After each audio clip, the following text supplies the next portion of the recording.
Benitalia put their pickle in my jar 5.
Hello.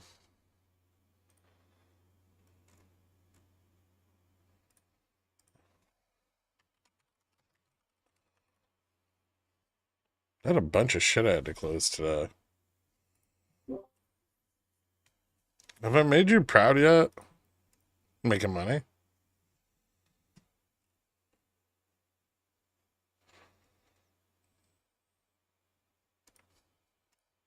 Alright, seriously, who else shorted Tesla yesterday? Right?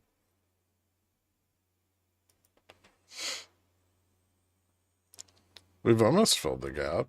It's like 39.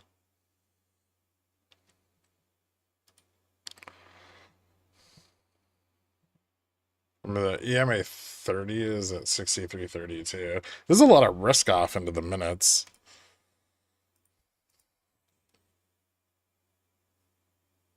Although I suppose the minutes were like the minutes and the dissents were all prior to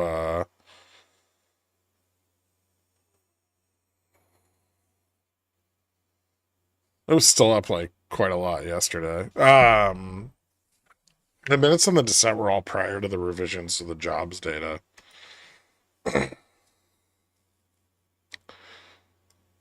So it's possible that they just don't expect any like commentary that matters.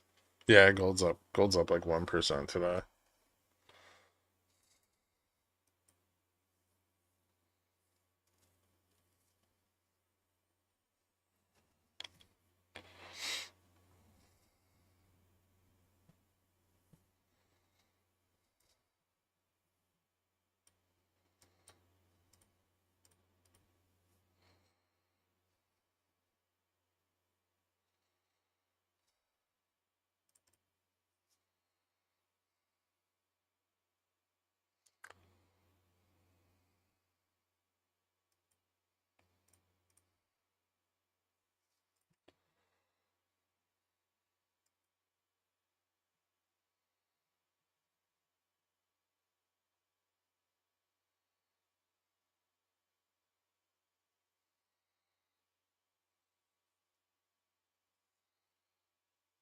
Wouldn't bounce. Well, 50 is a major level.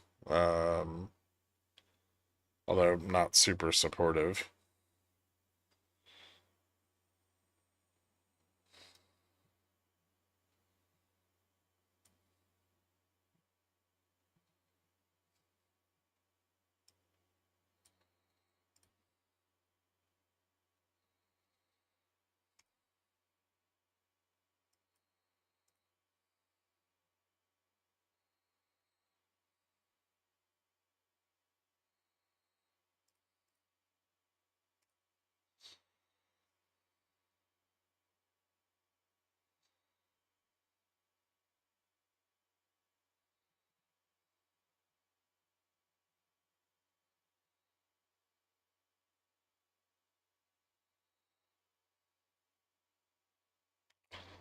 Boom boom meow. Welcome to Cornishan. Thank you so much.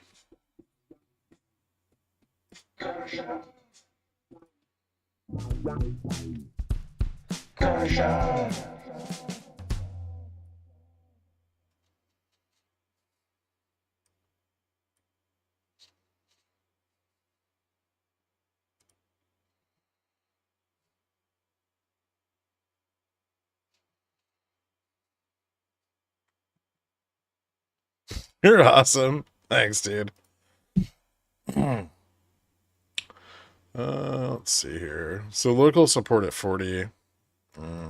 Slip 40, and we can test 25 or 20 to the downside. Uh, Looks like 25.20 is where the majority of sold puts are right now. So bought puts at 35, bought puts in the money at 60. And sold puts 50, 45, 40. Like smaller numbers though. Uh,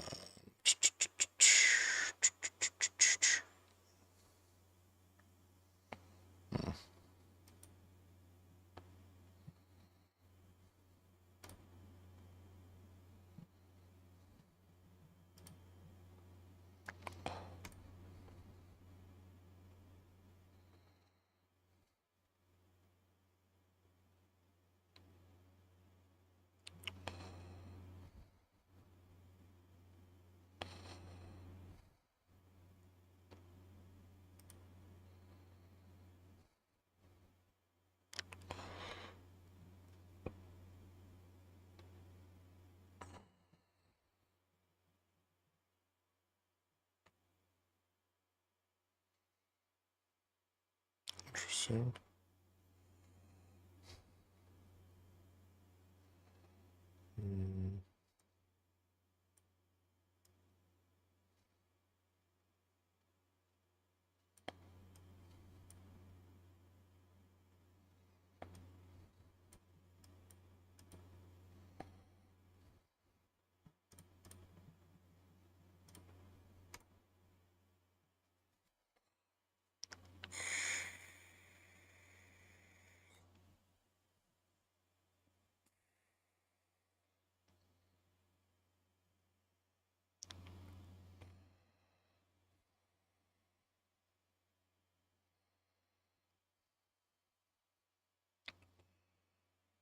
There's a little bit of support here. Just maybe not a lot yet. We'll see. Breaking back above 50, I'm sure would be slightly more bullish, maybe. Yeah, a little bit more bullish.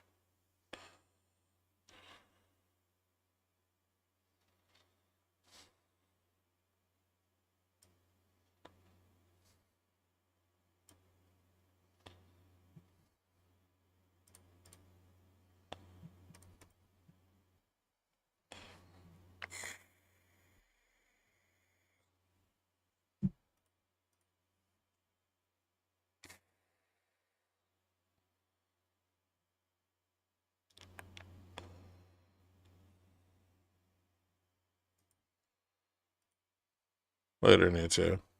Ooh, big pile of bot puts, 6330 just came in. 800 something of them. Some bot puts at 50 too.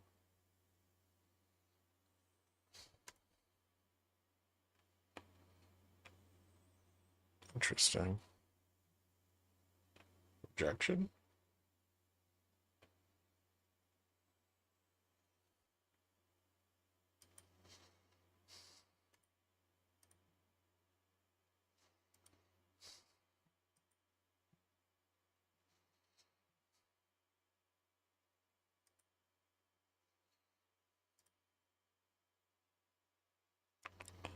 Global bond markets are looking kind of fucked. Yeah, you're not wrong.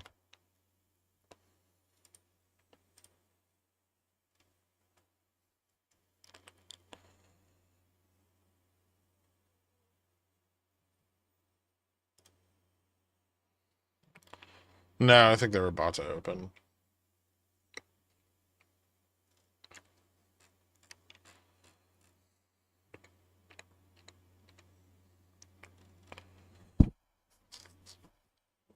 We probably won't go below like 330 today, though. Or at least it's very unlikely. 330, 325.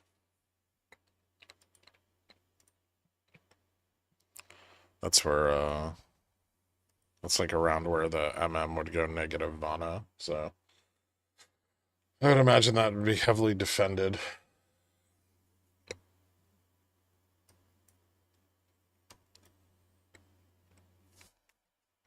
Squeeze them? That'd be like squeezing everything. Negative Vana is real bad.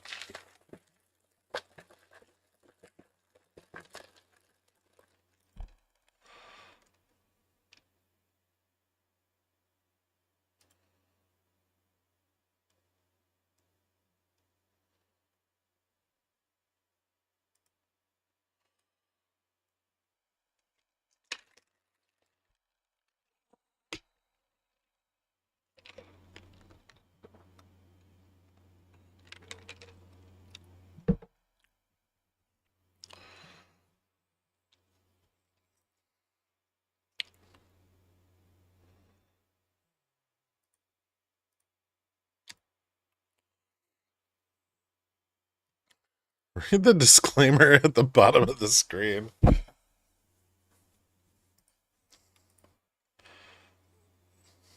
It's usually a good idea.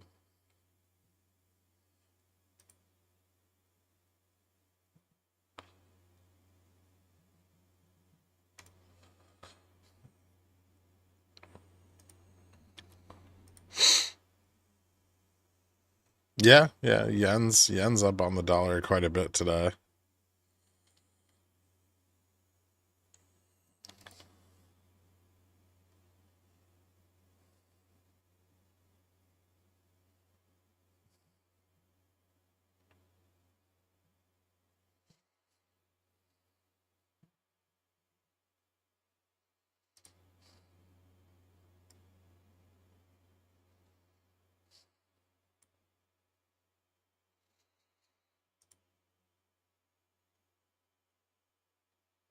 How high can bulls bounce this?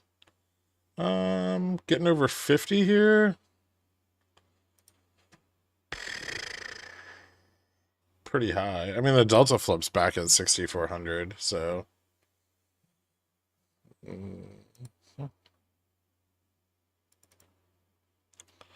it's quite a lot of upside gaps.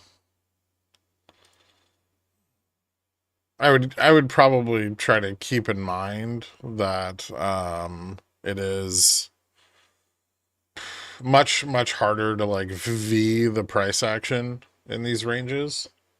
But Delta's probably pretty negative to the upside of spot. And that can be very squeezy. At least out to 6,400. So I mean, yeah, you gotta go level by level, but shit can get wild. Especially if it starts like kind of running off.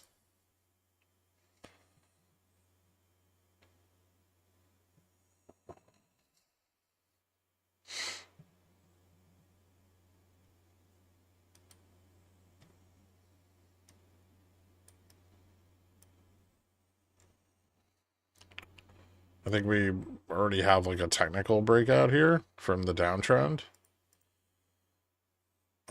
So the next level to watch would be like 63.58 and then 66 and then 77.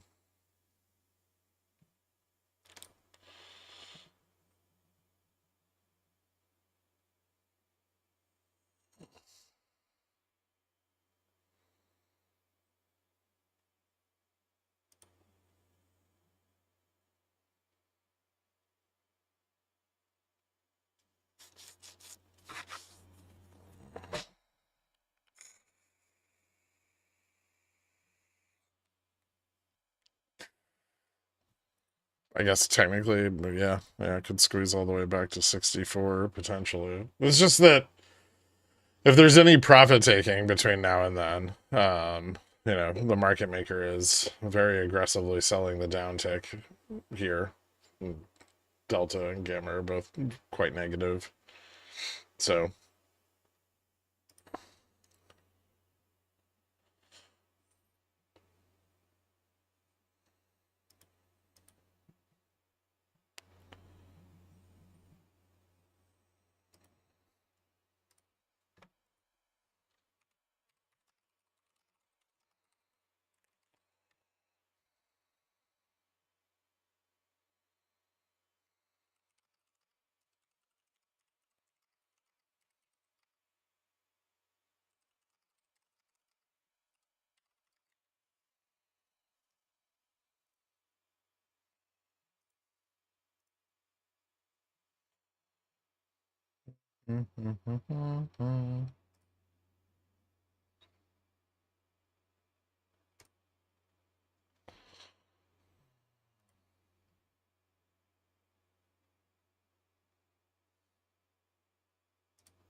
I stubbed out of my Tesla puts with a nice profit.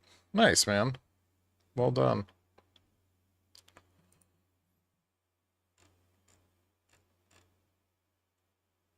That was a good one. I'm glad I shorted Tesla yesterday.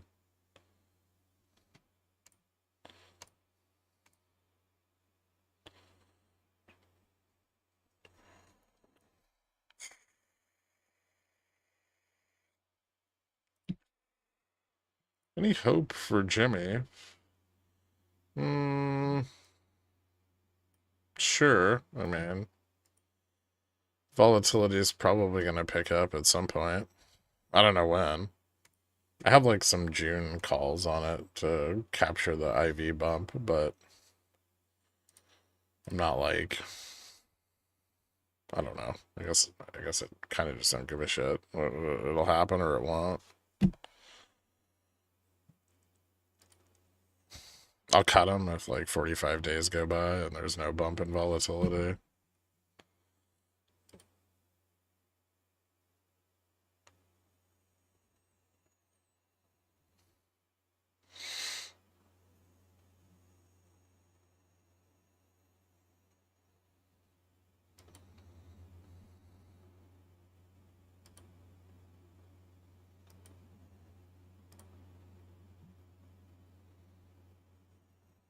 I didn't short Tesla, but I did short Palantir. Very nice. You guys had a red day without me? You were definitely here yesterday. Or you mean today? I guess today's also red.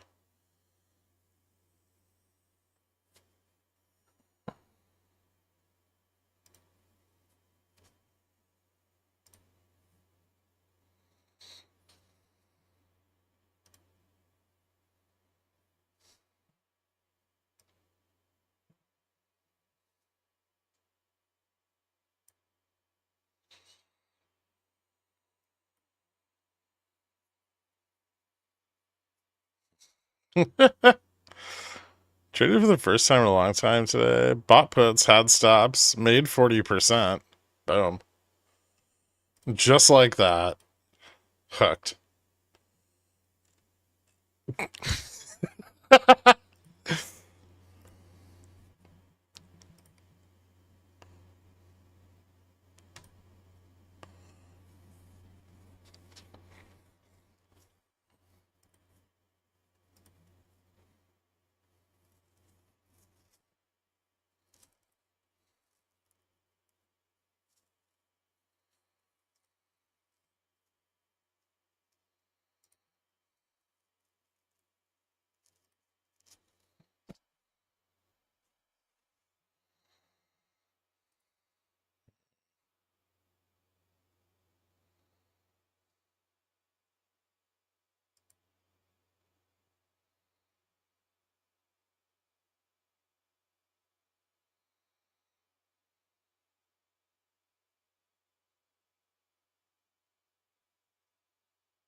We think if J-Power says bearish stuff Friday, we could close the 62.38 gap. Maybe. I mean, we came pretty close today.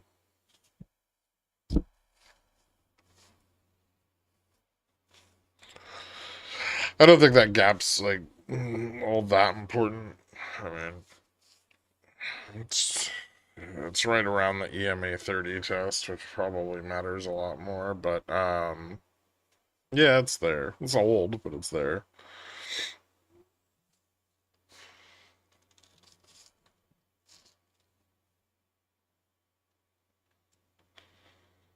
There's another gap down at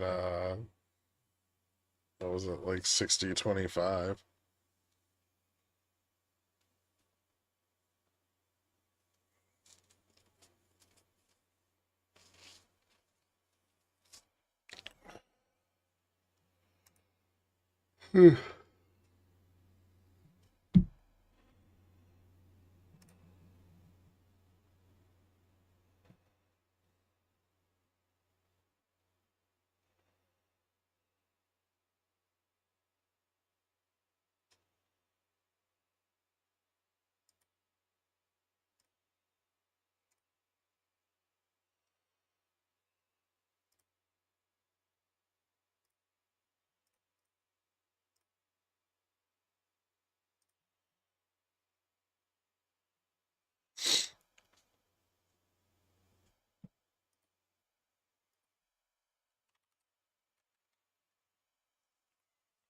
Your thoughts on Walmart's earnings?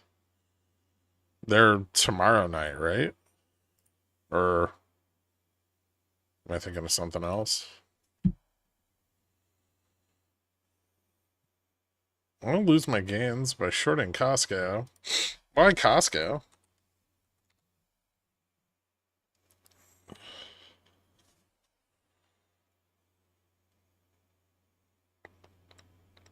I don't know. They're only trading at like a 55 XP.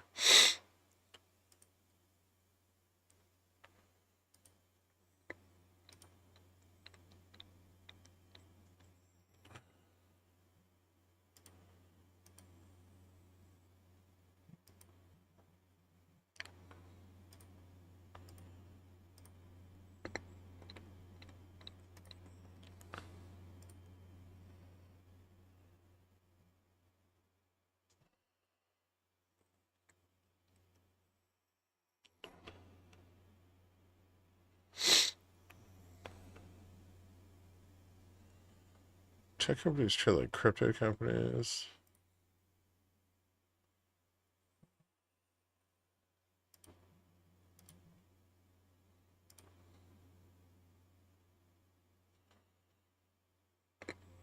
Palantir, Tesla, and Broadcom all have like over 100 PE.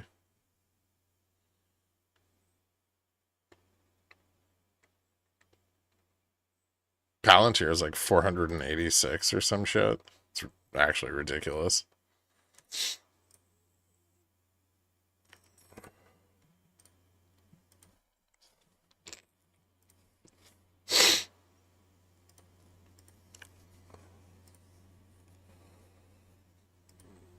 I don't know what Broadcom is. AVGO? Yes, you do.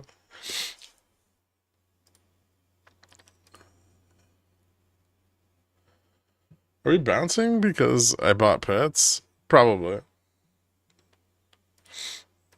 Remember like 3 minutes ago when I was like, this could bounce all the way back to 6,400? That was probably the puts are bad signal.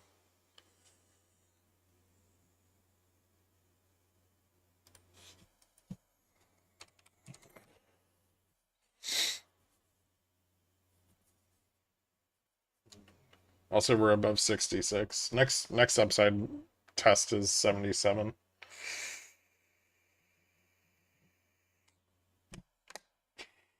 Or next confirm is at 77.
I said 6,400.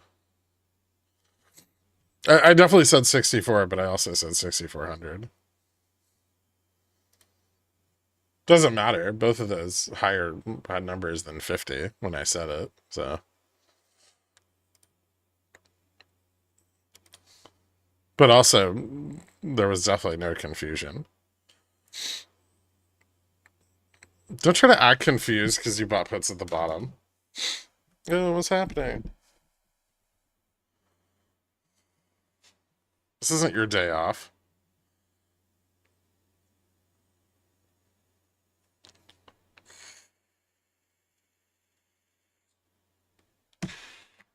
Technically 1109.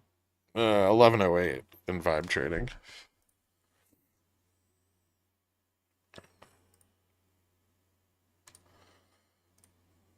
I made money. Bye. Have a good night, man.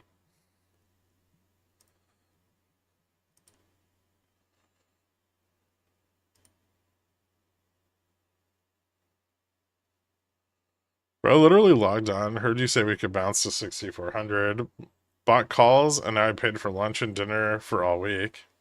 Nice.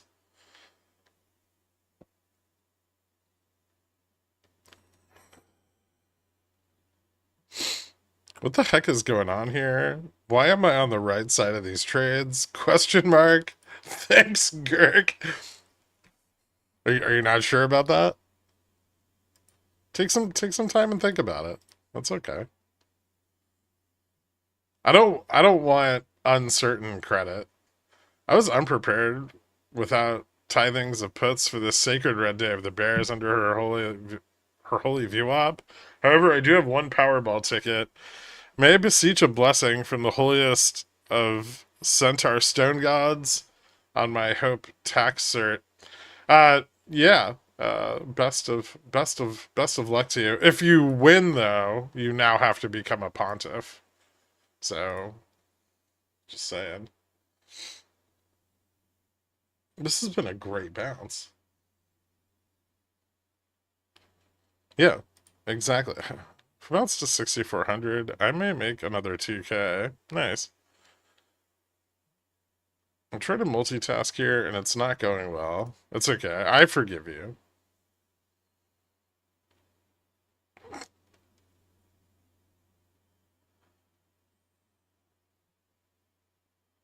Ask GPT to ask Grok to ask DeepSeek if I should buy puts or calls, and it said I needed to sign up for Chat GPT Pro.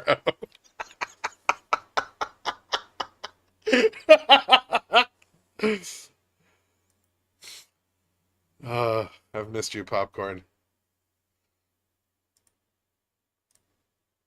See, this is why you guys aren't making money.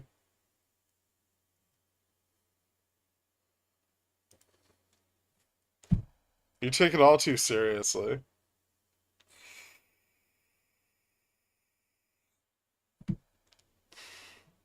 And I've missed you, weird parasocial dad. Aren't you older than me?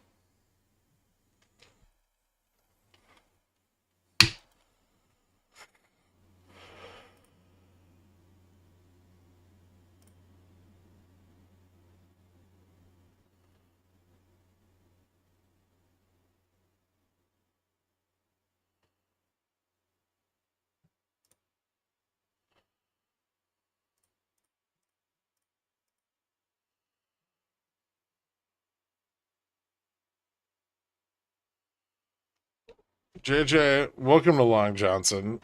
Thank you so much, man.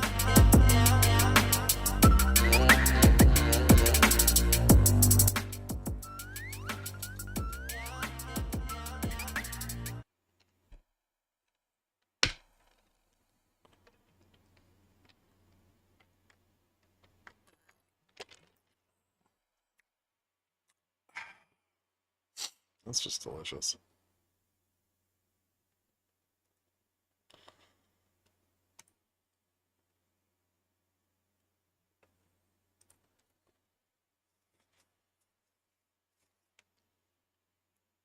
I'm 12. Oh, all right. No, you're not. Can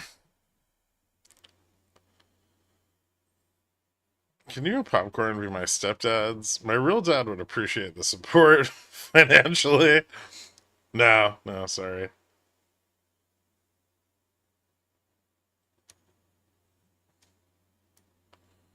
I'm over here talking about Jen doing the bear dance in the bear cave last night, and you think I'd take this seriously? CML, you have a probability map of end of month collar rolls.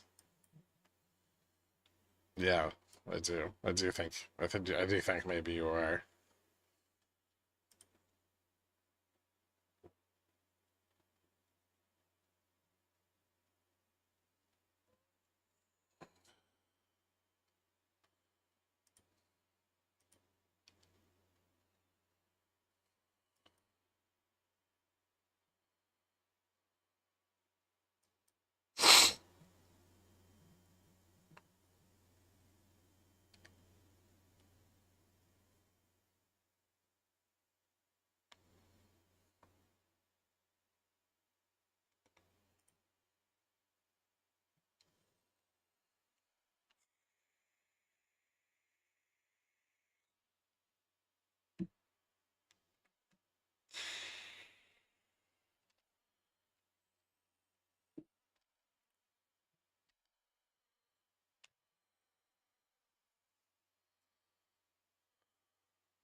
Don't let mustard reject us here. This is the next confirm, by the way. Back inside the implied move, too.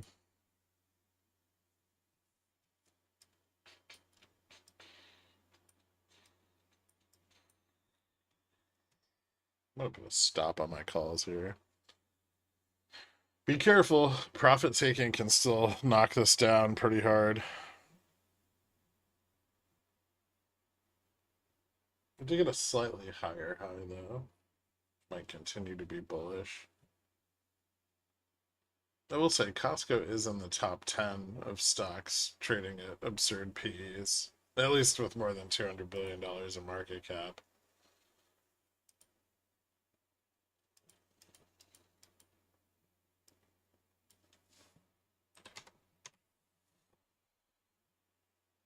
So many things to short.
Hmm.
Okay.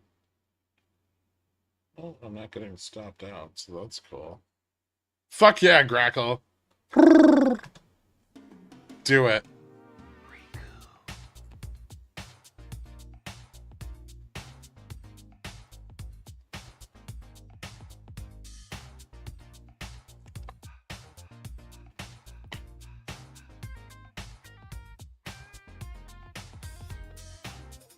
$99 straight to Gherk's pocket. He's gotta be a shill cause he's taking all my money. Think he's got a gun to my head. Pigeon whales are the highest class of society.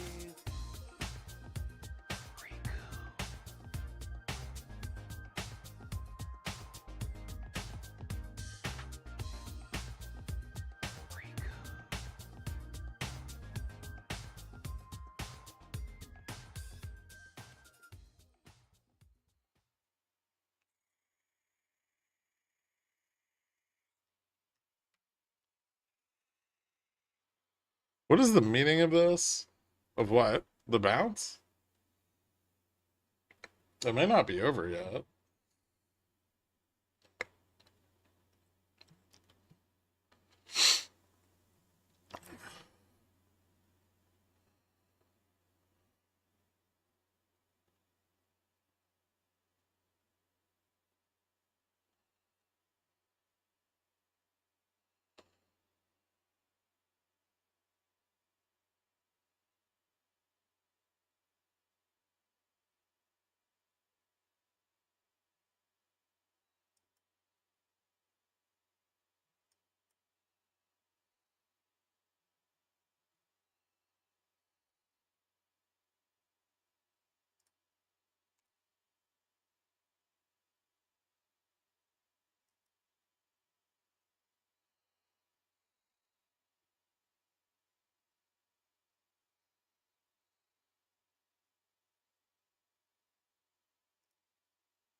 I really called the bottom. Problem is I called it wrong 2 times before and ran out of settled cash. I'm sorry to hear that. Can we bounce 5%? Make Tom Lee's chart a reality. To back over the all-time high? I mean, we could, yeah. If the Fed's like dovish, I don't see any reason we can't just shoot right back up to 6,500.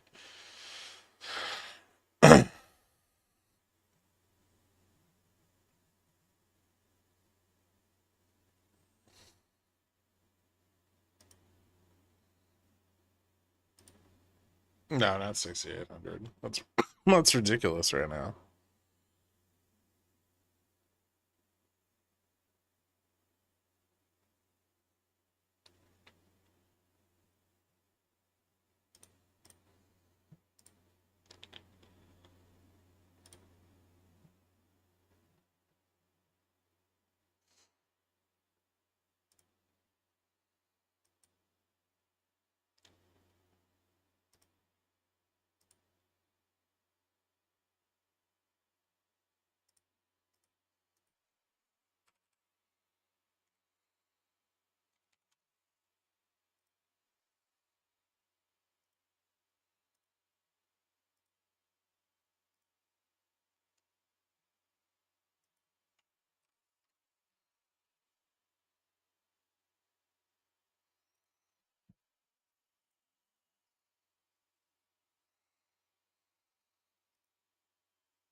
Where's the next resistance? 90? Open. The opening gap. So like 88? 77, 88. That's funny. The resistances were literally 66, 77, 88.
Hold on 1 second.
Oh, so many scams.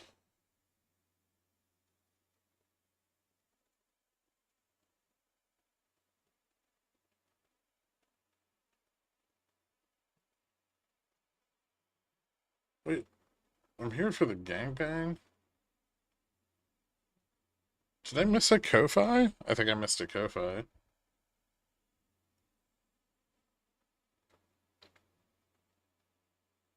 Sorry. Time to short again.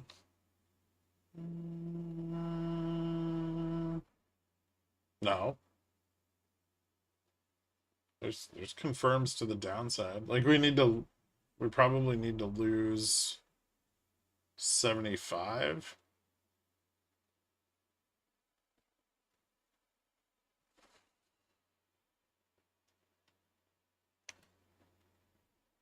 Maybe even like 70s. 70s are pretty good support too. There is some profit taking going on here. There's some bot puts coming in at like 70, 65. Calls selling off at 63, 90, 85, and 80. I would say 90's pretty hard resistance, and falling back below 75 would be like bearish again, down to like 63.50 at least.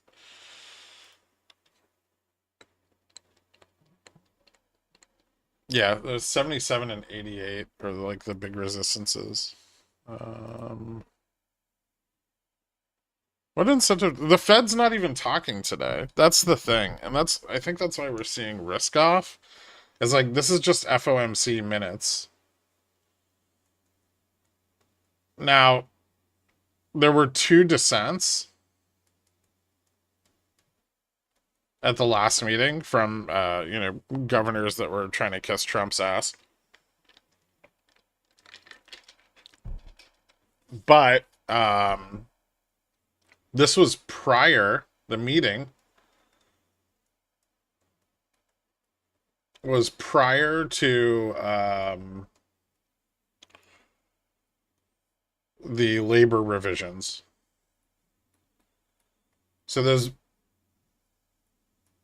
big revisions to NFP, those happened after this Fed meeting. And so, how do I put this? Bulls will be interested in the dissents, and if there's agreement with them, like a consensus agreement. But all of this meeting was before the labor revisions, and also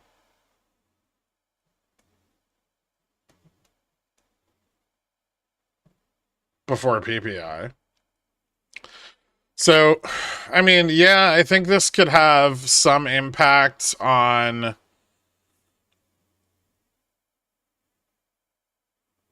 like,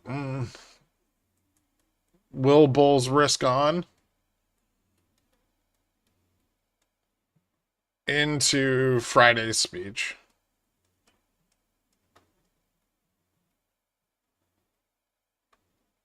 From Jay Powell. So I think this is the big question that FOMC minutes will probably answer. If they get the sense that the consensus of the board is dovish going into the September meeting, they probably will risk on. And I think if they get the sense that, these dissents are outliers, then they're very unlikely to add additional risk going into Friday's speech. Obviously, we don't know what they're going to say. I got stopped out. Yep. Well, that was fun. That was a nice bounce.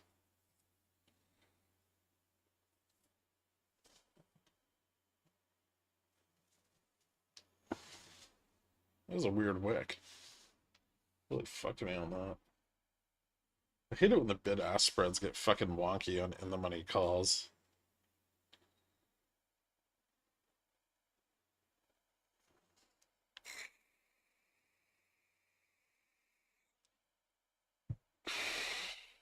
How likely is flat on FOMC? I mean, flat's just not likely here at all. The gamma falling off the chain today is super negative. Delta to the upside's negative. Yeah, flat's not an outcome that I think is going to be very typical of today. Probably just lots of range. Big failures, big pumps. We're below GN on the weekly. Well, we at least tested this gamma neutral. Or below GN and DN on the intraday. Where's gamma? Where's delta neutral out here? It's probably a little lower. 63.28. So we kind of came close to it. But still, this is still a lower high, and we are not in a range of trading right now that is conducive to reversals or bullish reversals. So, full V's are harder to execute down here, and they have a much higher chance of failure because the when you take profits, the MM accelerates the downside move. So, in a bullish environment, you might take profits and only pull back to 73 and then reposition and the index can move up. But in this kind of environment, you take profits, you dump to 60 and then bears pile in because it's a big dump and then you dump further. So it's a lot different. Having the MM's exposure flipped like that is increases volatility.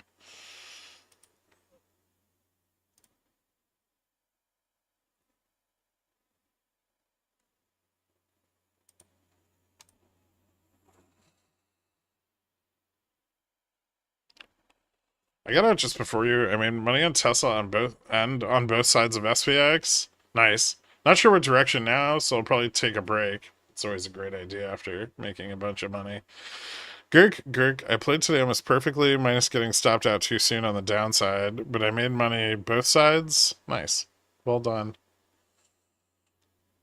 I was away a couple of days, but it looks like you made great use of that time, getting even more immensely ruggedly handsome. Thank you, Baradactyl. I've been working on it.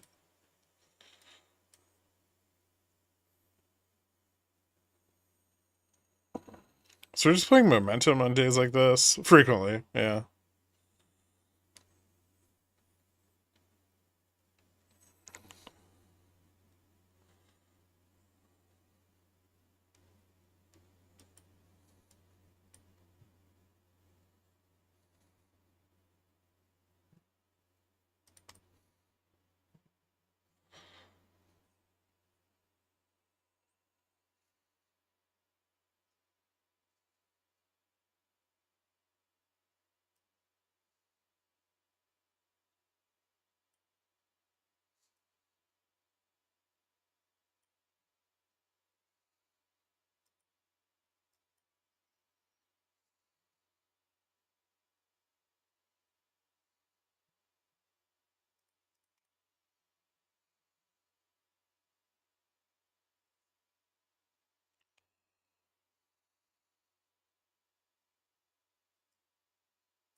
1002 Gex at 63.50 dropped by about half the noticeable increase in volume or change in price.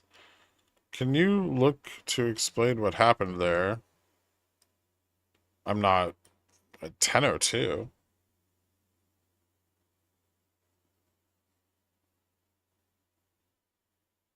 Back here?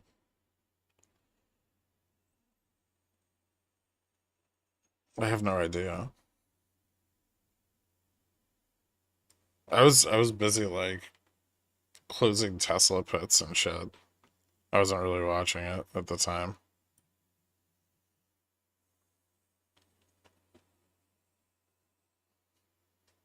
Might have just been repositioning. I mean, obviously it failed really hard.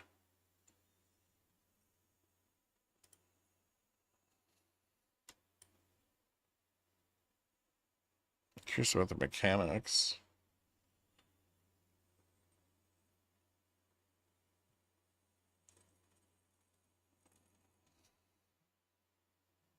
No noticeable. Were you checking the volume? Or were you just looking at the bars? Because like these bars don't move quick because they're cumulative volume. That's why we're changing them to this, so you can see the changes in volume more easily. Or you can like look at the 1 minute change in volume. Which that is not. Maybe it is. Huh. Okay, yeah.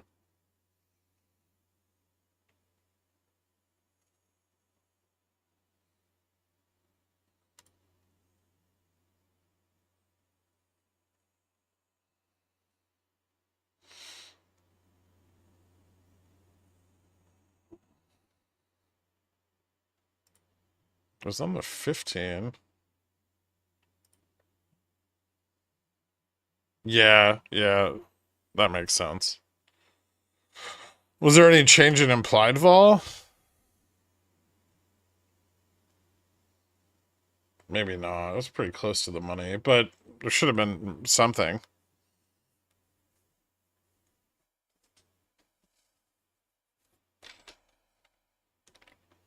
We lost 75, by the way, so things do get a little bit more bearish here.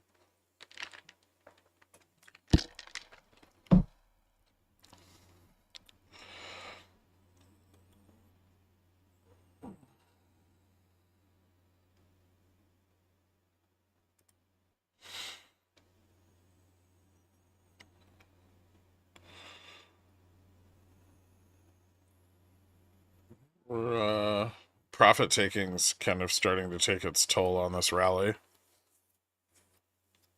Nice animal.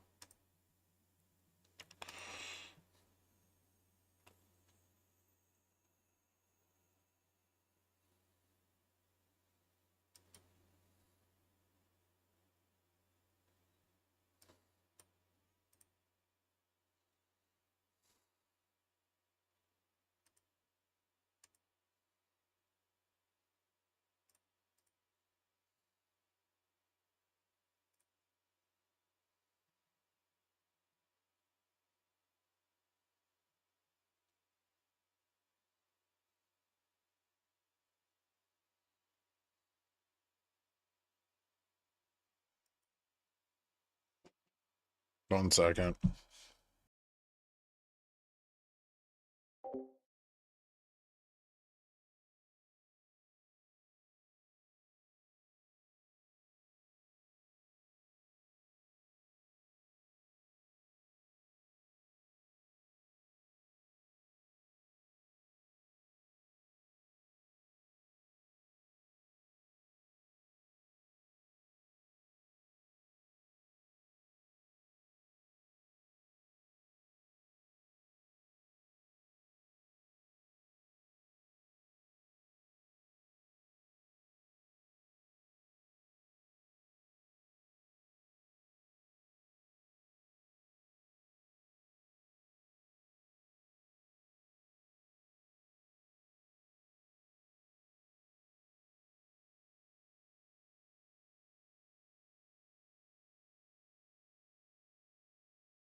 Thanks for all the guidance earlier. I was able to get out of the position for the 10% loss.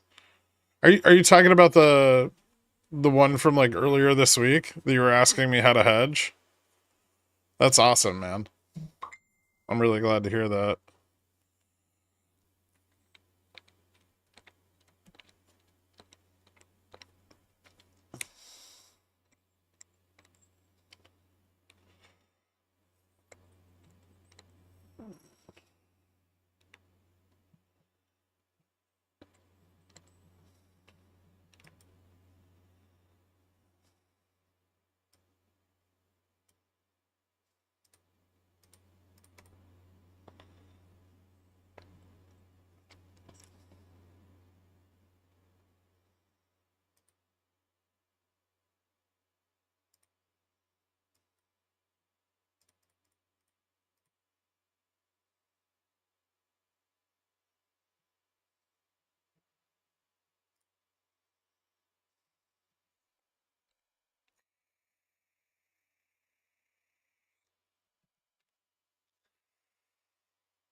Hmm.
Uh, a little bit of support at 60, 65. Gamma falls off quickly to the upside though, so we could get a decent bounce from here. Positionally, just some bot calls at 65 right now, it looks like. Bought in the money on the bounce. So nothing crazy.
So we should have upside resistance around 75 here.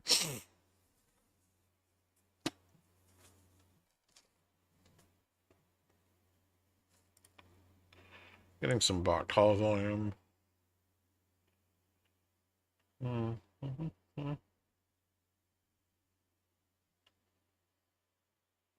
70 support.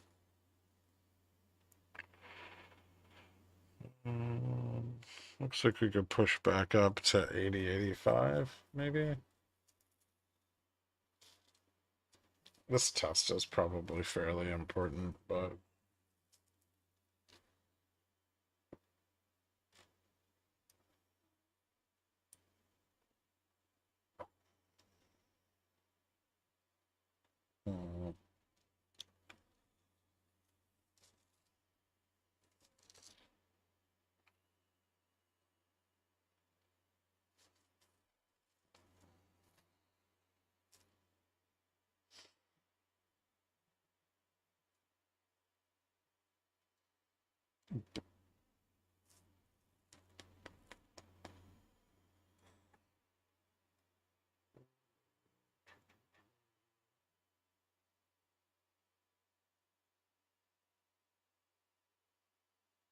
some put selling going on at 80. Put buying and call buying at 75 right now. But I think we're probably gonna get the breakout here.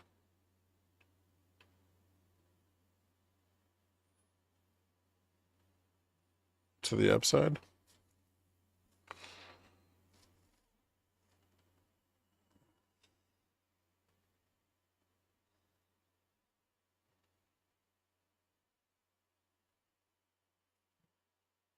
In the money bot calls. 70, 65.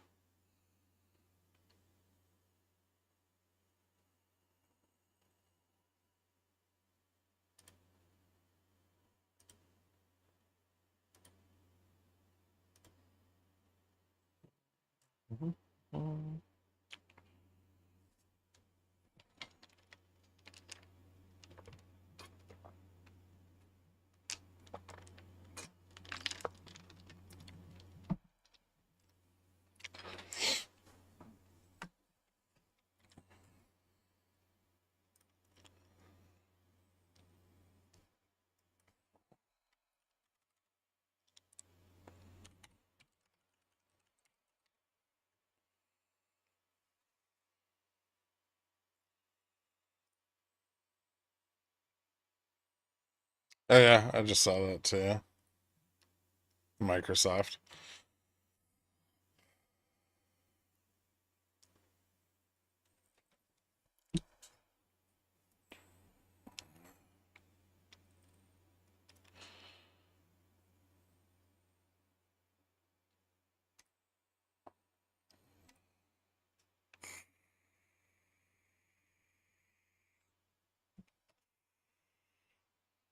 I think if we fail this attempt at a pump, we're gonna drop. Like falling back under 65 is bad.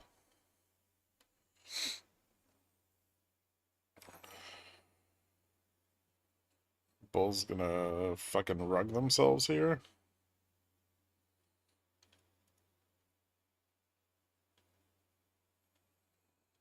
It's taking a lot of effort not to go long Microsoft right now. Well, Microsoft first has to take a hit, right? From the cybersecurity news. And it's only down like $4 today. It's like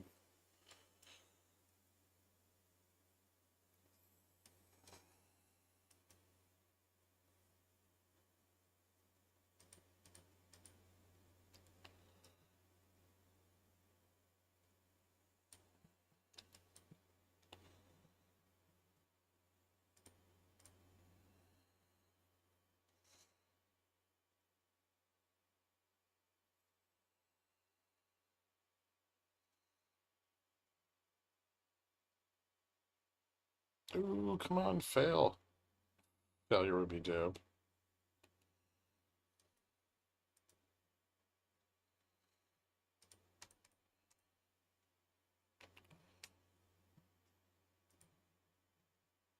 What's cyber news? Good morning. Microsoft cut early access for Chinese firms to cyber flaws. Microsoft has limited Chinese companies' access to advanced notifications about cybersecurity vulnerabilities in its technology after investigating whether a leak resulted in a series of hacks exploiting flaws in its SharePoint software.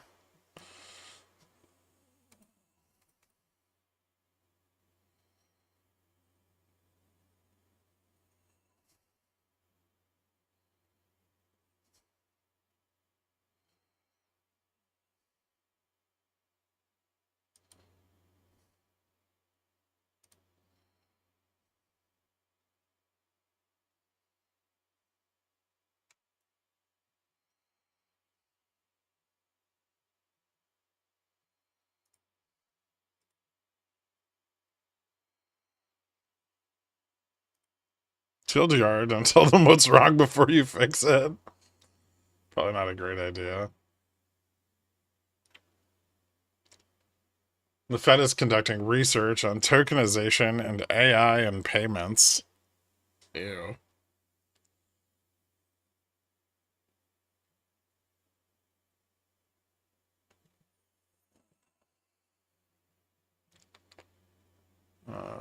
FHFA director Bill Plute. We're probing some property Fed Governor Cook has in Massachusetts.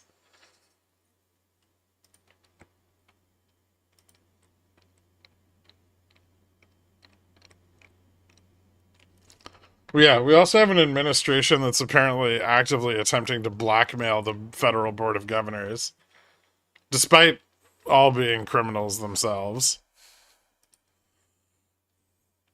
Fucking bunch of snitches. Imagine waking up every morning and knowing that you're a fucking snitch.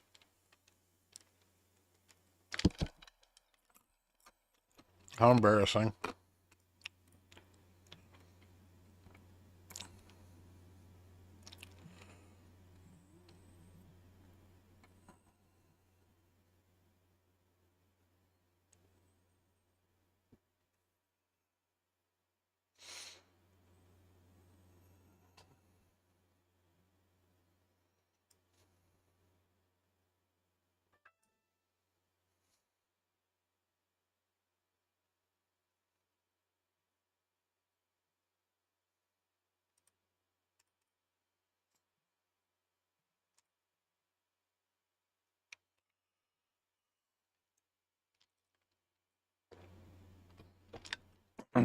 There's the breakout.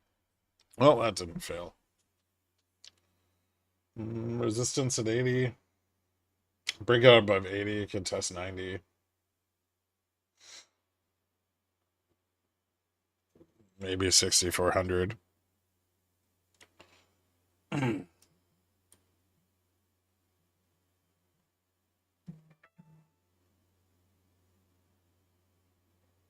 Still weak.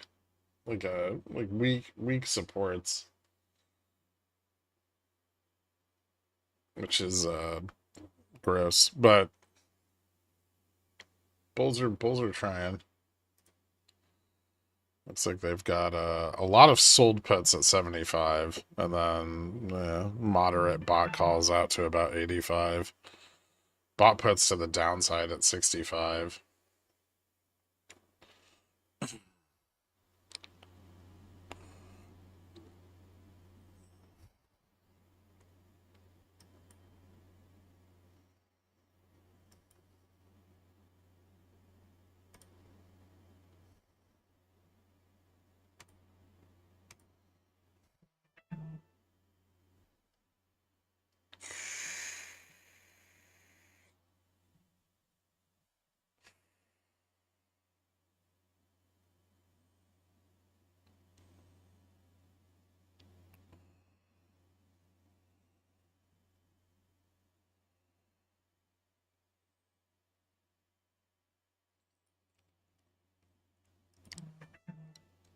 Jesus Christ, what the fuck is going on my phone?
Bulls are still trying to pump those.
Everyone's calls from earlier about to get saved. Yeah.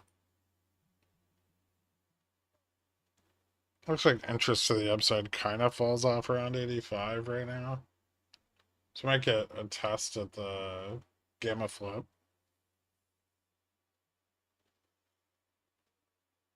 Maybe even the delta flip.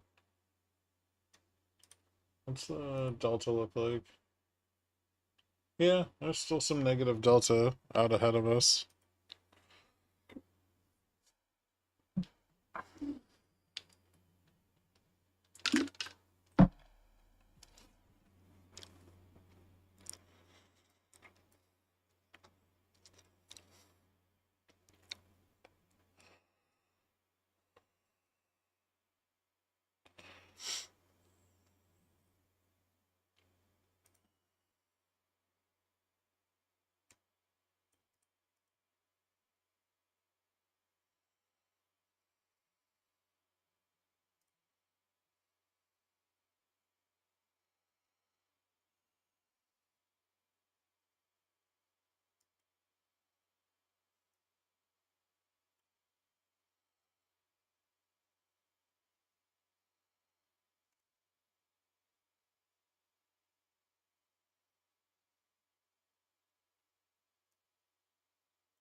We didn't fully fill the gap below us at 63.39. No, we didn't.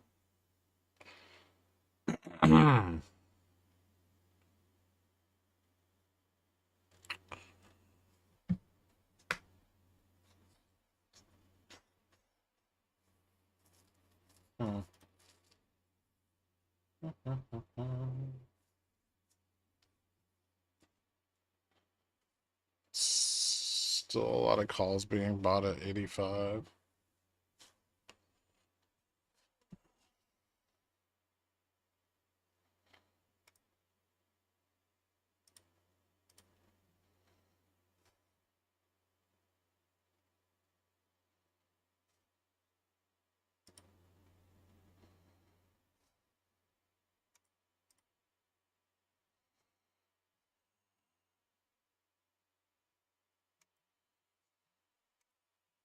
Please hold puts overnight and sell the morning dump. Yeah, well, taking profits on puts is usually always a good idea.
Hmm.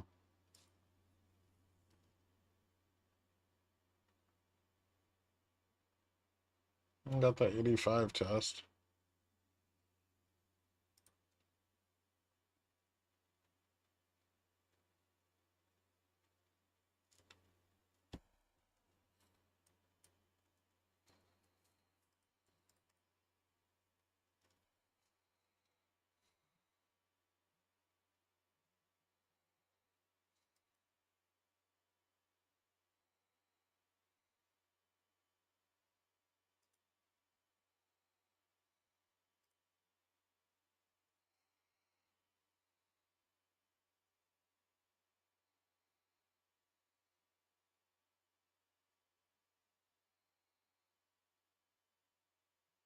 Hmm.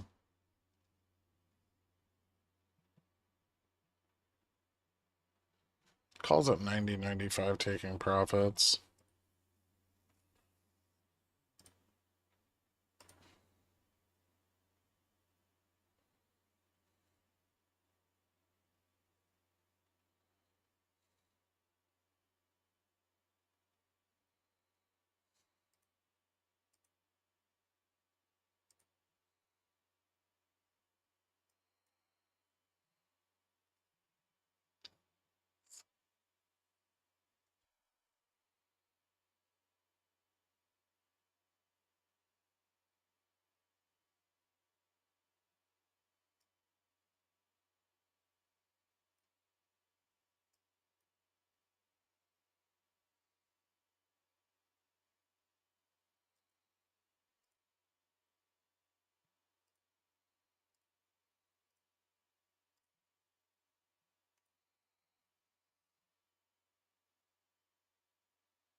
Hmm.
Hmm.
Rip to DF, then reject FVN.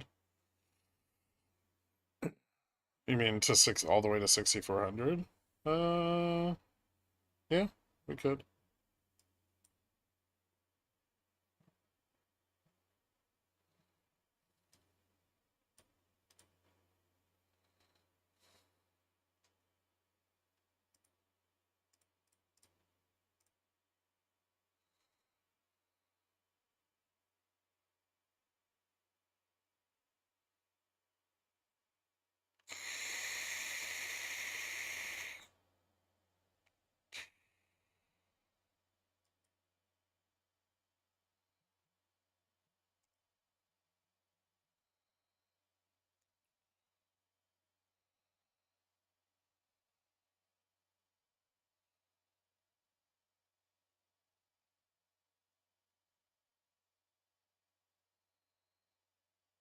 It's a Nike swoosh kind of day. It's a bear flag. Yeah. But we're back on trend here, I think. The earlier, we haven't retested the earlier trend yet. That's kind of high, but we do have a new trend.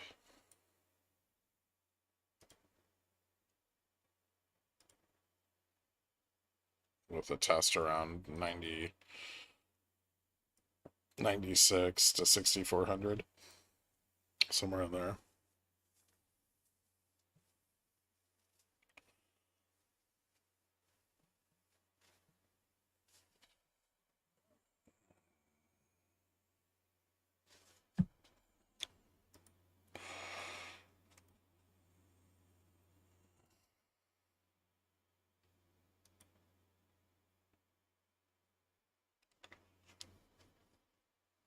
Profit taking is very interesting.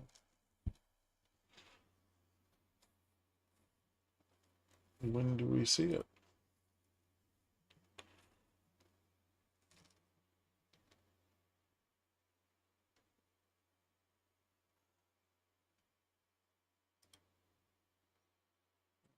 Kind of running out of delta to squeeze off to the upside.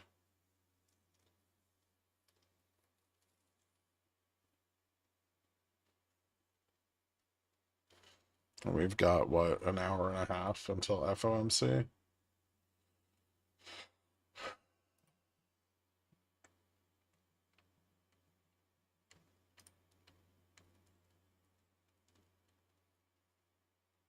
Did Trump tweet Fed's cook must resign now this morning? Or did he truth it?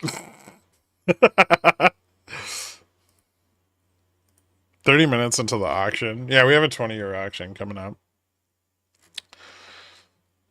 I don't know. The auctions, the impact of the auction's probably going to be kind of muted. EU inflation was pretty flat. British inflation was down this morning.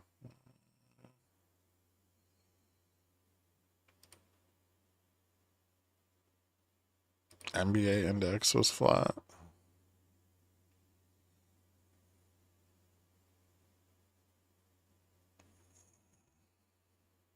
Jesus, the drop in mortgage applications is wild.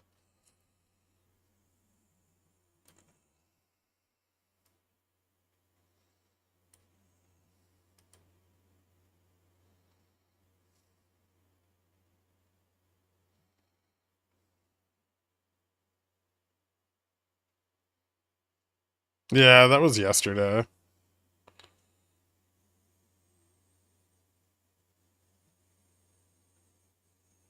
Oh, I was looking at the month over month rate. Yeah, year over year was up.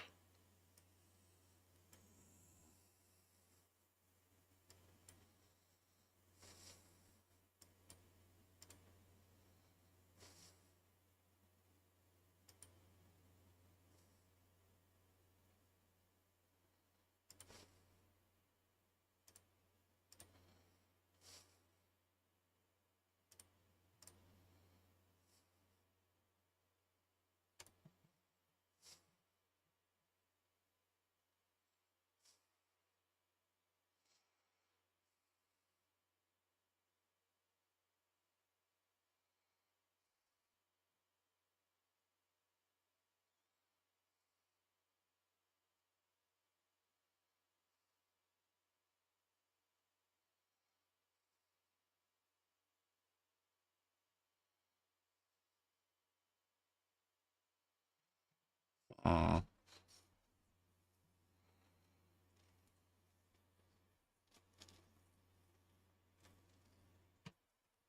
Interesting. A little bit of profit taking. Maybe not enough to do any damage. There's some bot bets coming in at 80.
Hmm. You guys are going live soon? Yeah. Yeah, we are.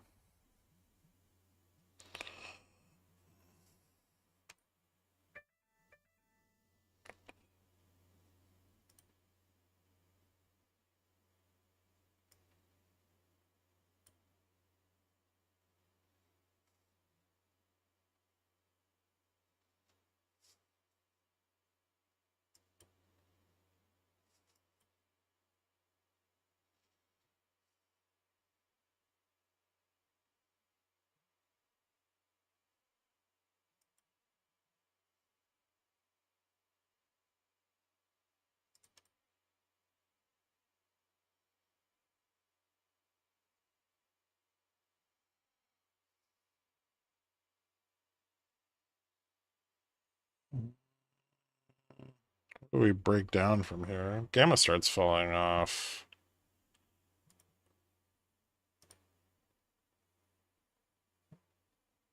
Harder under 80, but a little negative here. Some support at 80. Yeah, support at 80, then 70.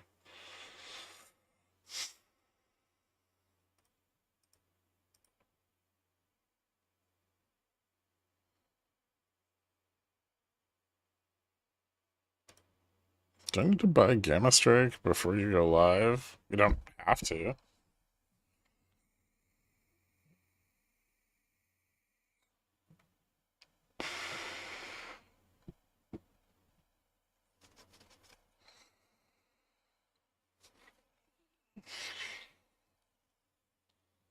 You have a bunch of stuff at the round table this week. It's gonna be cool.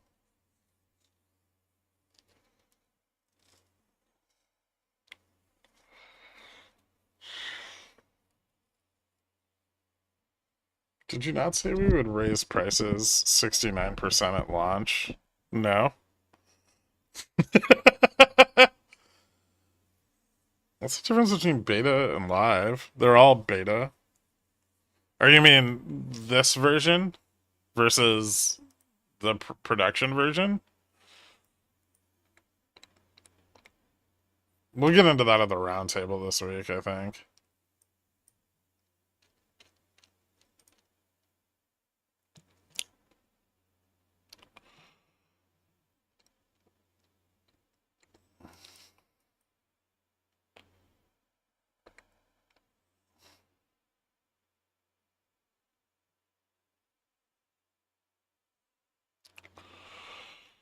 We're adding a bunch of new features. Moving to the 80 test. Losing 80, bearish.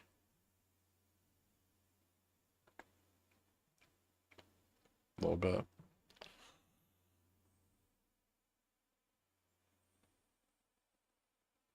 I didn't make a camo hat. Nobody has any hats. Relax.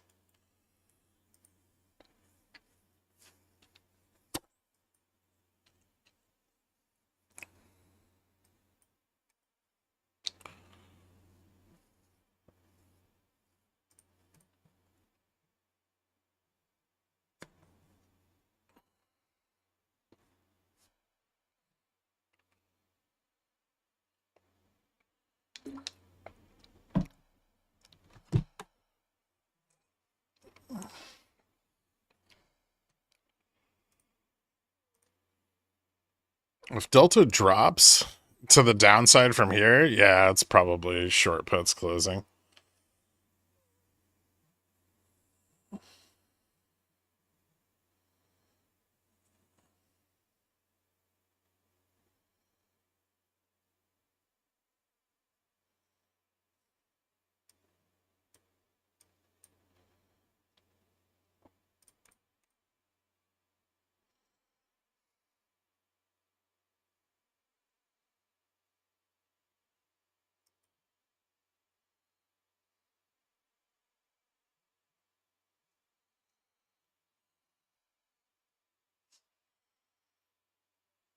Novelty Gamma Strike license plate frame. Jesus Christ.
No, that would be a violation of copyright. Can't do that. I ended up using Plockman's mustard for my line. Oh, Jesus. For the 800th time, the mustard line doesn't do anything.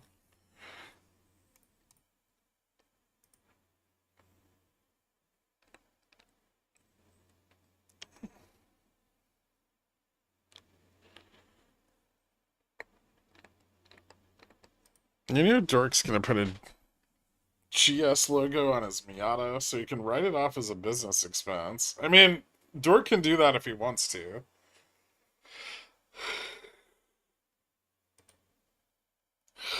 But I don't think it's gonna work out.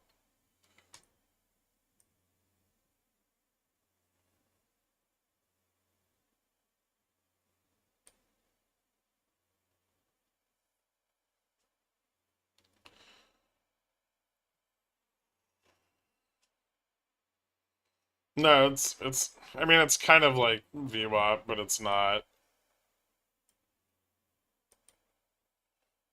It's it's not that it's badly coded.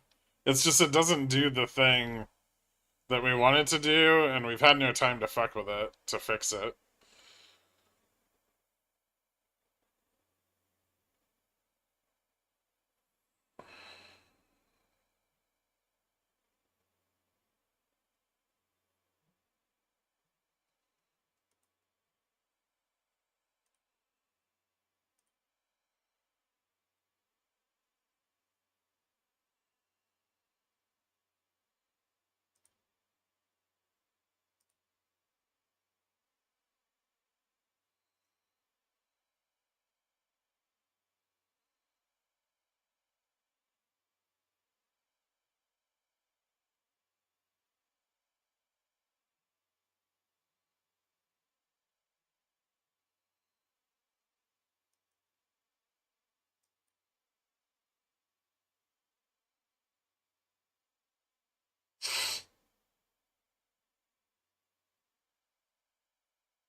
Still holding up at the 80 support.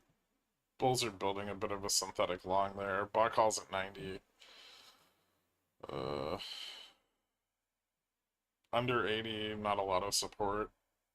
So probably at least a local failure point, and then support down at 50. So 80 to 50, not much support, but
Hmm.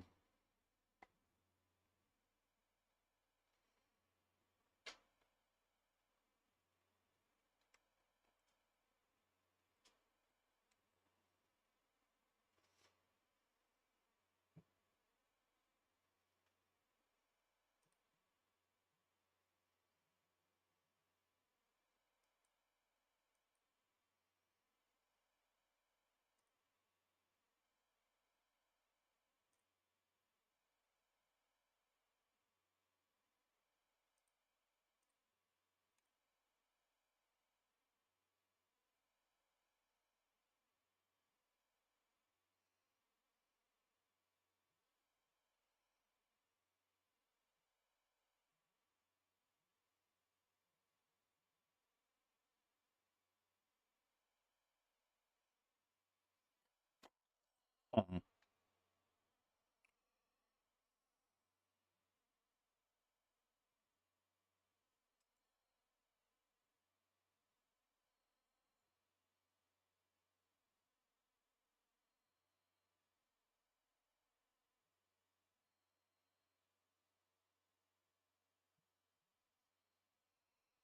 I feel like I need a centralized chat platform, something so I don't have to flip between Slack, Discord, YouTube chat, LinkedIn chat, and Teams.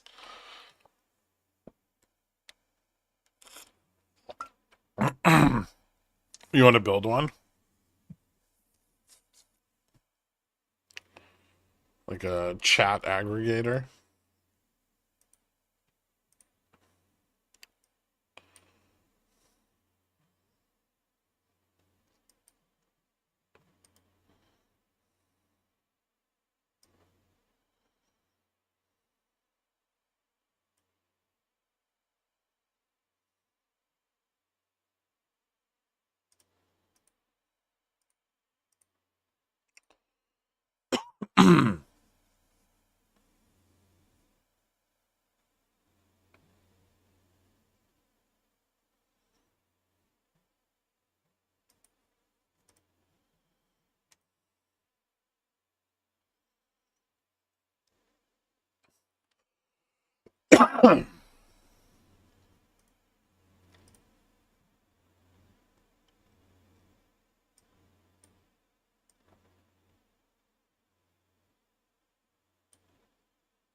How do you tell if calls, puts are bought or sold? Do you have any insight into whether they are part of a more complex strategies, or does it not matter so much? I mean, it can matter, and yeah, I do a little. Um, I'm not actively tracking that, but you can see positions come in at the same time. So as long as there's no separation and when something is filled, um, you could also I can, but I don't know if it matters that much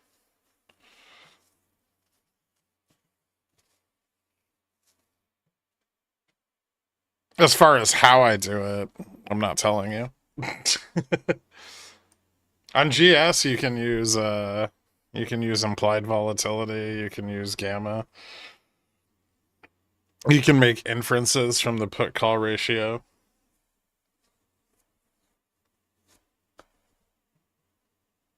It'd be really cool if we lose 80 here. I like that.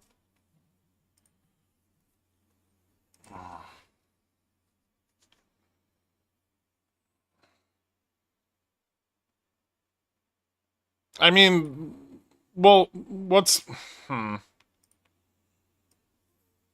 here's an interesting thought that I think about often. Does it matter what the positioning is, or does it matter what the aggregate effect of that positioning is?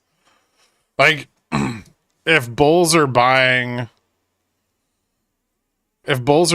like like the 6,400 call here, but bears are selling the 6,395. Does I don't think it matters if they're doing it in unison. Like, it's still just a vertical spread.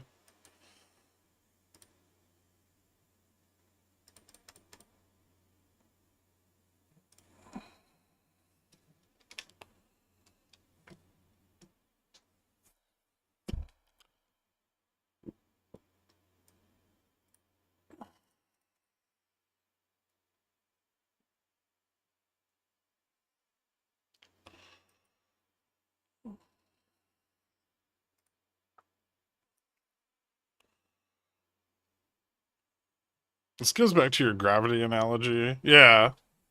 Like, I think the only thing that matters is the aggregate of the positioning, not the individual positions themselves.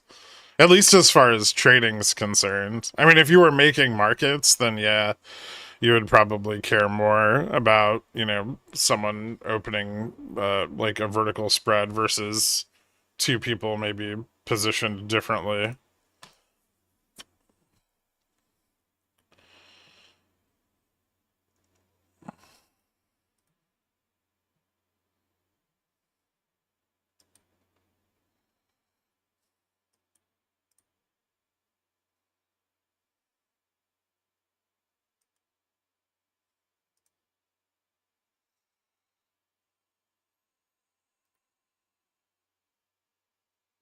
Positioning kind of like mass, more gravity. Yeah. Well, not always. That's a little tricky, but kind of.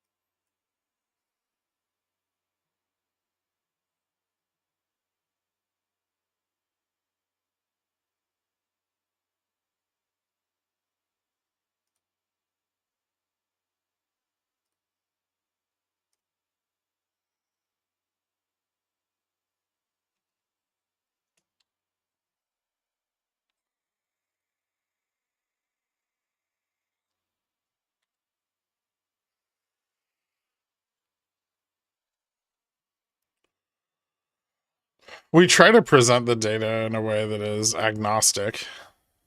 I mean, obviously, things can be inferred from it, but the goal is for the data to be as agnostic as possible to prevent bias.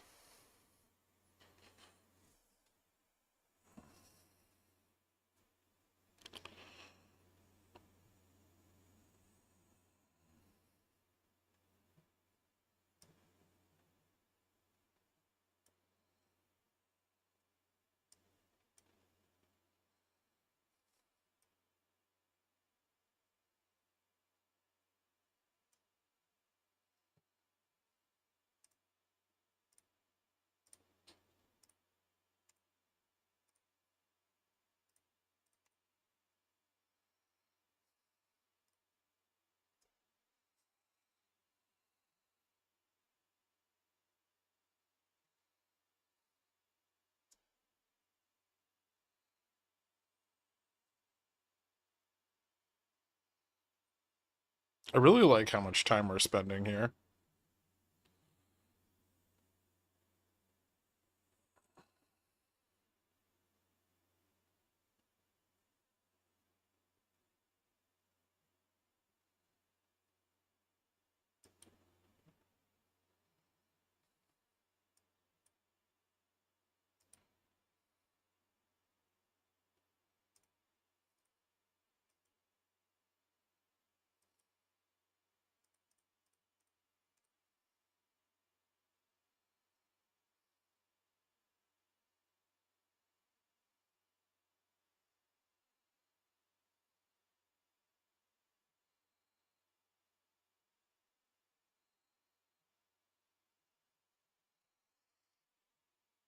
Ooh, there goes 80. Major supports down at 50. There's a little bit of support at 75, which is tricky.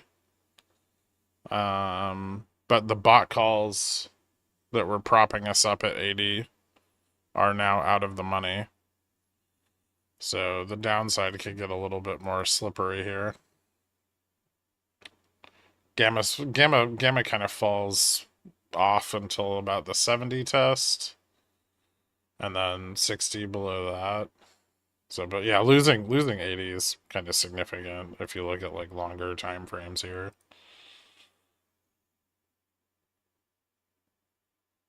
Then 70, 60, 50. We also have the auction in 4 minutes. And I think it's going to be pretty interesting to see how the bond market's feeling about the about duration right now, especially with the 20-year down on the day, and like Fed fund futures continuing to price in more cuts throughout the day.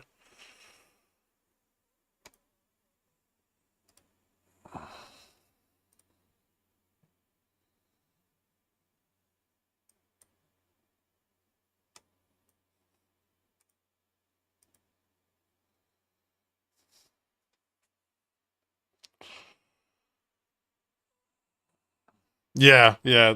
I think briefly the 20-year will matter, unless it's like epically bad, in which case we might sell off really hard. The last 20-year auction was not good. It was not good at all.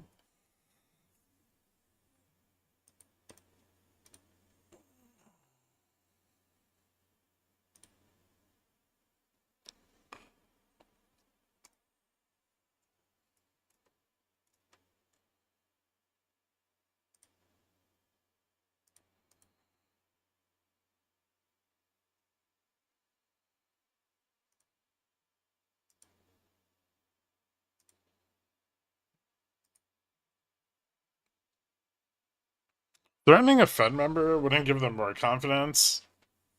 Probably help. Probably helps get what you want.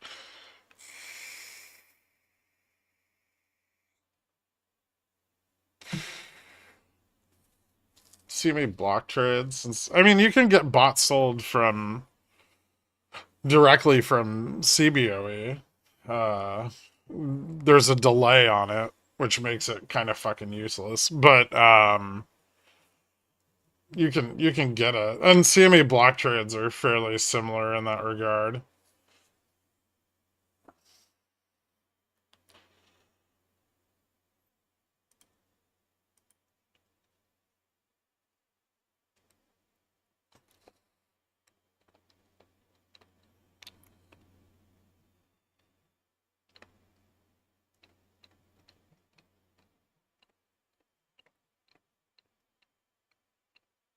Looks like we're probably not going to lose 75 before the auction.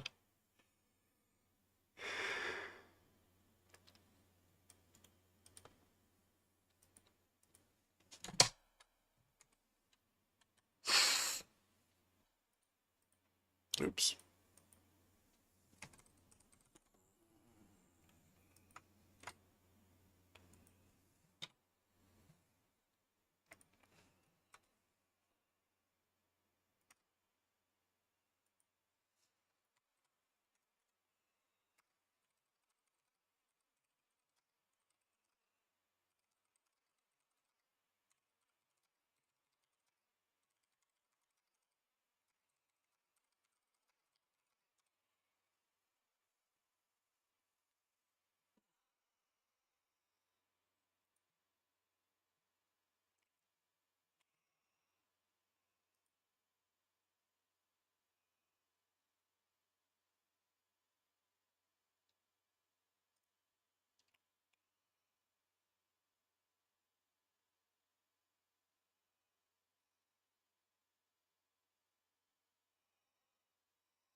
Find a DOM that talks to you the way PiFi talks about bad data. There's just so much of it. So much useless, shitty, improperly calculated data. It's really fucking irritating. 20-year auction is 4.877 before a $16 billion auction.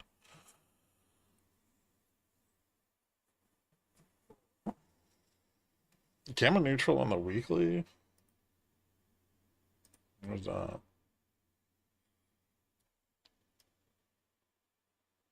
Yeah, well, it's not impossible today. That could happen.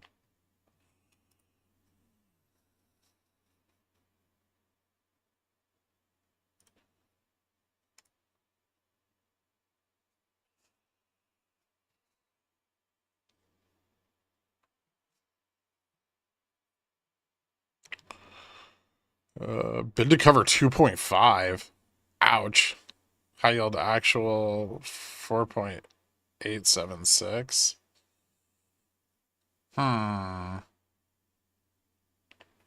a lot of buyers, but very little pass through. That is weird. I don't like this. I don't think. I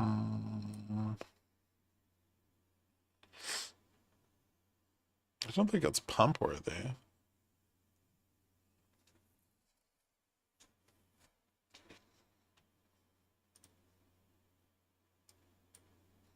There's no tail.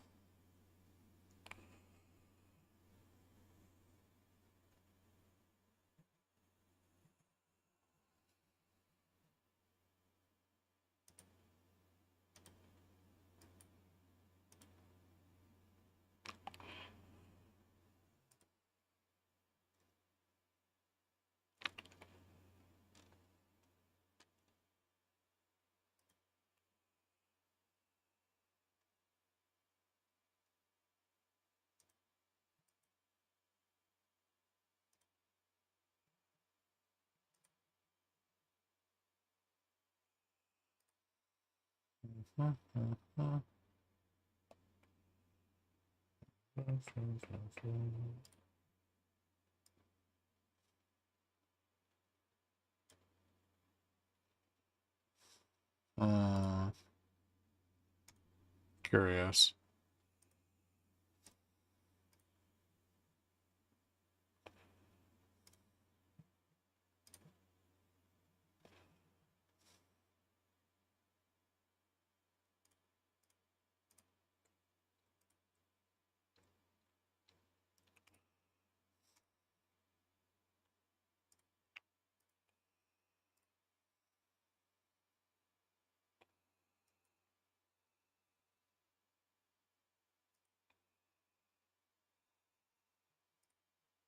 Yeah, it's pretty boring. I don't disagree.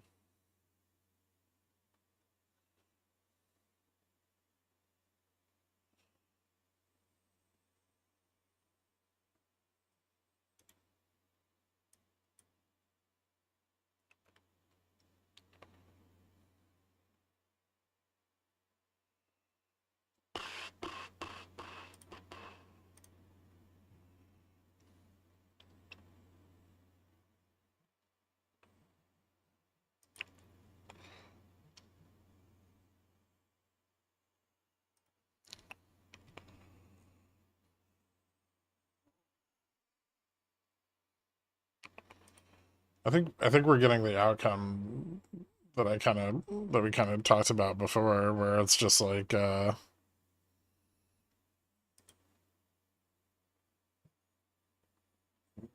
nothing.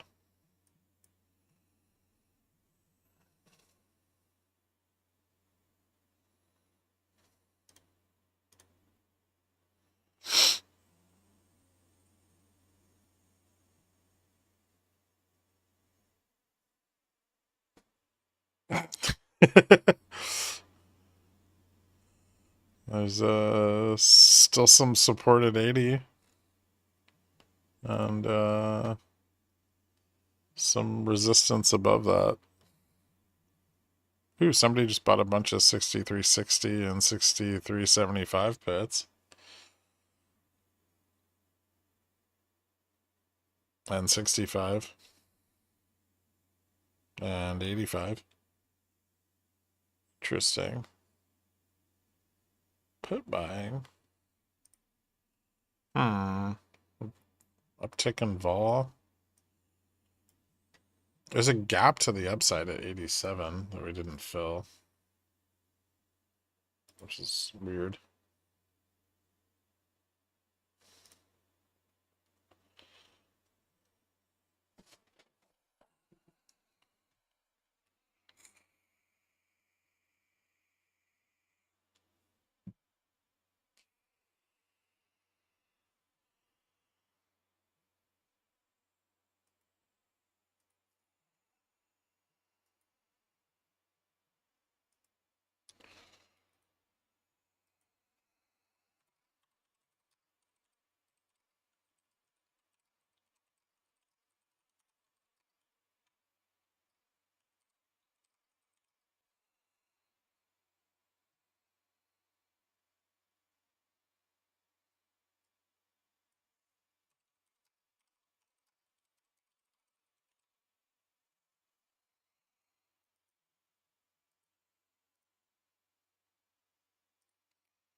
Still need to lose 80.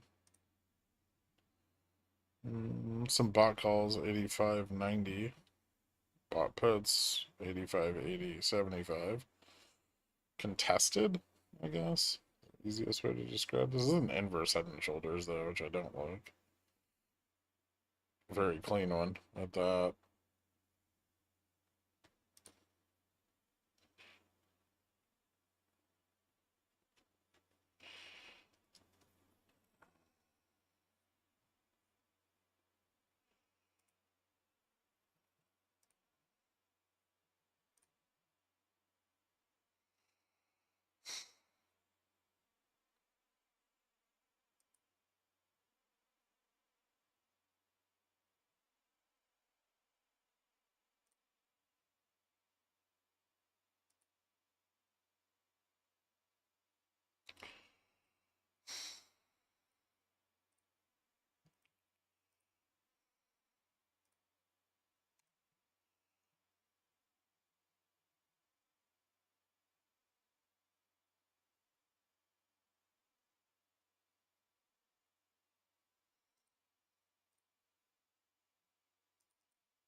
What's up, slot machine?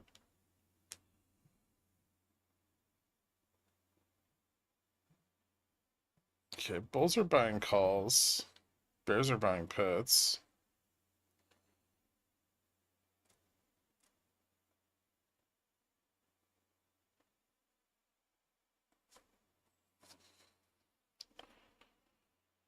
So weird.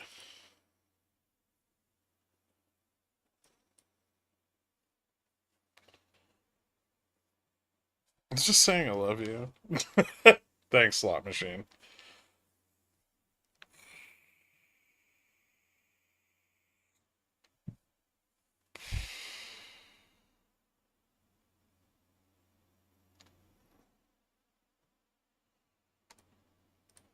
MTV is turning 43 this year. I just wanted to say thanks for 14 years of music. Accurate.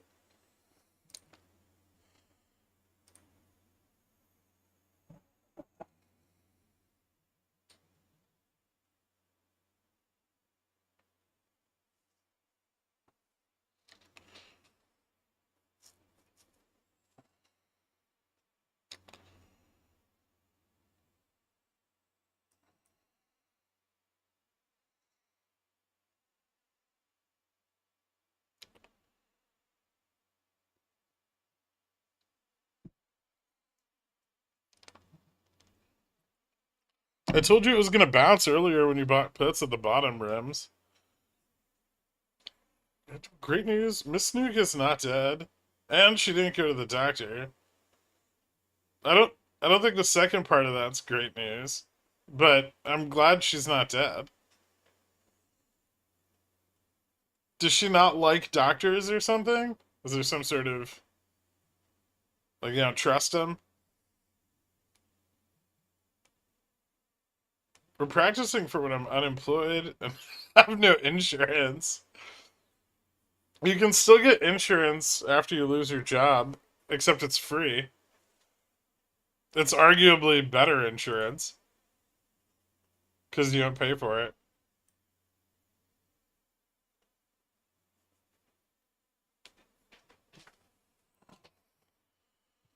I just rubbed peppermint oil on her stomach so she smells minty.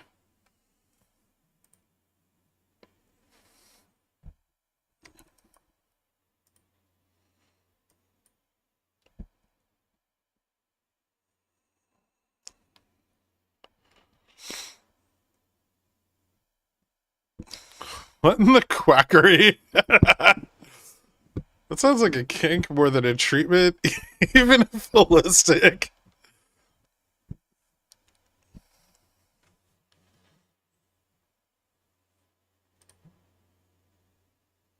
Jesus Christ.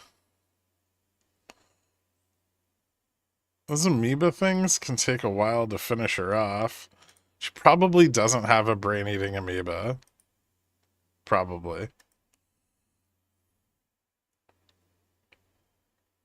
Yeah, that's ridiculous.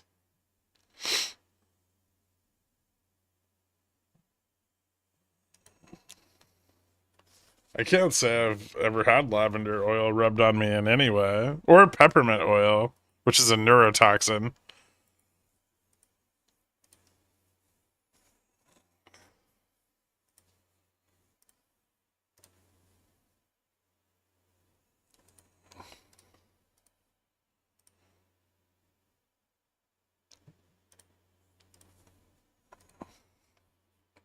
Listen, man, I just don't want her to die of some weird freshwater parasite.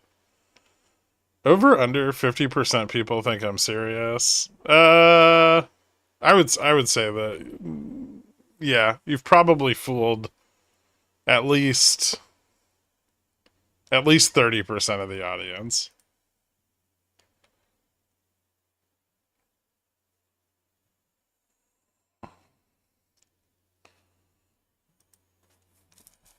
Slot machines fooled.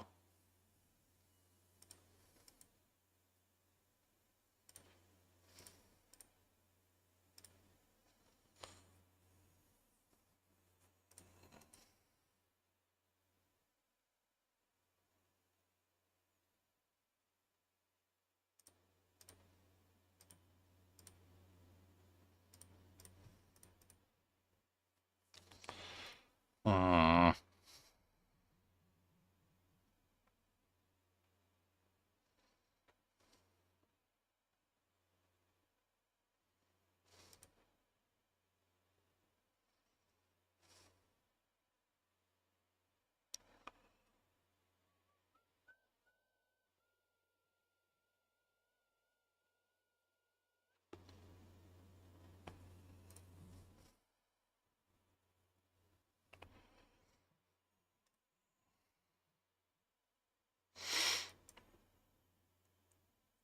T-minus 5 weeks till unemployment time.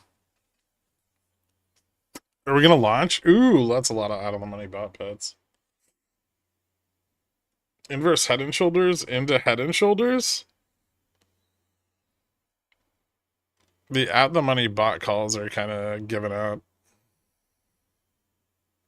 Which isn't bullish.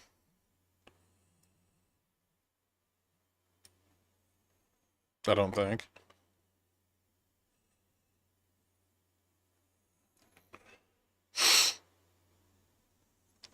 Bring back birthday Gert candles. That's not for months.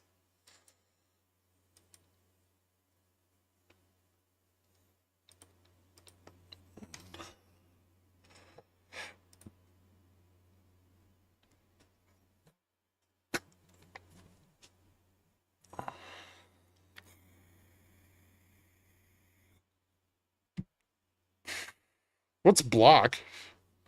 They said they have too many artists already. Hmm.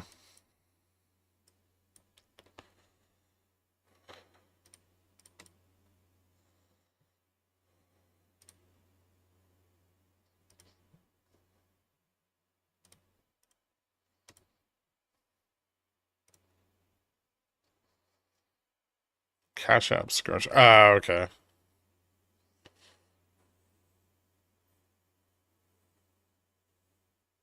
Hmm. Have you tried just going back to your old job? Ask my long guy if he has any openings. The tech's in like a hiring freeze right now. It's really bad because they just spent all their money on something that doesn't make money.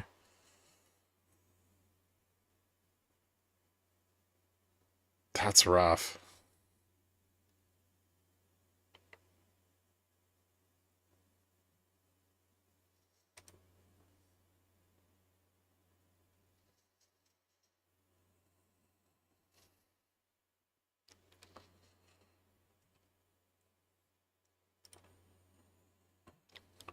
Look at that angle right now. Hit up my old director. Go crawling back. Please.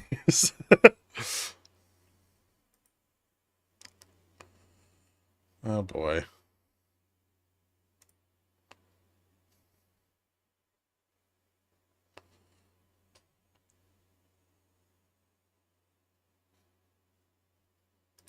Fuck.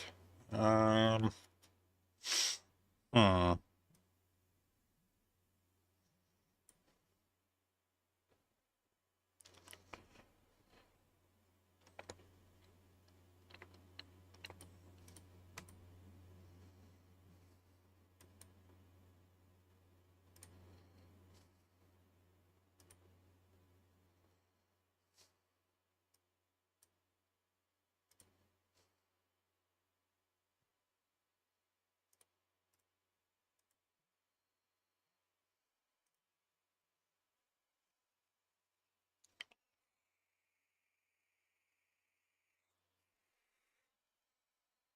Okay, big bot puts coming in at 6405, 55, and 50.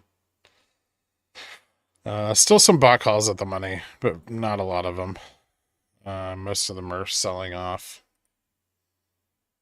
which is going to at least moderately trim things.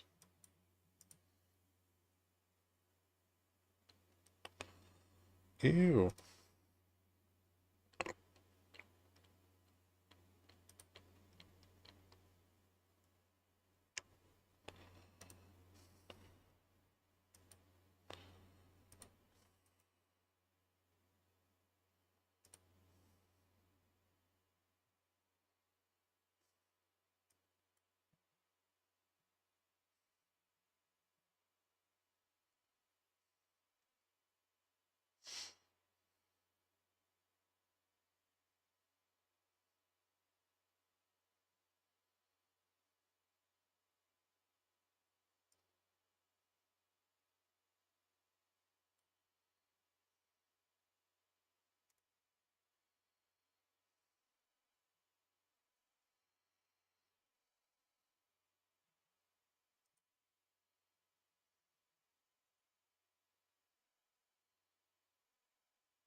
Do you think Jackson's Hole is going to be exciting? Probably not.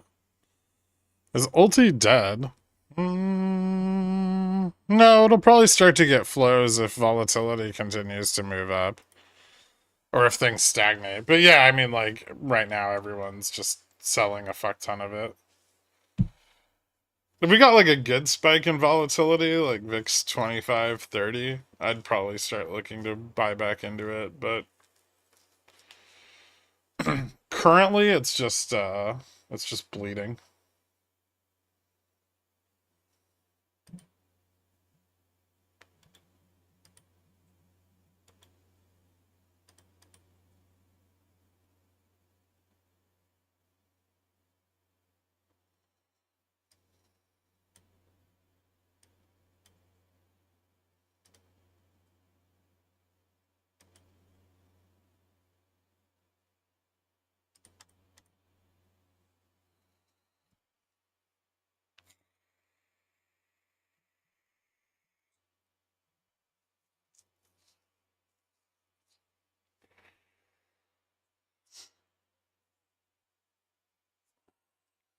Do let us know when you do. Yeah, I will.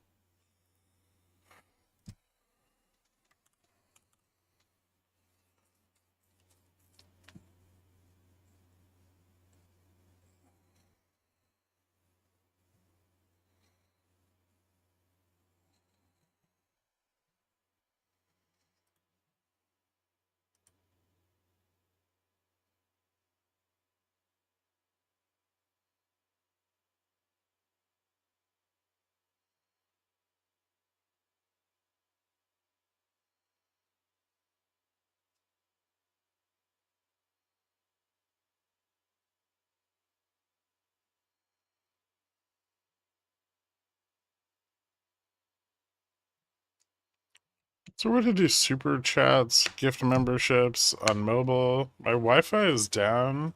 Yeah, I think so. At the bottom of the chat, there should be like a little dollar icon that lets you do all that stuff. It looks like a dollar bill. Wow, like a shitty dollar bill, but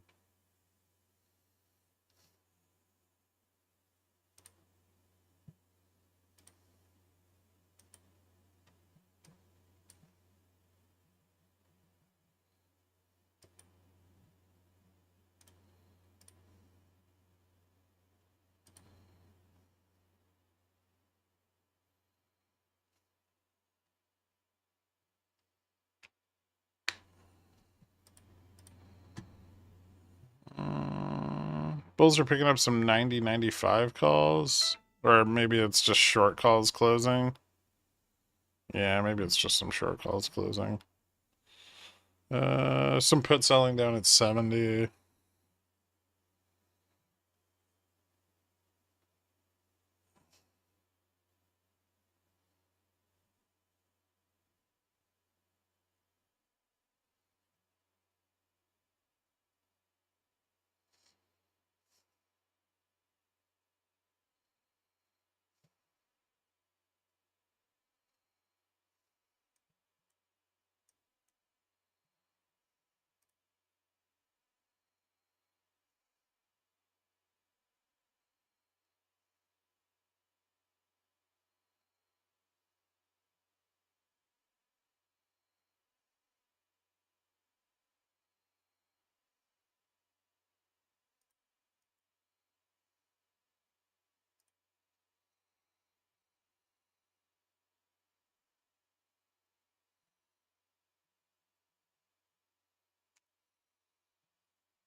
Can you rephrase it? Explain why monthly drops. Why, what do you mean monthly?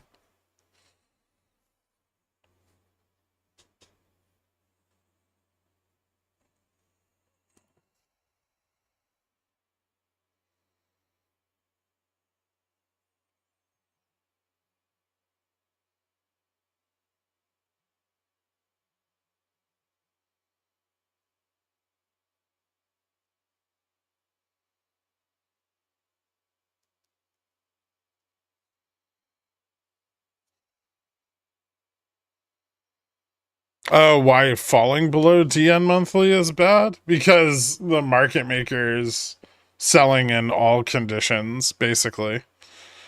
And as you start to get more and more negative delta in the money, the decay of that delta is pushing down on spot. So you start to get negative charm flows.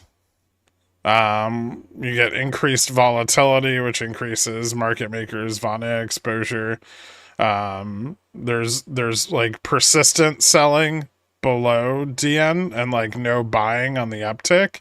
And then you also, if you fall far enough, then the effects of charm start to become noticed. If you fall even further, then market makers start to go negative on Vana. And when they go negative Vana, they have to start buying at the money short dated puts to continue to hedge the downside of their book. And so they start to become a driver of the downside instead of just being like a non-active participant. So you have kind of a lot of layers to that, but we almost hit that on like the crash in April. We came like I think we actually just fell below where the went negative Vana on the monthly, and then that kick started like the fucking move back to the upside.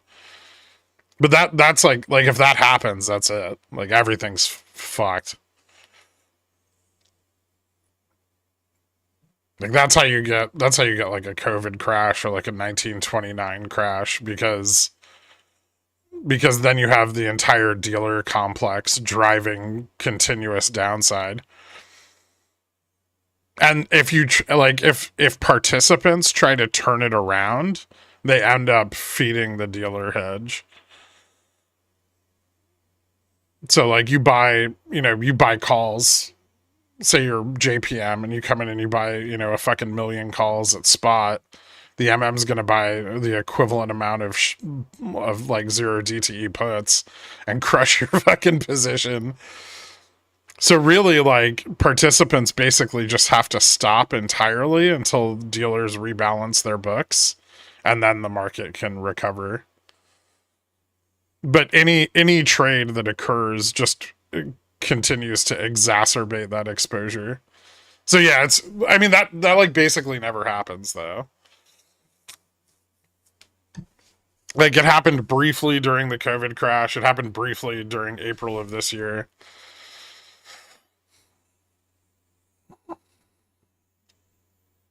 But for like, seconds on futures. Kind of like how UNH fell below DN and just got wrecked over and over. Yes. Yeah, you can see it occur on equities and stuff more frequently. Where, it's on equities, it's very rare to have Vega neutral out of the money. But you can see that effect occur, especially after like big earnings sell-offs and stuff.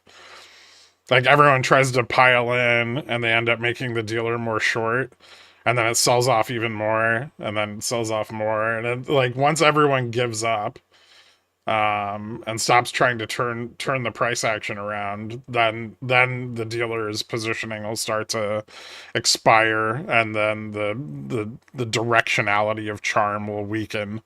But it takes time, like, and a lot of participants are interested in like buying that dip in the moment.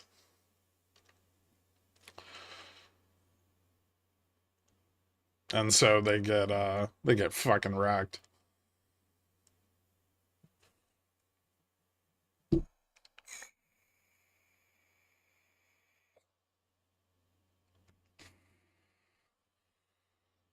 From my understanding, a test of DN is statistically unlikely to hold. Yeah, usually a test of DN leads to a larger sell-off.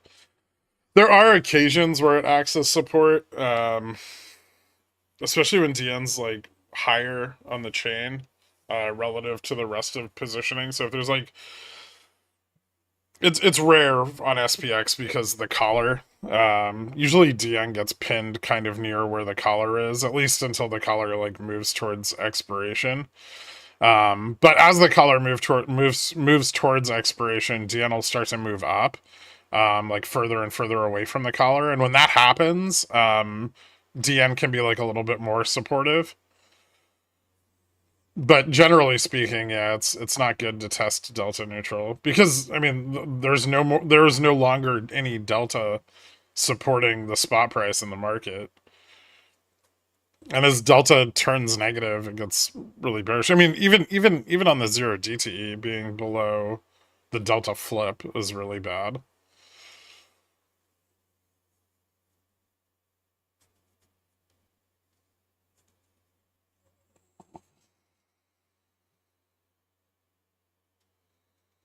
How did Citadel get bent over? Not hedging properly?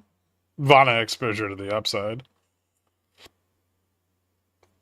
Like GME in 2021, or well, yeah, like 2021, and when DFV bought in, those were like Vega Vana squeezes, where sold call positioning that came in on smaller volatility spikes then got squeezed out by retail using huge amounts of leverage, which basically does the opposite of what I just described on SPX, except it's a lot easier to manage and turn it around because the size of the dealer complex isn't as massive. You're not dealing with trillions of dollars in derivatives hedging on GME. And so, they can turn that price action around a lot faster, but those are still like Vega and Vana squeezing to the upside. It's just inverse from what you see on an index. Like indexes don't squeeze really to the you can squeeze off the negative delta, but once you run out of negative delta, the squeezing on an index basically stops. Because the uptick in call pricing drives massive amounts of call selling, which then starts to act as a damper to implied volatility. Implied volatility falls, the dealer can start dumping their hedge.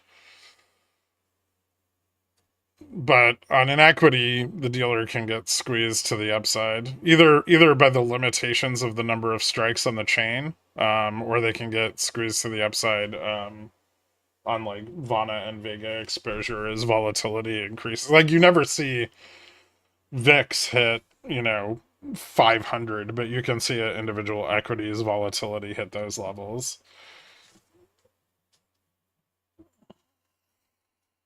I don't know. Did we get news?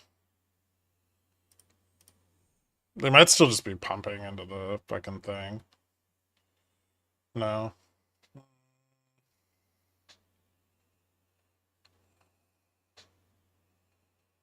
There's some news about Ukraine. This looks like a test of resistance.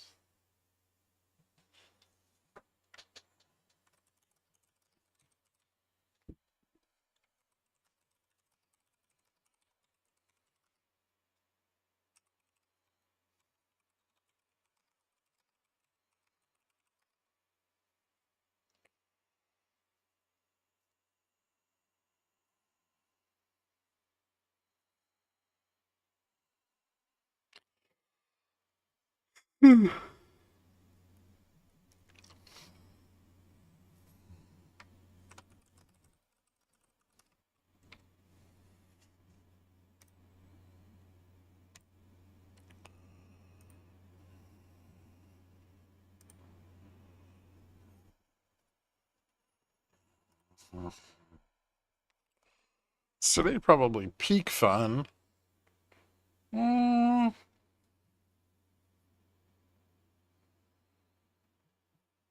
Tomorrow might be kind of grindy but that'll depend on FOMC today. Like if we move up off of the minutes today and we get back to like gamma neutral, like 64.20-ish. Well, I guess like 60, what is it? 64.14. I would say yeah, tomorrow could be pretty fucking dull. Or maybe just like grindy to the upside.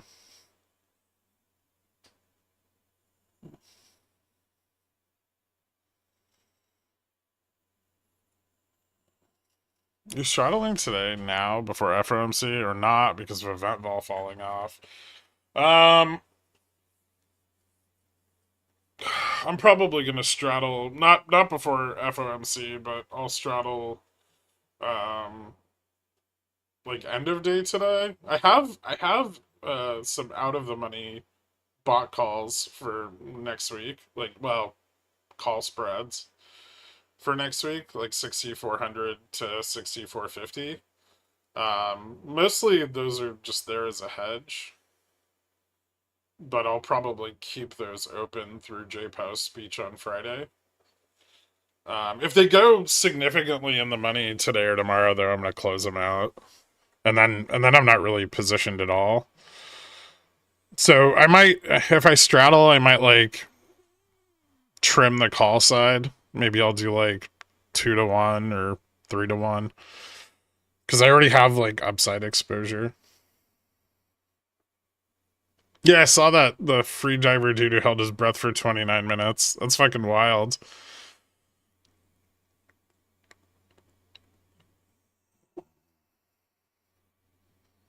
We moved down on data last week. We definitely moved down on data in April and March. It's just the market sentiment. I mean, if and also like gamma. So it's, bad data needs to hit when gamma is not supportive. Otherwise everything just gets absorbed. And then by the time the shock of the data is over, things are already recovering. Bulls are basically looking for minutes to say, yeah, let's probably cut in September, right, guys? Yeah, because the assumption is that Fed cuts are going to lead to looser credit markets, but during their entire cutting cycle last year, that was not the case. Credit tightened in response to Fed cuts. So, I mean, I think what bulls want is probably going to come to pass, given how hard the administration and everyone is pushing for it. It may not be now, but we will probably get more cuts. I just think getting them isn't going to be bullish.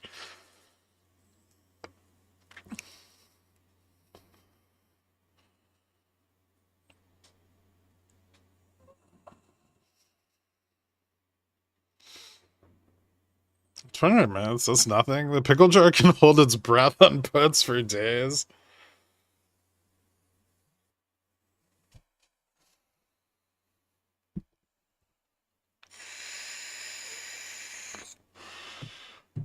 Why can't bulls see that, though? They don't care.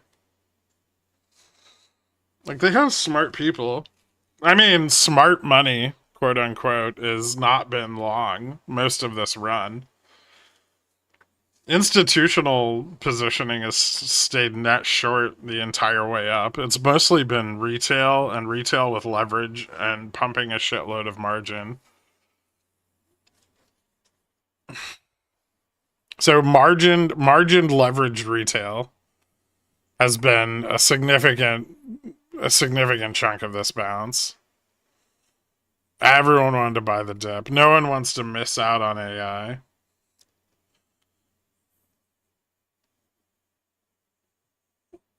Pumping a shitload of margin. What could go wrong? I don't know. Go over to the yield max subreddit, and you can find out exactly what's going wrong. Everyone thinks because they have a fucking 10% margin rate and a 16% dividend rate that they're just getting free money. Oh god, yeah. Boomers use fucking margin to buy stocks all the time. I mean, that's the whole point, right? You want to do that, but rates are ridiculous right now. Oh yeah, they're a bunch of fucking idiots. And yield max dropped like 20% overnight because some fucking whale got their stop hit. And those people were fucking freaking out. It bounced back, but that was funny.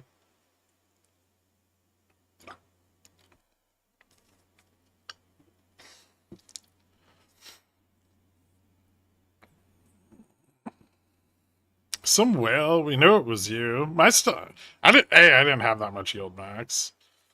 I had like 50 something thousand shares.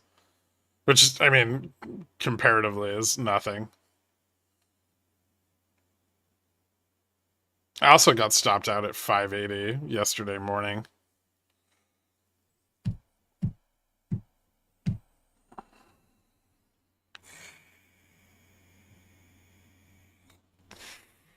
I go there whenever I need to feel smart.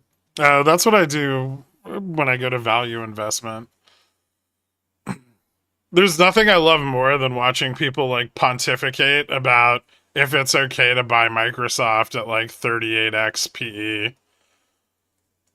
So you guys think this is a good deal?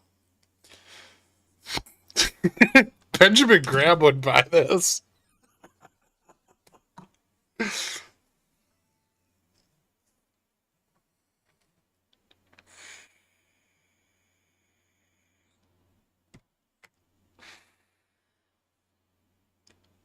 Sounds like deep value. Our Theta Gang's another fun one. Oh, our Bitcoin too. Theta Gang's been around for years and they've still not learned to stop selling, like stop picking up pennies in front of a steamroller. I love it when there's like a bull run or a bear market on Theta Gang and everyone's like, "Oh man, I'm up 188% this year." And I have like a 98% win rate on all my sold puts, and then the next week like the market ticks down 3% and their entire account's gone.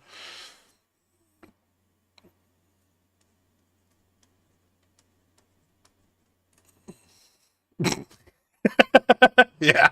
It's like, yeah, I just sell 100% of my capital on hand in spreads every week, and look how much money I make. It's almost like you can't just sell puts and calls and make money. You actually have to think about the positioning. It'll work for a while, and then it fucking won't really badly all at once.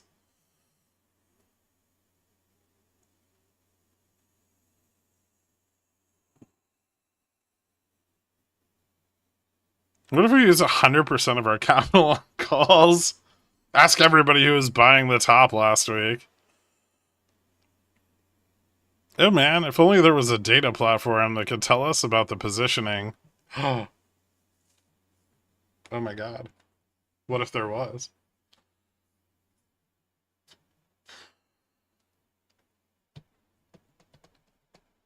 Bobby taught me that. Bobby's coming back. The shareholders that continued to hold their shares into the bankruptcy aren't getting anything. But Beyond is changing their ticker to Bobby after they bought all their rights at auction.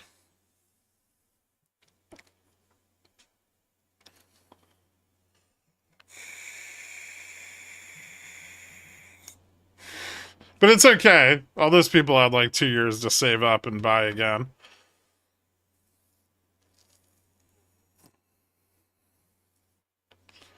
So all of Bobby's like copyrights and everything got bought out by Beyond, which then relisted as like BYON, and now they're changing the name of all their stores to Bed Bath and Beyond and their ticker to BBBY.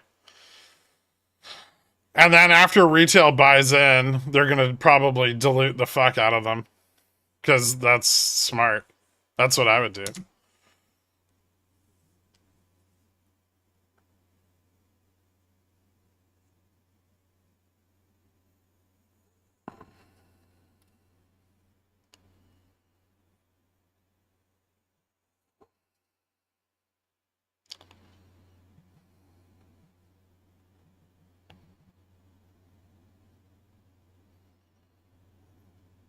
Pricing in hikes? Yeah.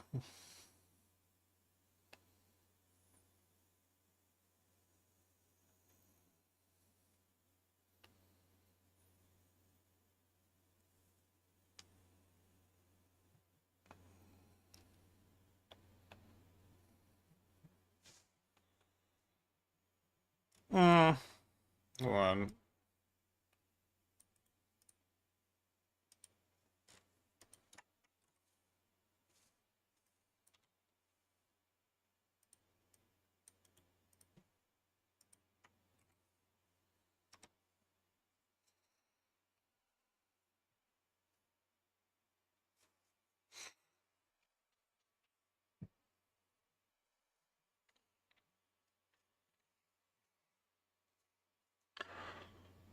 So you're doing the front month. Okay, yeah. So if the spread goes negative, then the front month rate is less than the later rate, which means the market's, yeah, that would be the market pricing in hikes.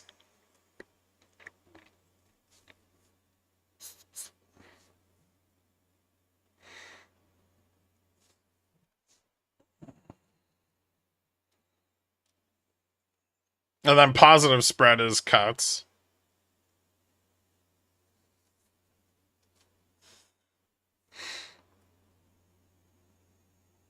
No, you're not getting your Revlon shares back. Nice try.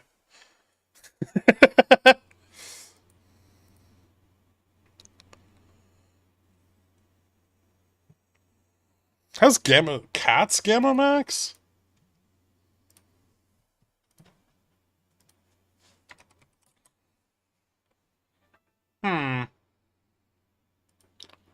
You know, after this sell-off, I wouldn't be surprised if, like, small, mid, industrial, shit with high beta bounce back. Oops. Fuck did I just do?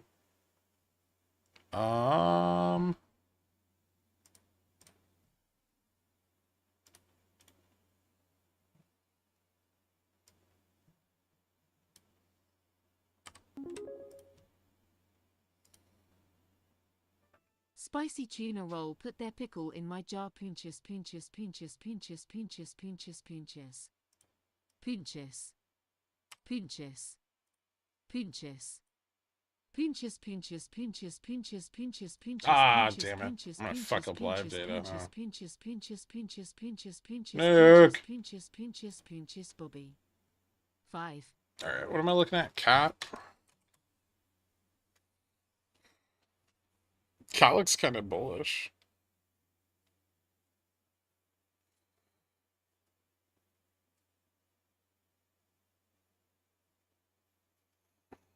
It's a 420 right now. Yeah, if it breaks out from 420, it's got some room to run, and volatility picks up really quickly to the upside. Yeah, maybe back to like 30, 32.50. Do they have earnings coming up?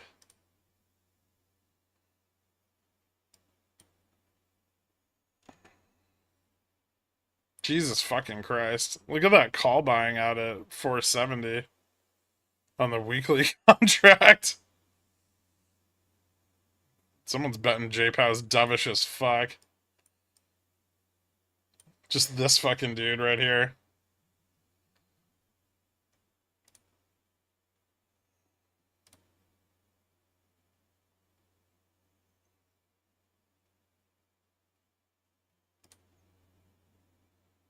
Buying the leap call.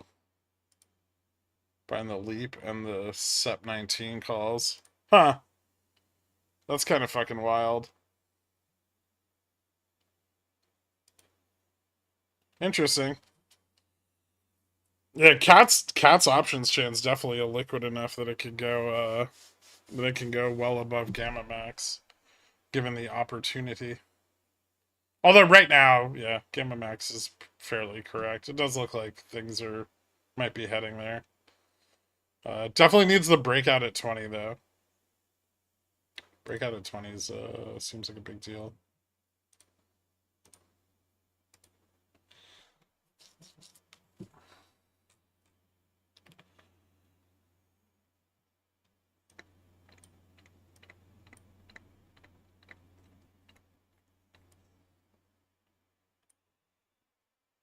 Oh, also probably quite hard to get above Vega neutral when below Gamma neutral. So the reason Vega neutral has not been acting, we've discussed this a bunch, but like the reason Vega neutral has not been acting as a significant resistance is because of all of the gamma as the market pushed up higher. You know, gamma neutral was like back here and Vega neutral was up here. And this allowed, you know, that all that supportive gamma and the gamma being significantly greater than the Vega exposure at higher levels meant that we could continue to push up above VN. And we kind of talked about how like the concavity of the MM's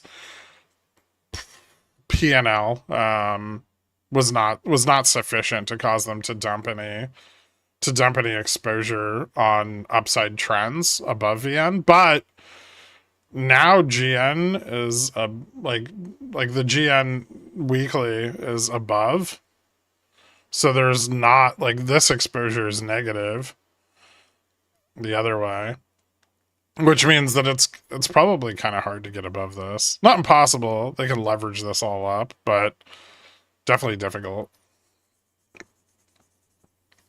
And gamma neutral on the monthly is still below. It's significantly below us, like 62, 65.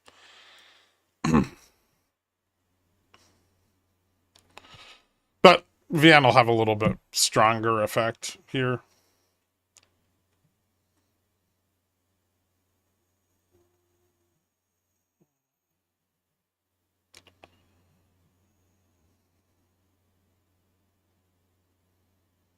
No, the minutes are in 7 minutes, and there's no press conference or anything like that. Thank you for the punchies, Dork. I assume that was Dork. Spicy tuna roll? Maybe not. Cat always looks bullish. I should have held it the past 3 years. Yes. I should have held it. Or at least like exercised my calls when they were $150 in the money. I was just so excited to sell them, you know.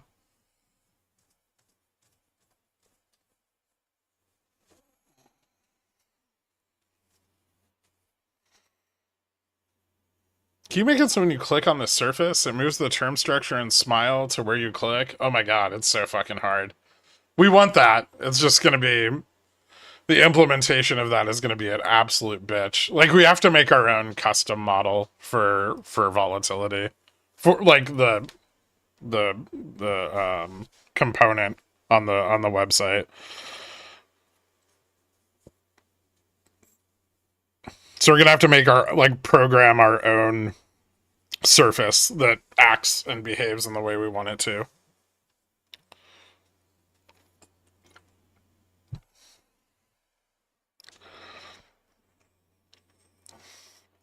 But I would like that at some point.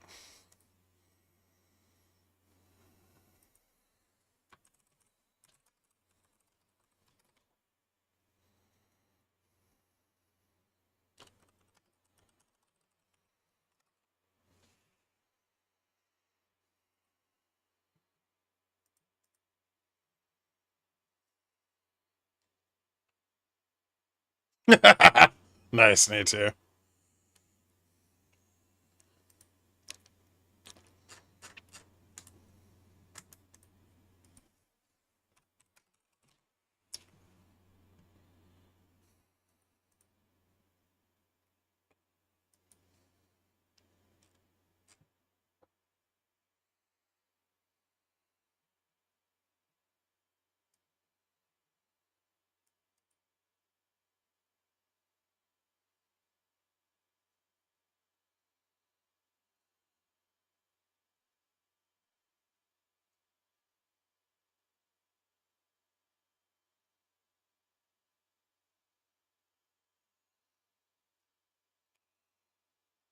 JPOW is live on Friday.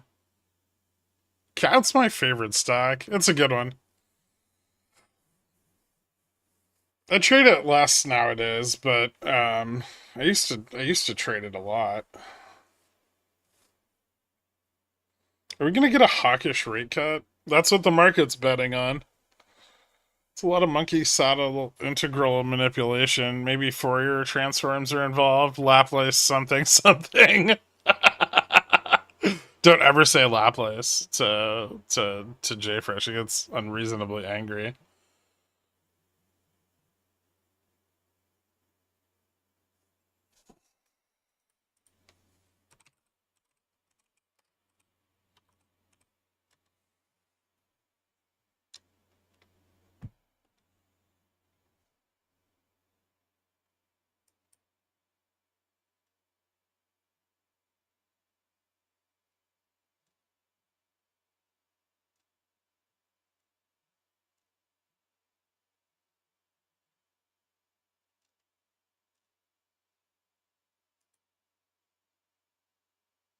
No, we got a bot?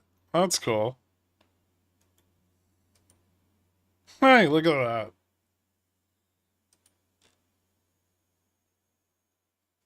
Oh, that's also, yeah, you can't pronounce it Laplace. You have to say Laplace.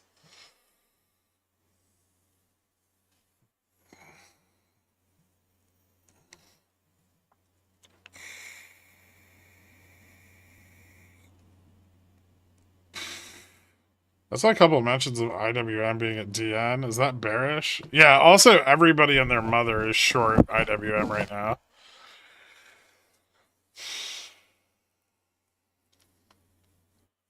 I'd like Palantir to get back to $4 where I bought it last time. I don't think he's a bot. I think he's just Australian. Oh.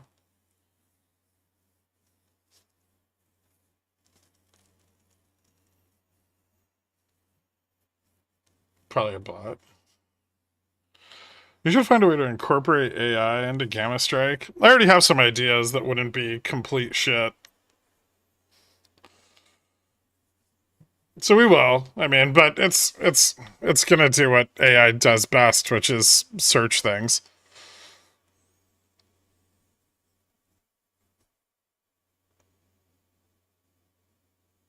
No, it's not gonna tell you how to make money.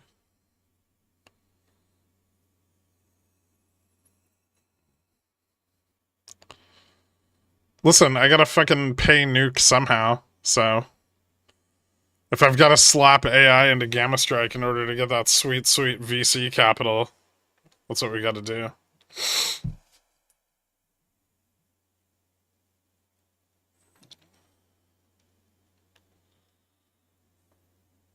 I should buy a bunch of NVIDIA chips for it too, so that my calls hit. My puts don't like that.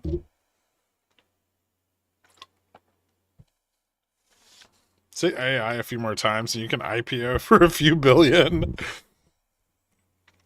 I don't wanna add things that are useless.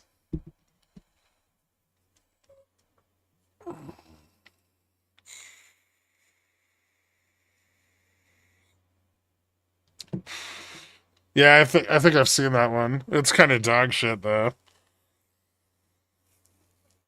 At least like the person who was telling me about it was not doing well picking the AI picks.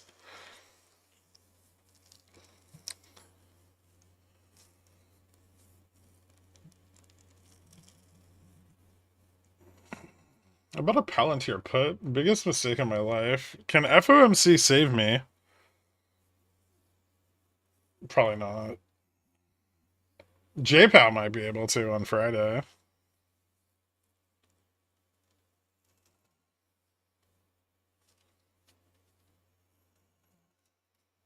Yeah, I heard about that. I heard Geo's done.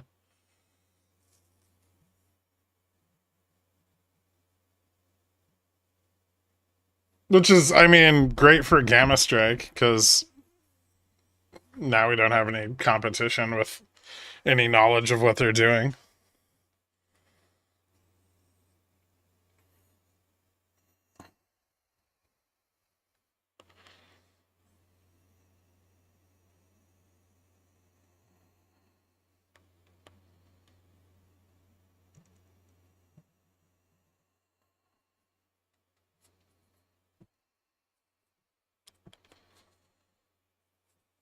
Let's have AI belittle all the user strats so they feel at home.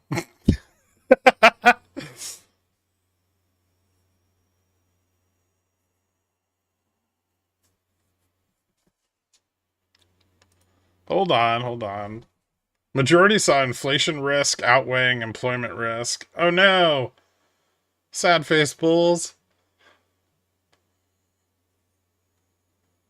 Some participants said it would not be feasible or appropriate to wait for complete clarity on the tariff's effect on inflation before adjusting monetary policy. Several noted concerns about elevated asset valuations. Eek. This isn't looking great. This is not what the bulls want to hear, by the way. Stats projections for real GDP for 2025 through 2027 was similar to the one prepared for the June meeting. Oh, this is gonna sting.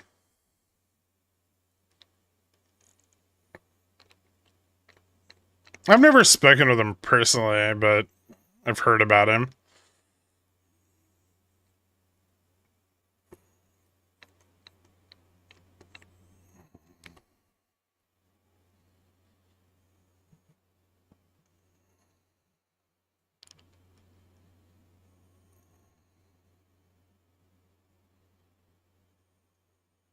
So we'll say current rate may not be far above neutral. It's not. Jesus, this is bad. Several participants said that many noted full effect of tariffs could take some time. A couple participants highlighted the role of the standing repo facility in monetary policy implementation and expressed support for further study of central clearing for SRF. Several expected companies would pass tariffs to customers. A couple, yeah, that's about it. Yeah, this isn't good. This is bad. They're telling too many truths. I mean, the big one, which came right away, was majority saw inflation risk outweighing employment risk.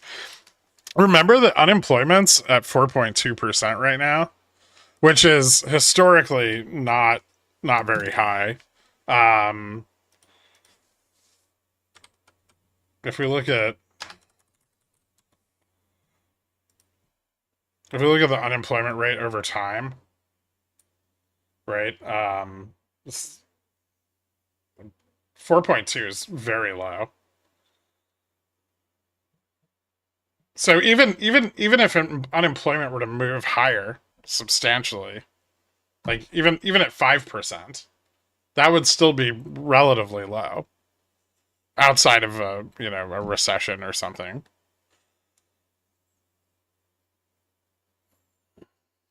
The chart makes it look so easy to interpret. It's because it is. It's not.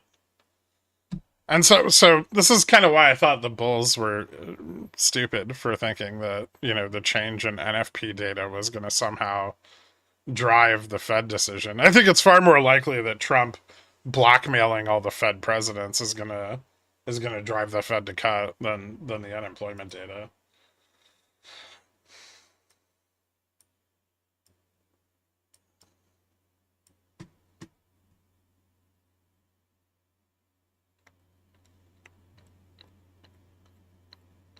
Which means that things are very mispriced.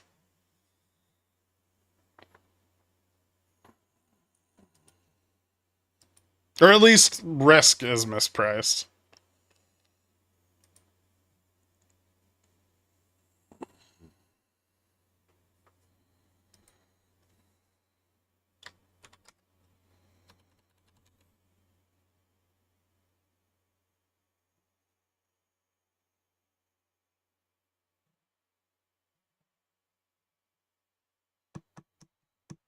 Hmm.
It's not good for cats, sir.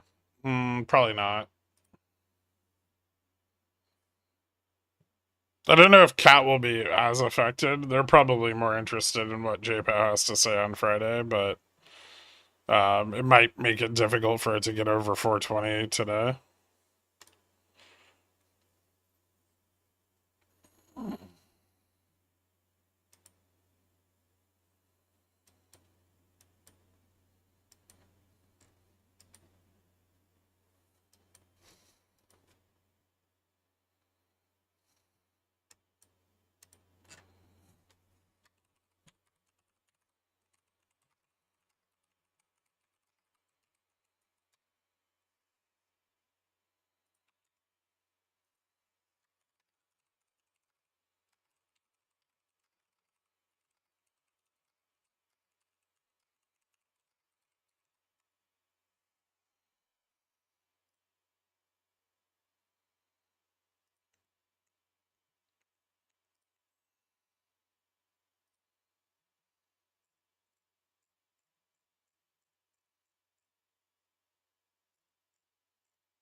Hmm.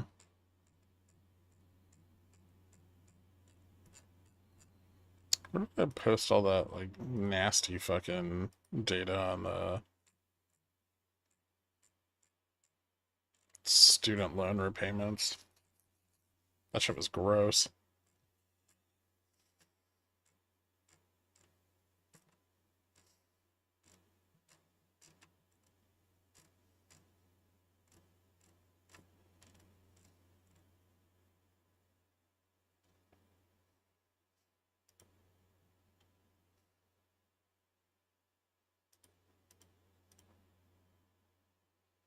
Ooh, I still love this chart.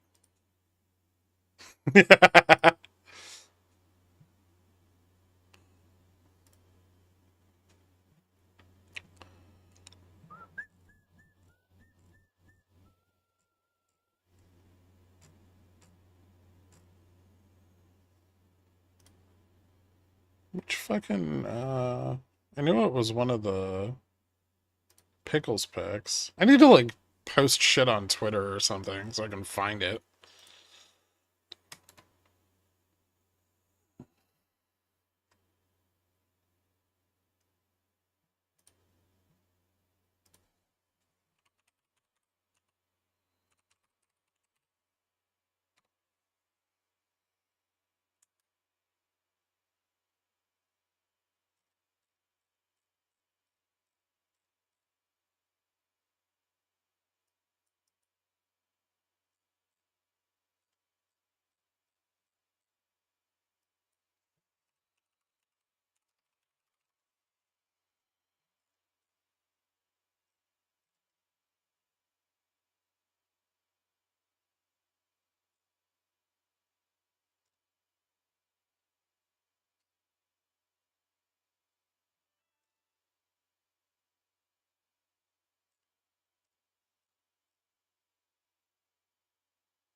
Hmm.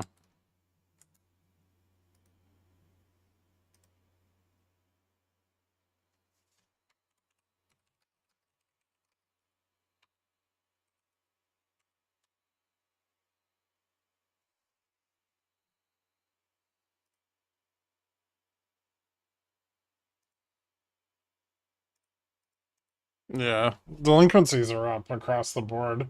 Student loans are fucking terrible. Of course, subprime's leading the charge.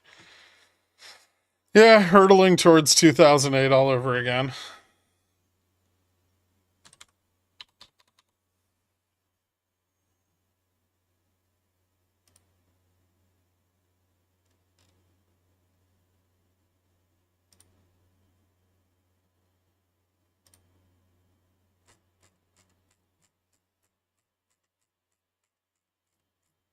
Ah, here they are. I think I found them.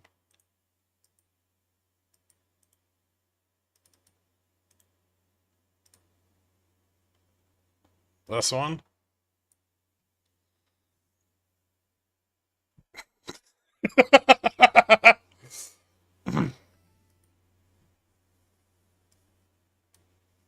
And that.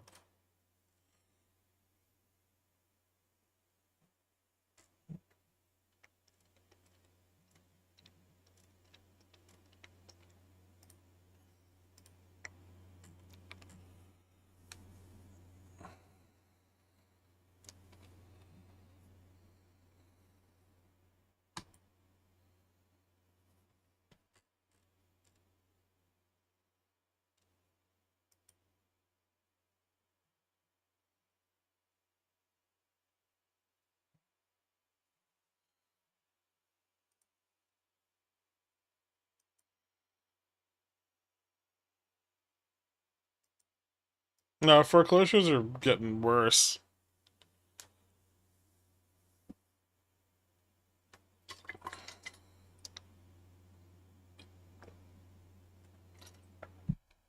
Creeping up.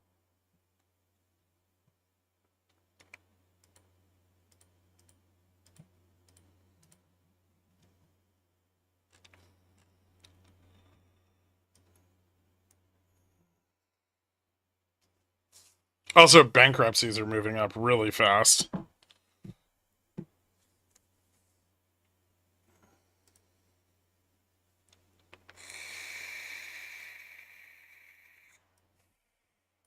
we just stuck to the implied move?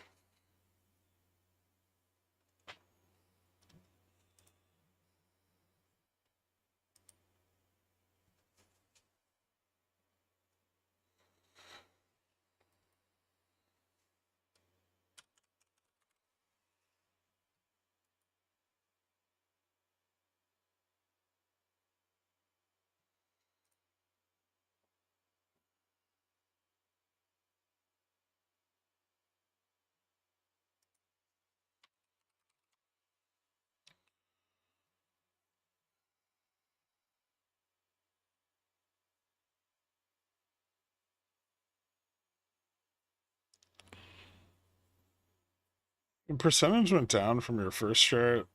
Looks great to me. You'd think the credit markets would be on the path to mass defaults. No, because we don't have higher unemployment. As unemployment rises, the defaults will pick up at an exponential, multiplicative rate to the rate of increase in unemployment. Car pricing dropping fast. Also, Range Rover pricing slashed hard. Why did somebody get in it? You know, if you buy a brand new Range Rover and then open the front door, it's immediately worth 60% less than you just paid for it.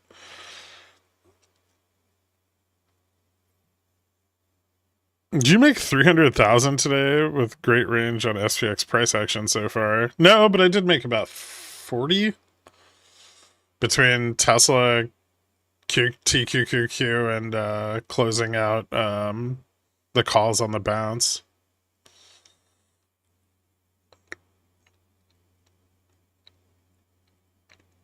It's like 42.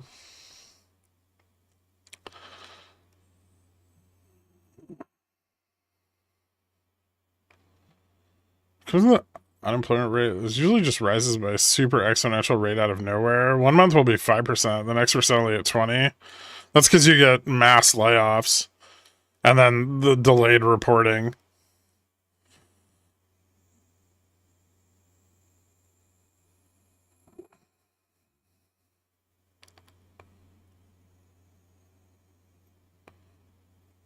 No fair. You can't guy TQQQ puts without telling us. I did tell you guys when I was buying TQQQ puts. I literally bought them at the top. Pigeon Whale channel doesn't count. I said it both places. And also I've taken screenshots of the positioning for like the last week. It was amazing. It was. Well, that's like 5,000% returns. Not bad.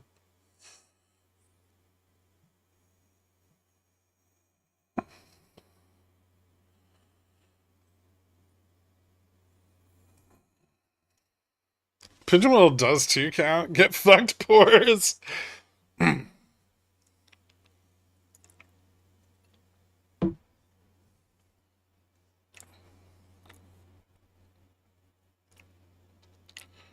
Where's screenshots?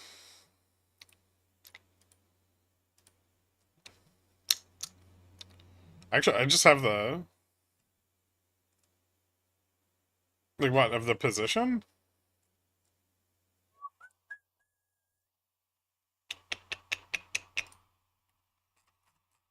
Is TQQQ at the start of the thread when I entered it?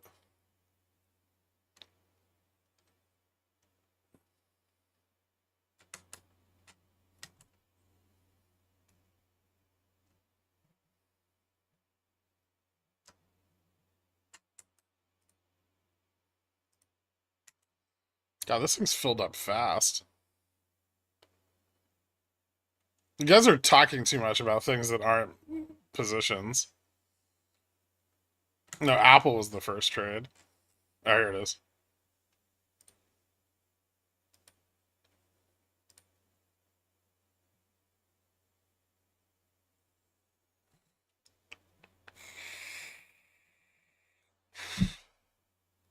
So August 12th, so 8 days ago, at 3:08 p.m.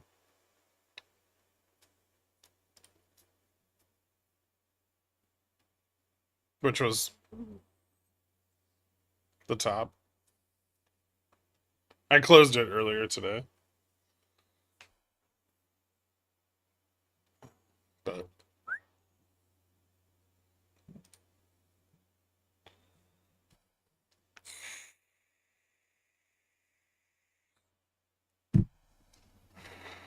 don't forget the sold calls, you genius.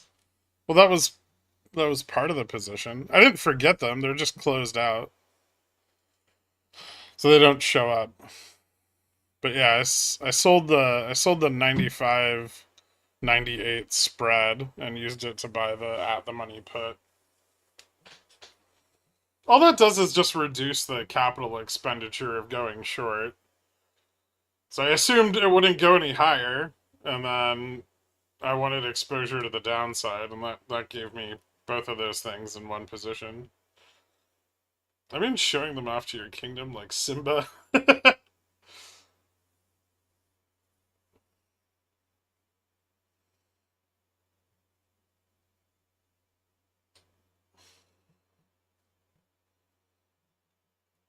In your opinion, market will dump or bull? I think the narrative could carry on a little longer if Powell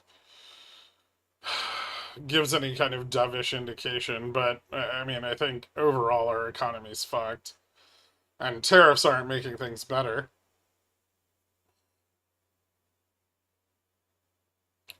If anything, we're going to devalue the dollar against foreign currencies and drive inflation through the fucking roof, which helps, with our debt problem.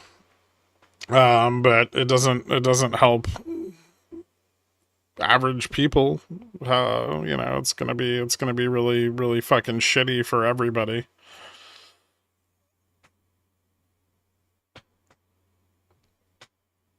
What are you sending?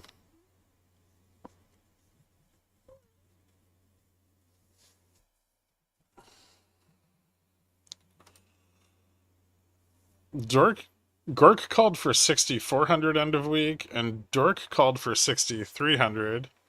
Oh, did he? I don't even fucking remember what Dork's. Yeah.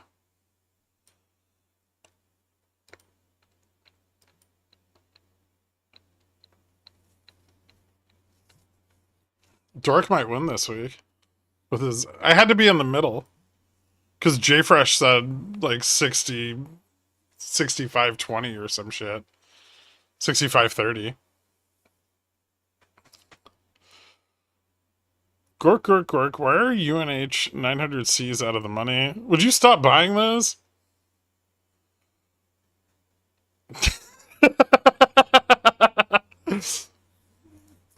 Do you have an imaginary Gherk that you hang out with all day, McChuggets?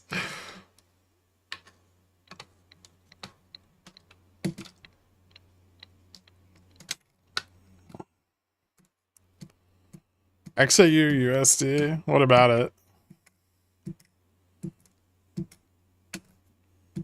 I mean, yeah, it'd probably be, you could go long pretty much any fucking currency against the dollar if this shit's gonna continue.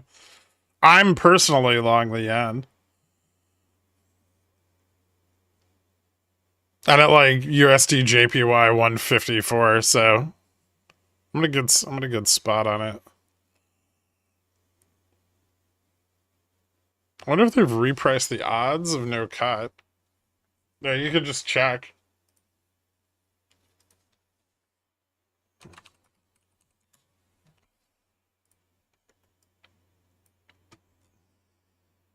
A little bit. Down from 100% 2 weeks ago.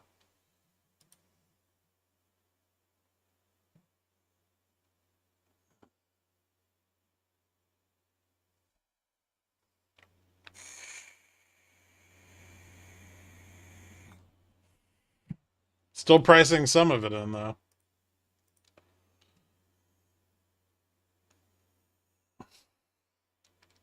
Is salty a good buy? I don't know. I don't even know how it's designed yet. I haven't looked. I highly doubt that there's going to be any kind of like ratioed position that allows you to just consistently collect yields.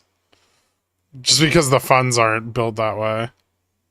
Like, salty should bleed NAV on price improvement, and then ulti should bleed NAV if prices depreciate. But right now, ulti's just bleeding NAV, and has been for like a few weeks.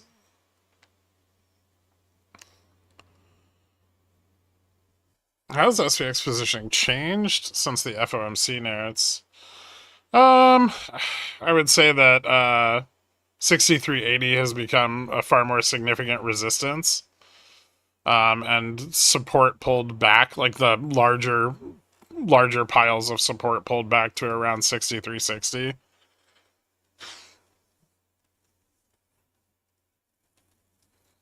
Right now, we're sitting on top of bot calls at 70 and bot puts at 70.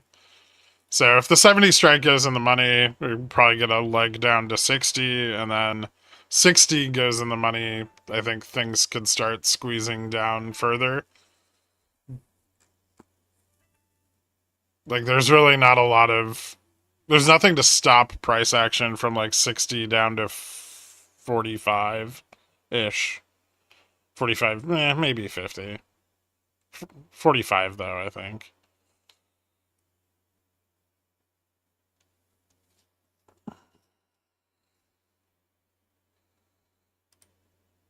But don't forget that the shock of FOMC minutes is now over, right? So we sold off. It's over. The market's going to absorb that, but over time. And we're still under the implied move for the day.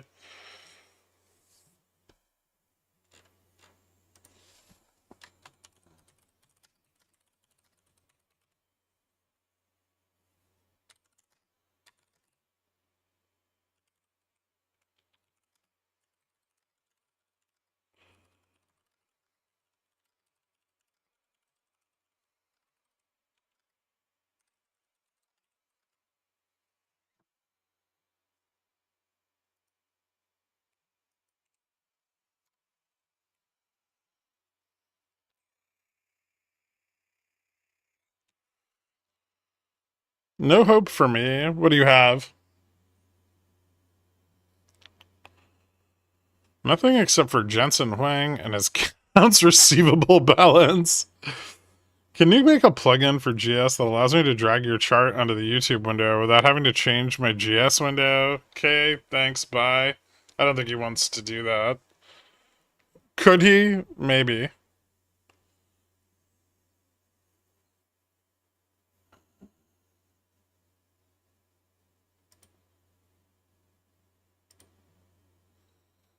Let's go rescue my 6410s. What, calls?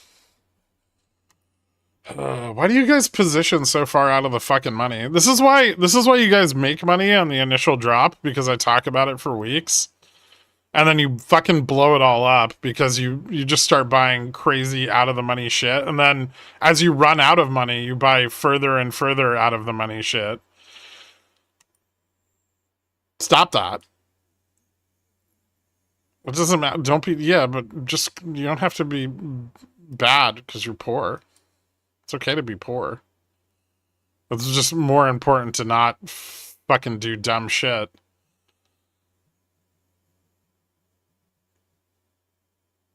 This is not my Batman class. Stop losing money, assholes.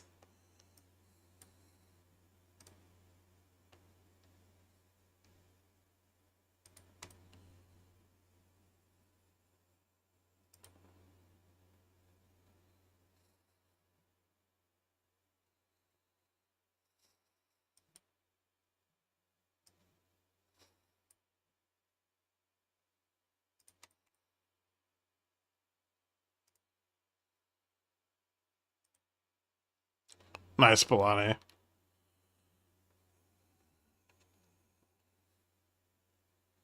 PSA, tell people to stop playing SPX and they should be playing SPY. I mean, they probably shouldn't be playing anything because we've just got like a bunch of volatility and we're kind of range bound. Which just makes most things just not that great.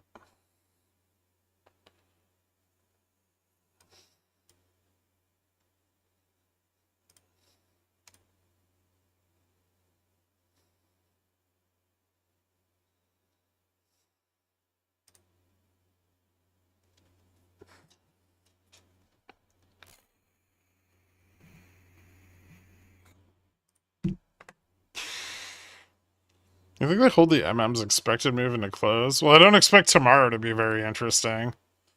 We have like a little bit of data that could shake things up, but not a lot. I think we get our PMIs tomorrow after market open. Philly Fed in the morning. So boring.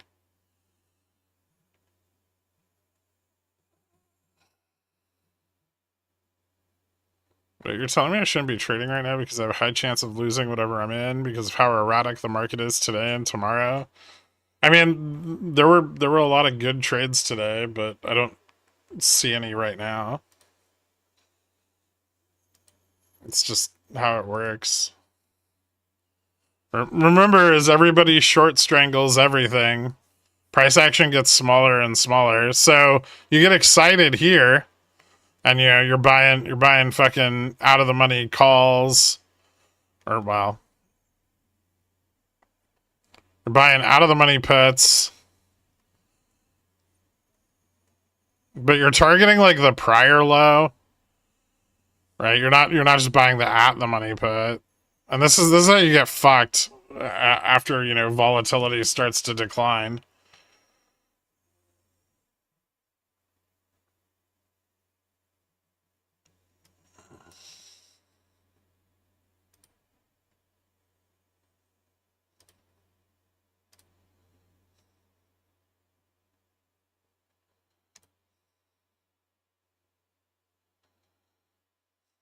Hmm.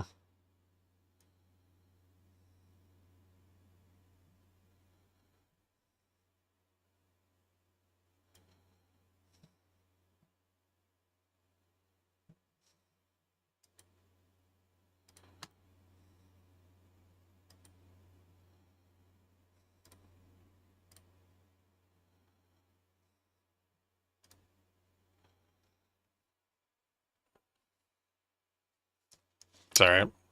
So the at the money, and then you know, you get support here, and it fucking moves up, and then you get fucked because you're still holding your puts down here. So you're like, I'm gonna flip it, and I'm gonna bet this breaks out, and then, you know, it fucking tests and gets rejected, and the range continues to narrow, and you keep buying out of the money shit because you're expecting volatility to increase rather than decline. And so you just keep getting burned. And so this is the effect of that after a drop and everyone repositioning, is that the pickle jar keeps doing that, expecting their wild out of the money bullshit calls and puts to print. And then, you know, they lose all the money that they made being prepared for the initial drop, which is just very shitty.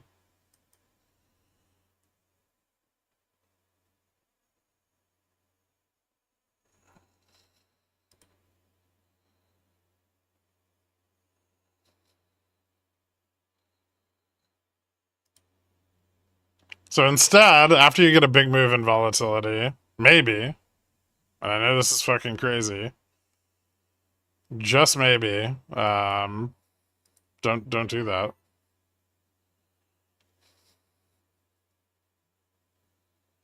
It's not particularly you that I'm calling out. It's just a general kind of thing.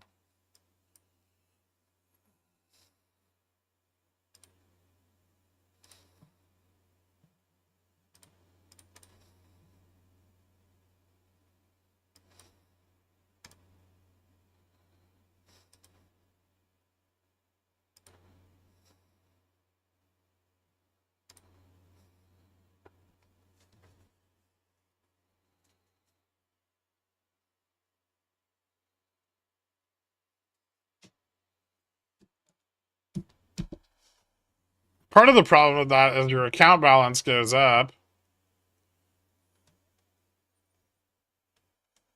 and you're immediately thinking, what can I spend this on?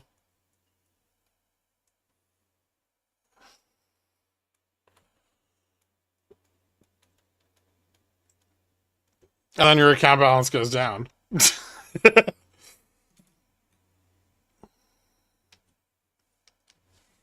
Tesla does not look great.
You need to write a book on trader psychology.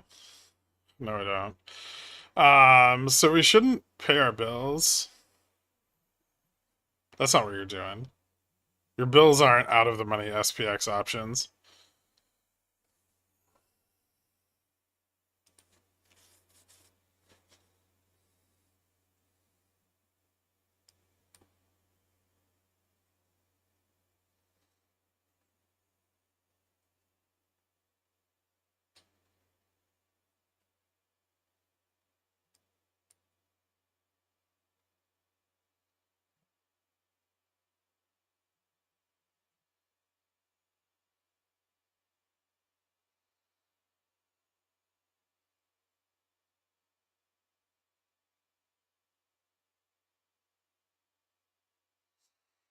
Maybe wait for good setups with higher probabilities and looking to make money every day. No, it's looking to piggyback off of making money. That's the problem. Is everyone made money, so now they're looking to deploy their capital again aggressively. But this is like after a big drop, it's generally not the ideal time to do that.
How high can they bounce this? There's resistance here at 80.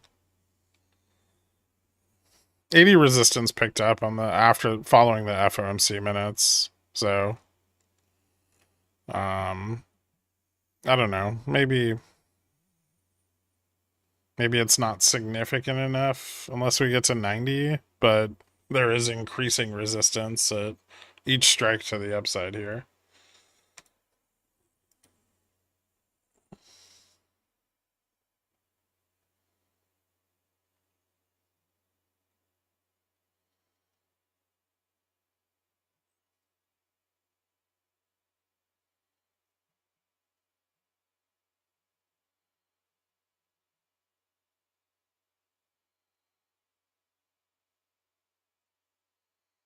No, it probably won't squeeze.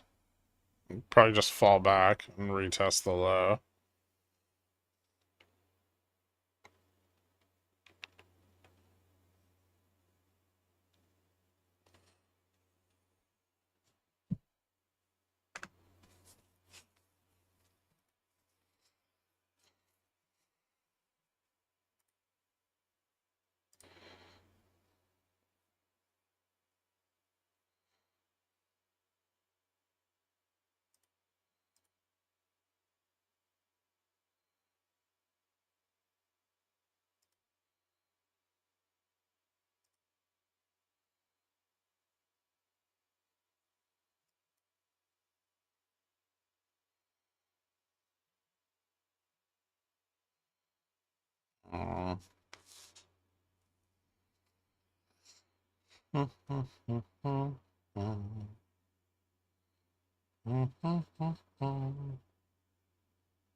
What's delta look like?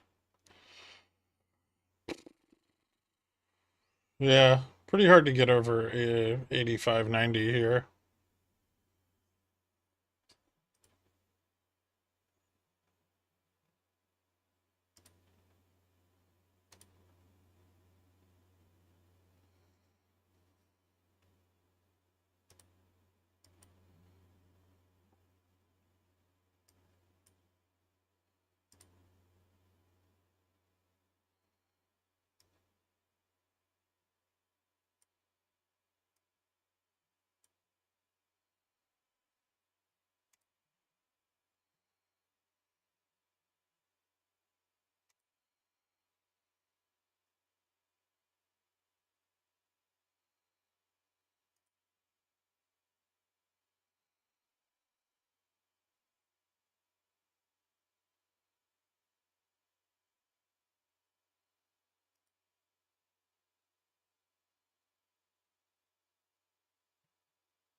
Hmm.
Hmm.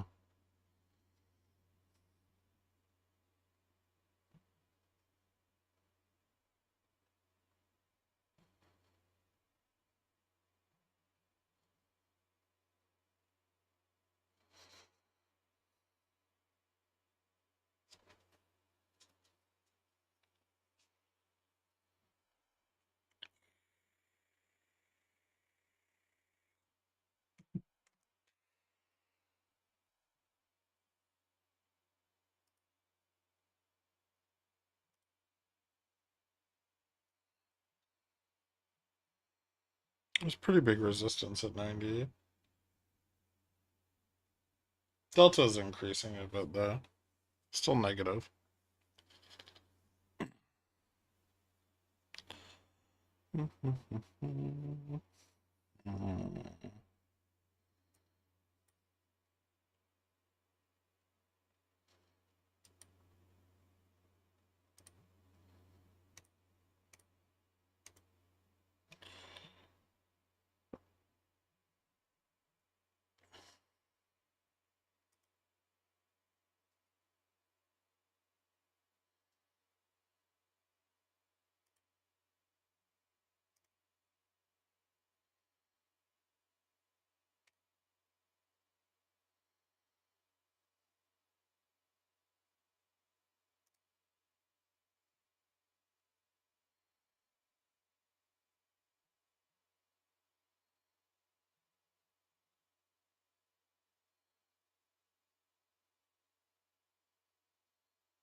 No, no news, I don't think.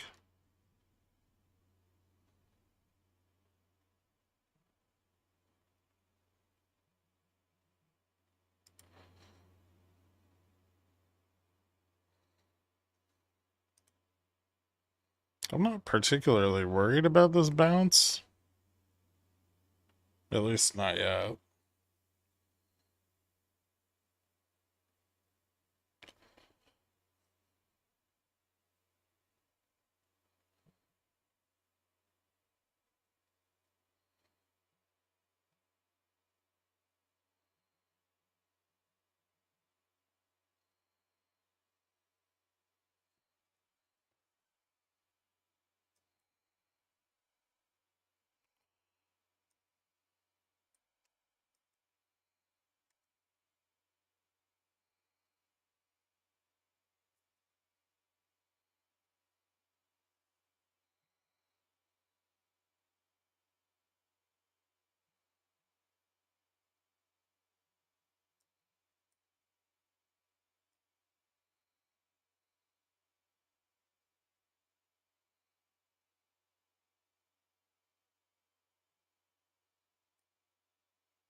Don't know if I want to short this, though.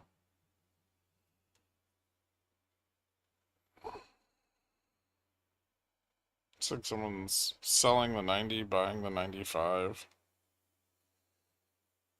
Some bot puts coming in at 95. Hmm.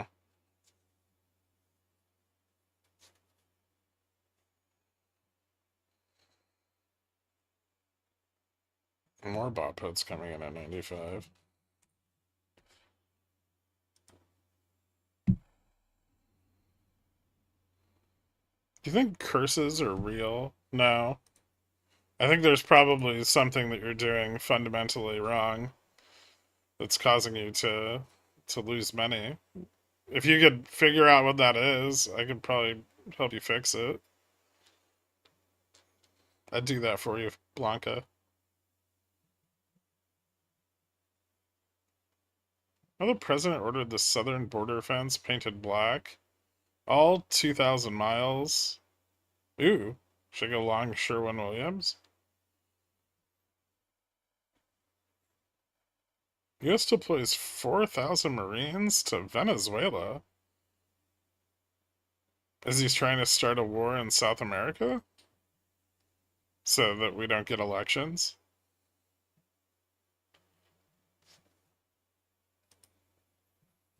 Is Mexico paying for this paint? You know they're not.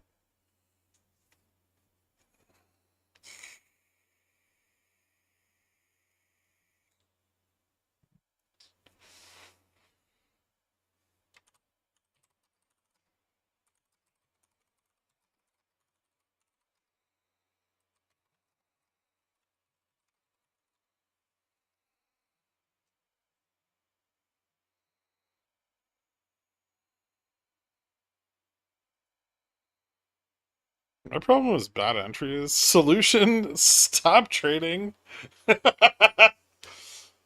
Yeah, no, don't try to improve your entries. Just quit.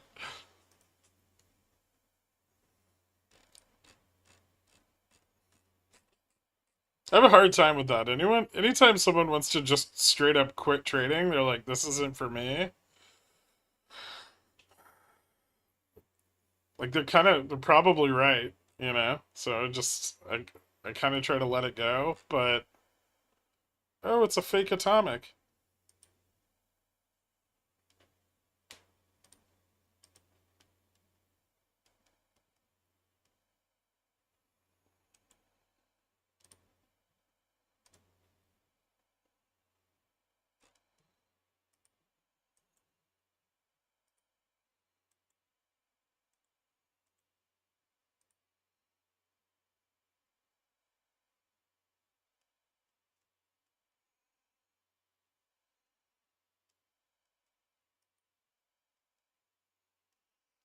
We're in South America, right as Call of Duty was running out of ideas.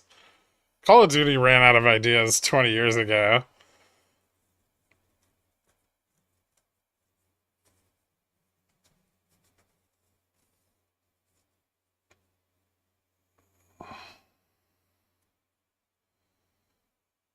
I won't quit until I make all my capital losses back.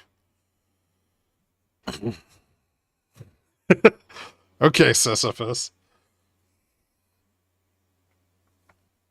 I mean, generally, there's like something easy to fix that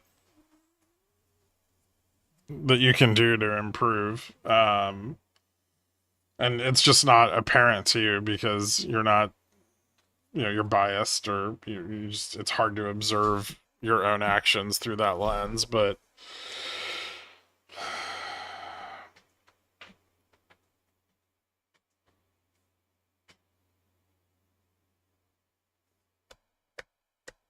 how do you fix greed?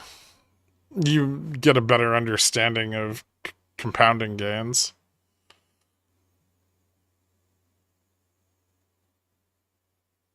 And understand that, making 5, 10, 20, 30% over and over and over again is drastically better than making 100% one time and then immediately losing it all. Trying to make 100% a second time. I wouldn't recommend learning to fix your sell side abilities after a spike in volatility. Just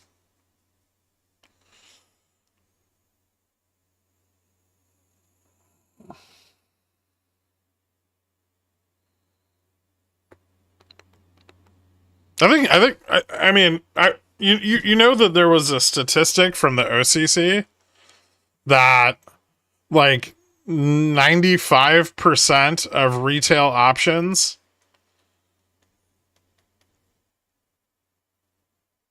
reached profitability.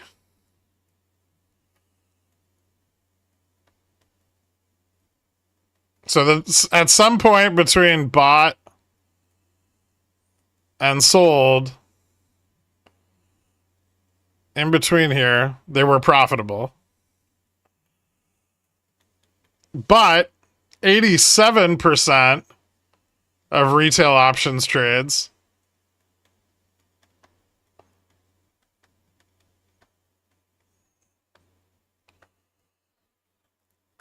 resulted in a loss.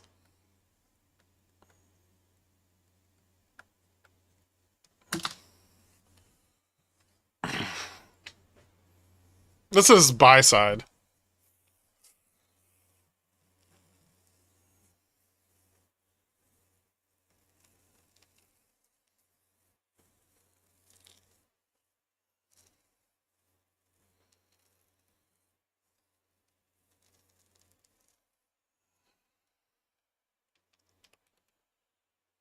I think it was greater than 1% was the signal for profitability.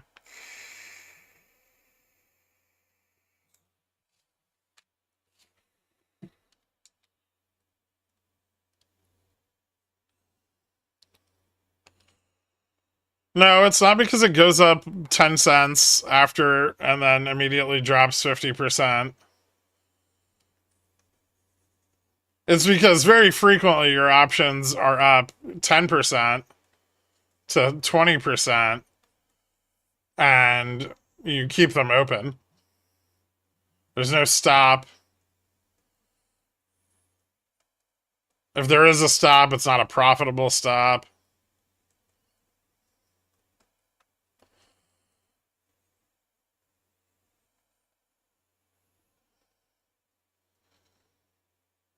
It's that people just overhold trying to get significant gains.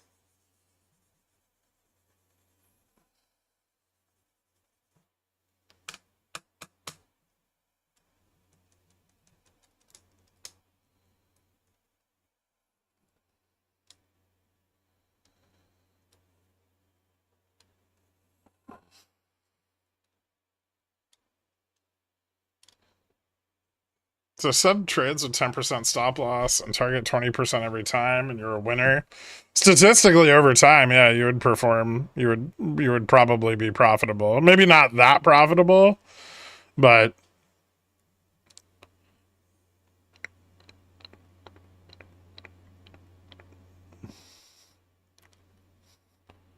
cuz even if every option were just a coin flip, if you could trim the risk sufficiently that your winners are greater than your losers, you would experience growth over time. Very slow, shitty growth, but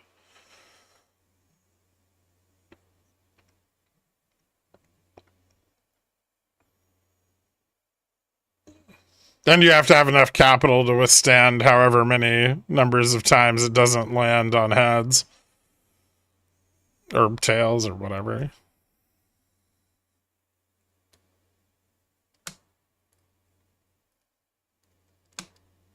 $10% stop loss is how I lost half my account last year. That sounds, well, no, that just sounds like bad entries are how you lost half your account last year. Or you know, just making fundamental mistakes like buying an out of the money option.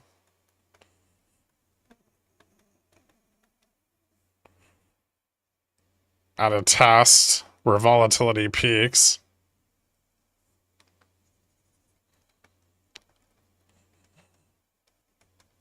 and then getting your stop slapped because the bid ask widens.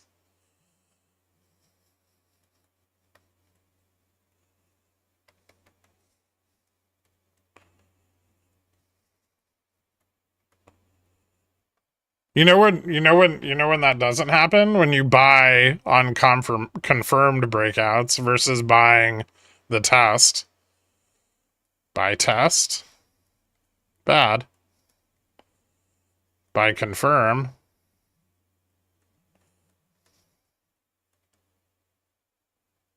Good.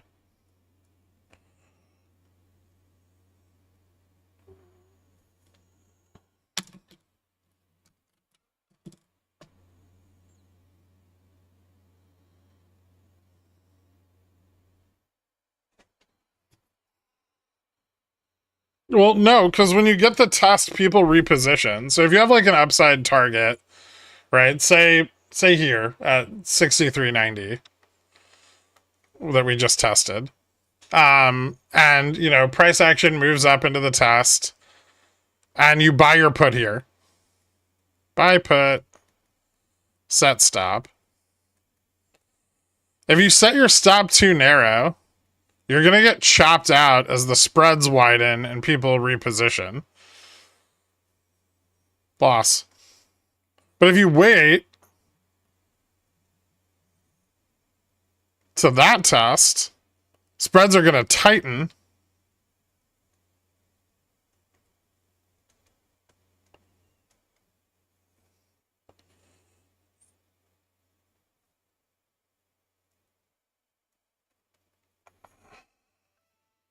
And you don't get stopped out.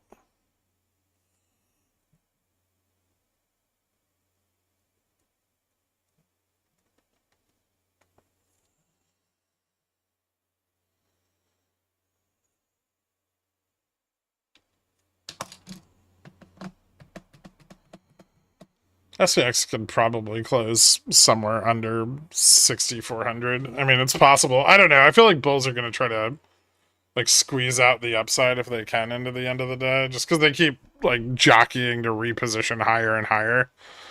But 80's still really important here, and if they lose that, they're fucked. So maybe even 85 now. After the last hour. I would still 80.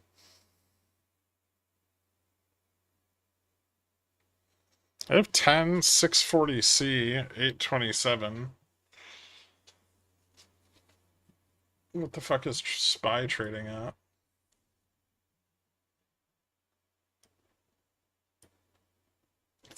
You need a pretty big move.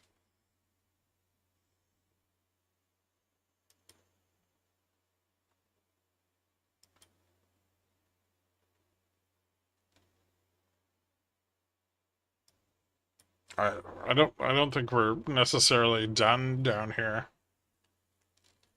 We could definitely get more downs. We might get some up before then, but SPY. So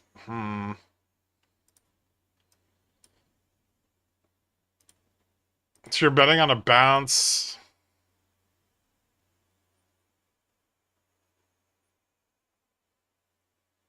$50 points to the upside. You might get it tomorrow. I don't like it, but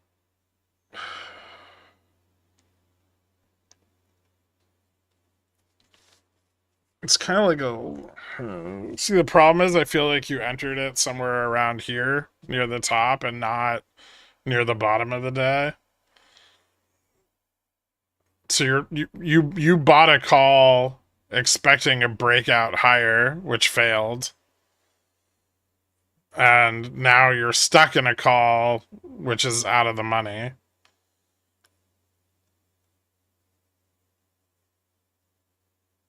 So, I mean, that's the time to buy a call was this morning.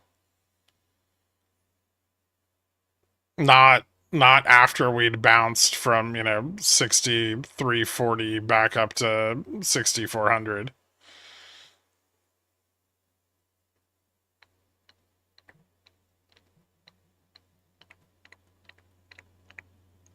PC ratio spikes up hard. Yeah, but on the 15-minute, and that's usually just sold puts increasing.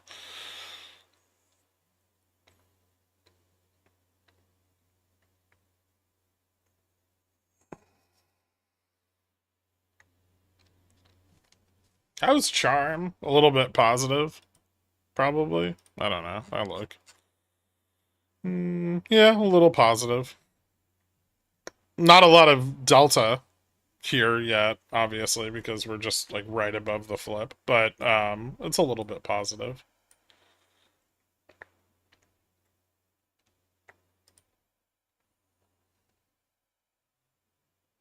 About around 637 before the drop.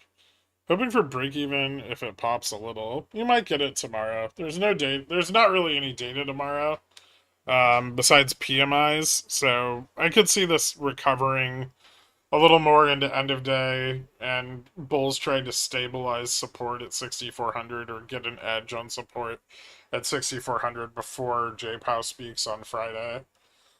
So I don't expect like another big downside move, unless we get more bad information. And FOMC is over now, so the event risk from that at least is falling off.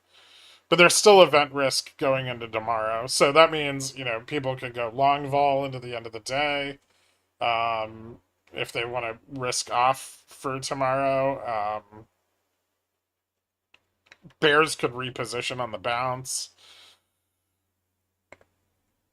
It's definitely risky to be out of the money like that.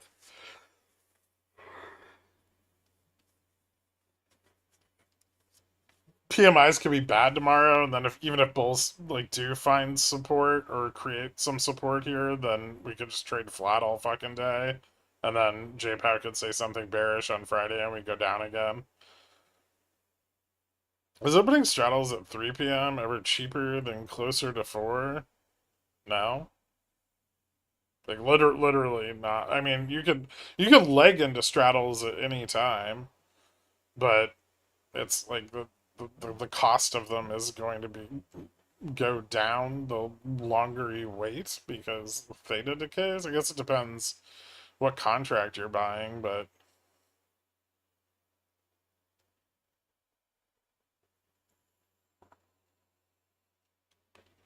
is any of the data tomorrow enough to move us? Really bad PMIs could. But it's S&P PMIs, so yeah. Not ISM.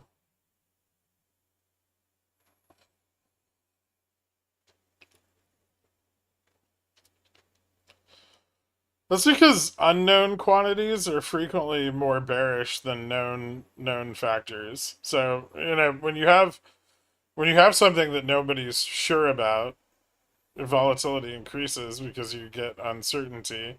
And then when that thing is no longer uncertain, it's more bullish because you have certainty.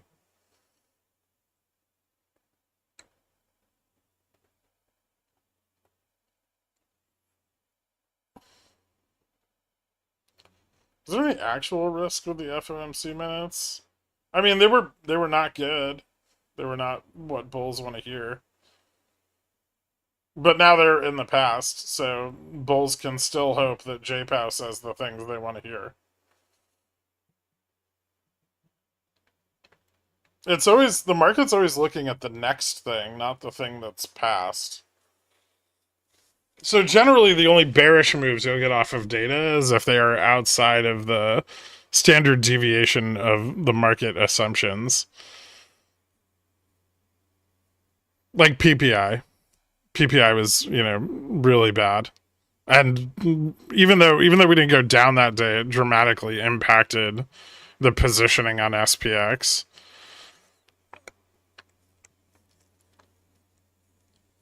What's a 5-word synopsis of FOMC minutes for folks who are just joining? They don't care about employment. They think it's fine. Inflation's bad. Which is kind of the opposite of what the market's been bullish on for the last couple of weeks since the jobs revisions. Because they assumed a Fed that would react strongly to the change in employment data. However, it's only 2 months of change, and then NFPs went back up. So I don't think I think even with all of that factored in, the Fed probably doesn't give a shit about employment right now. Historically, unemployment's very low, but inflation is still very high.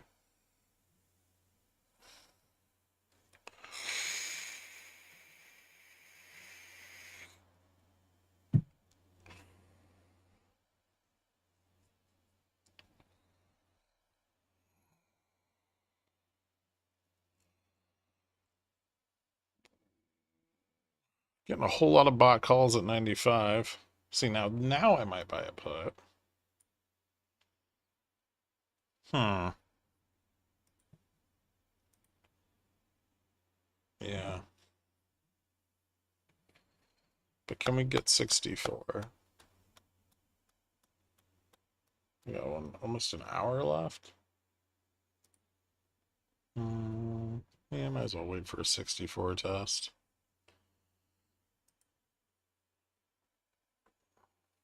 Left a gap at 91 to the downside.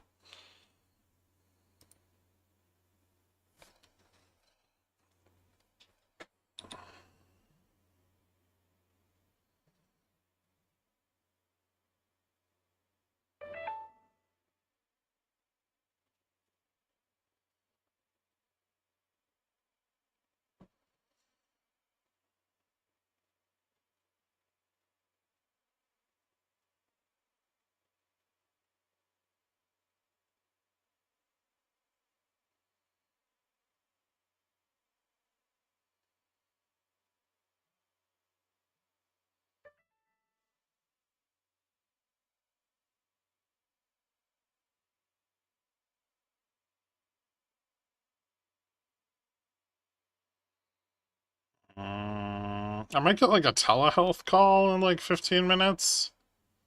Just a heads up.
Hmm.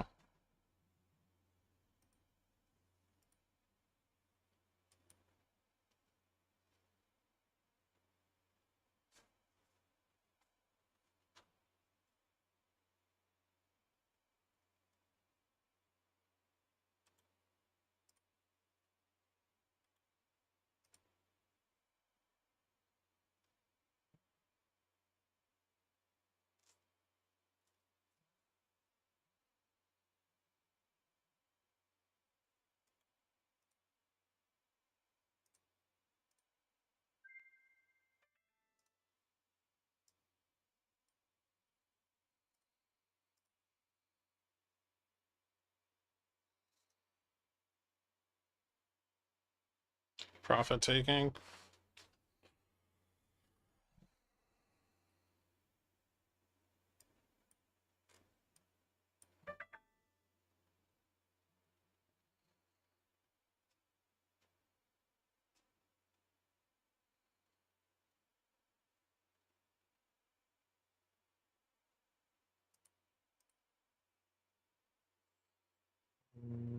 Bot puts coming in at 95.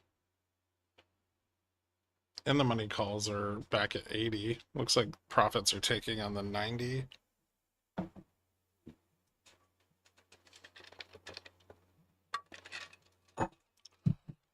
Might get a pullback to fill the gap off of here.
Hmm.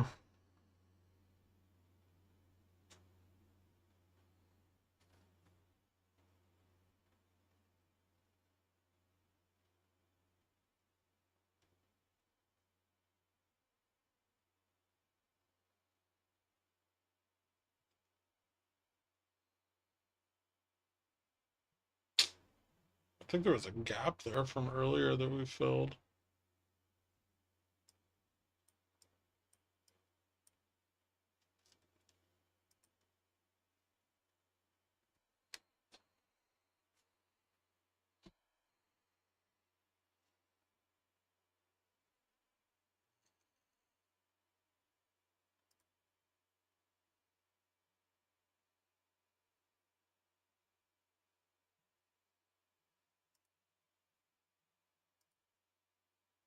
Hmm.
That's fun.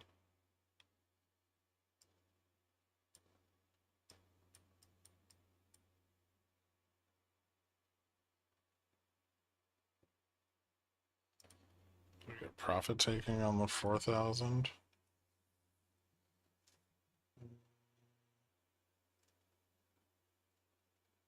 Oops, 6,400.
Profit taking on the 6,400.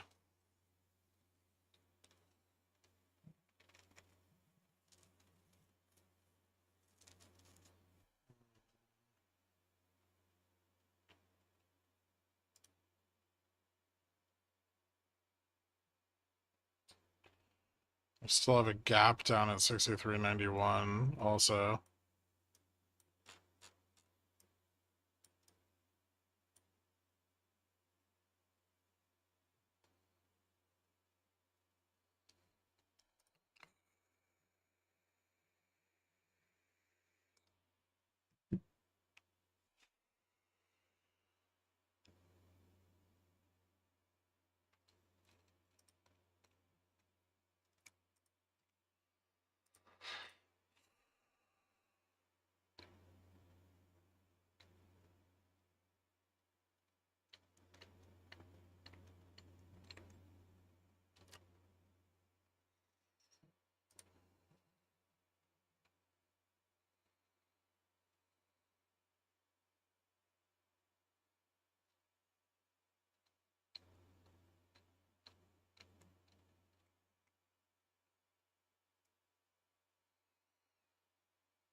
$395 puts pricing up.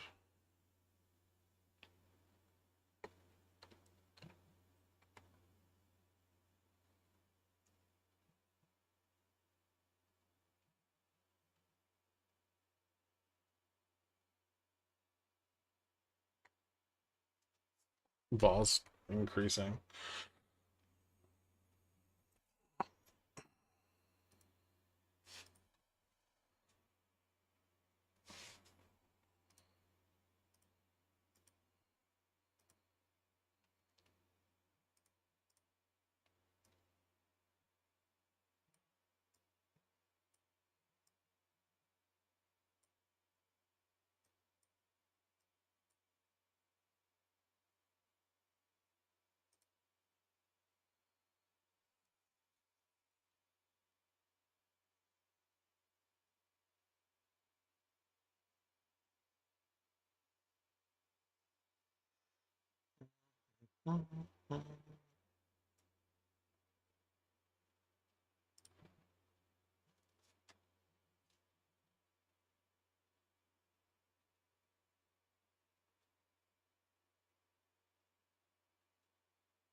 1 second.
All right. Sorry about that. I had to do that telehealth call.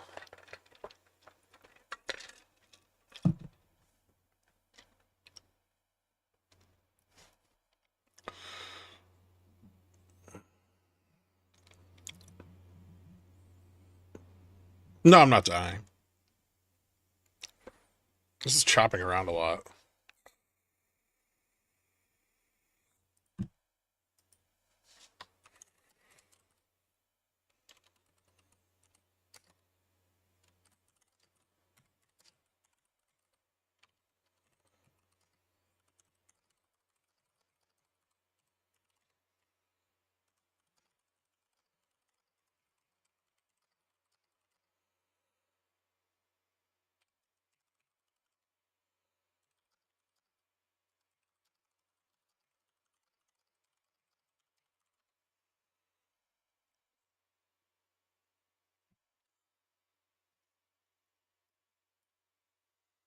Hmm.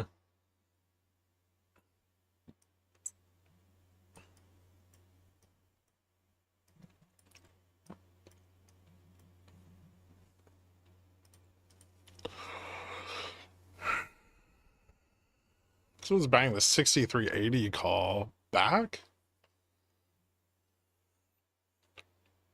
Supportive calls at 6400, 6395. But net, all the calls up here are sold. So, I mean, any profit taking, and this would sell off pretty quickly, I think. Support's still back at 85.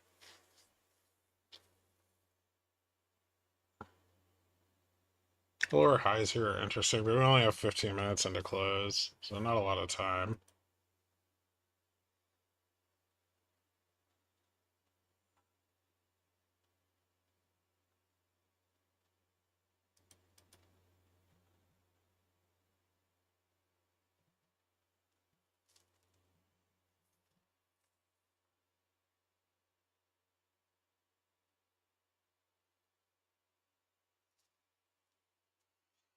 There's some bot puts coming in at 405.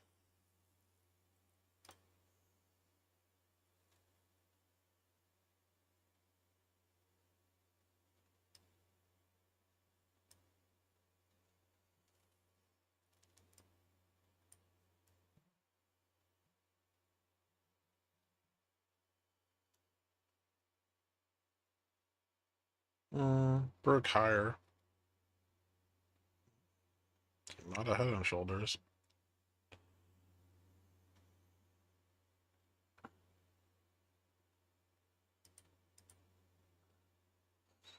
NQ didn't, though. NQ is still a lower high. We have RSP overperforming again today. 0.7, down 12. Yeah, a little bit. Dow's up. I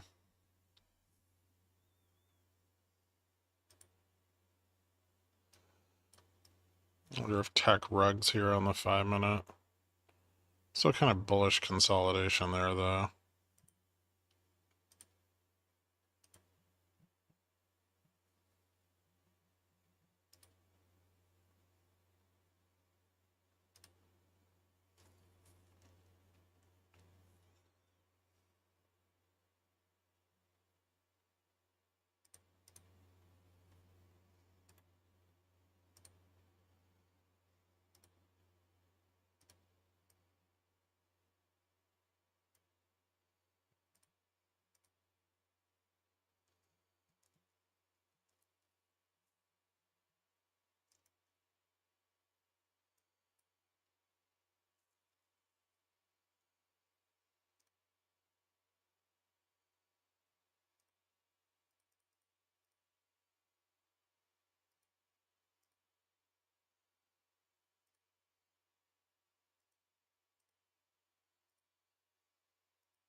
Mm-hmm.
Mm.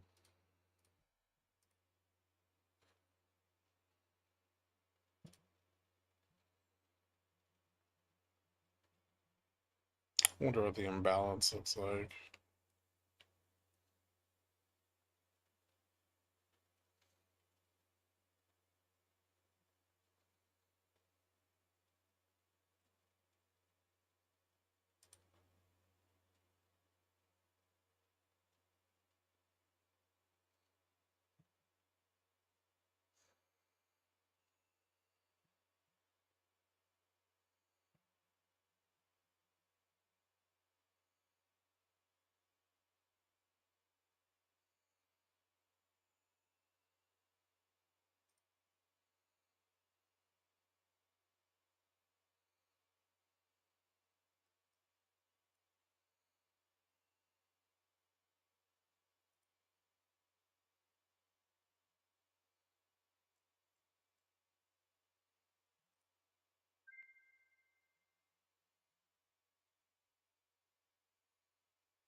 Still a gap right here.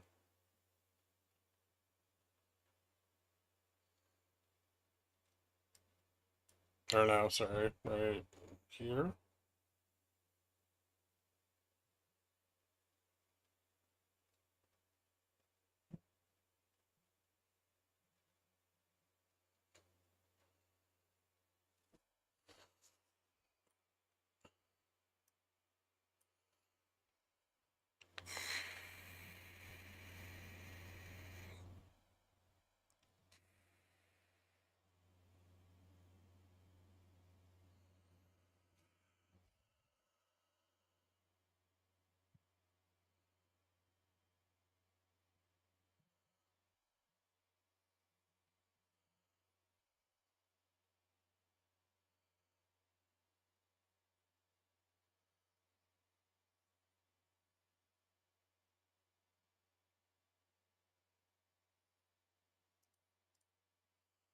Market on close imbalance is positive 1.4 billion for S&P, positive half a billion for Nasdaq.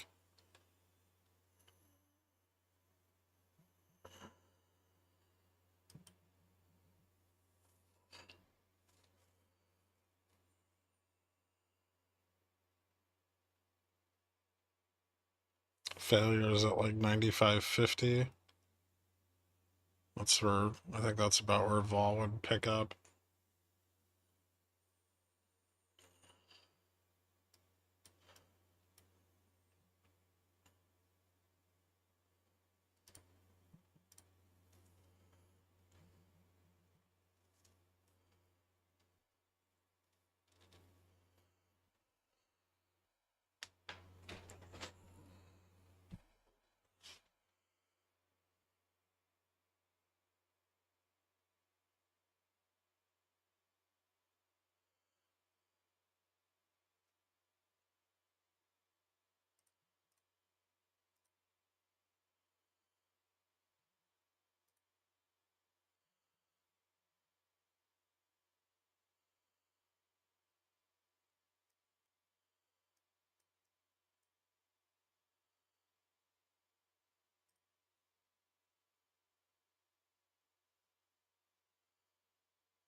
Mm.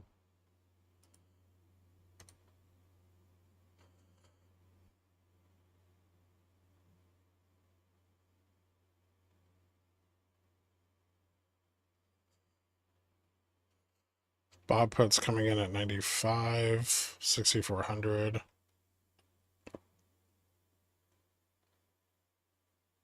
Hmm.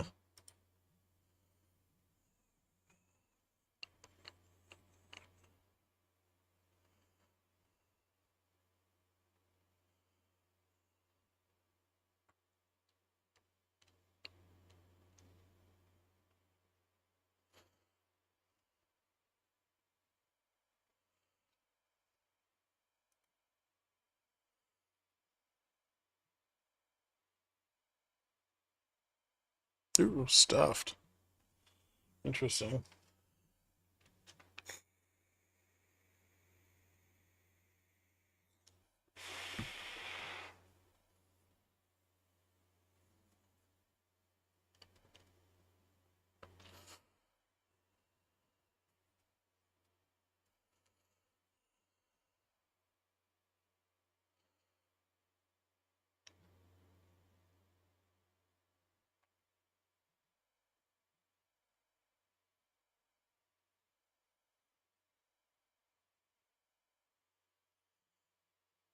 Do you want to buy the 405 put again?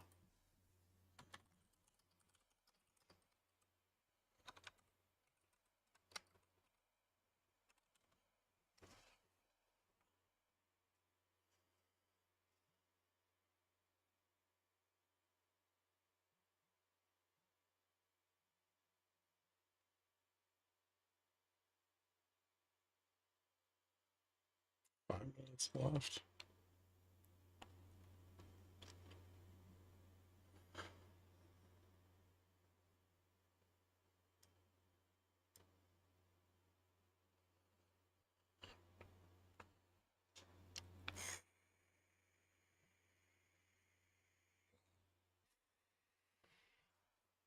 Another sell-off into support here.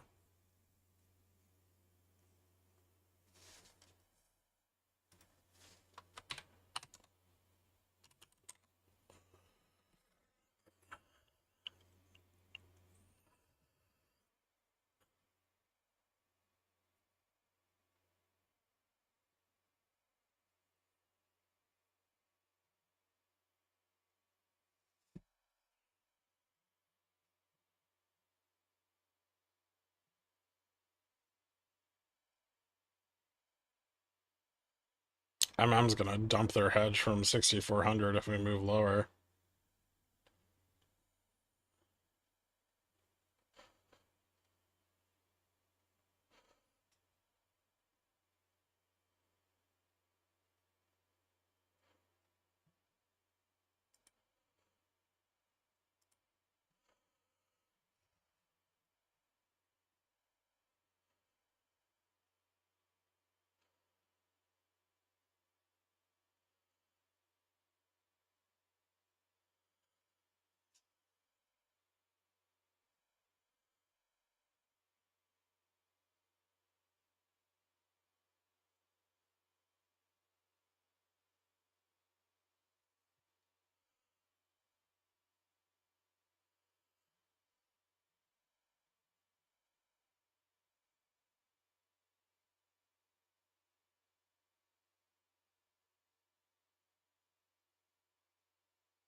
There's still that downside gap at 91.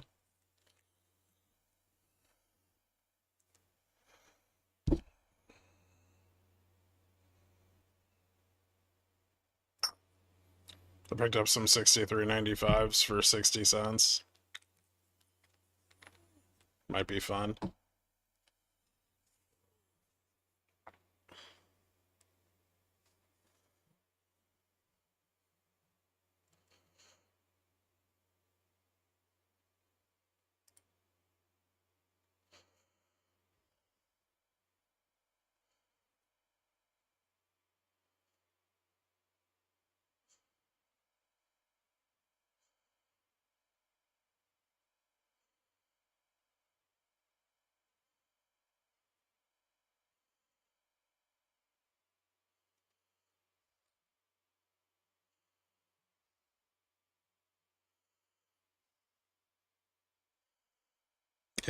It was.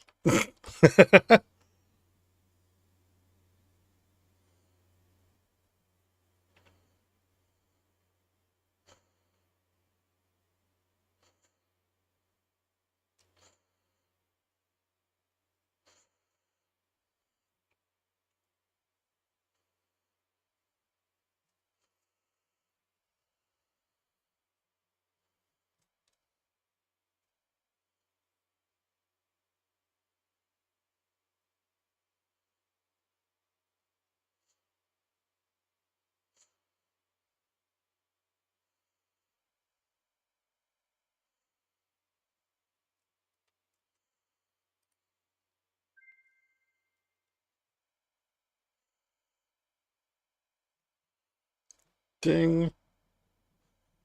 That was interesting. This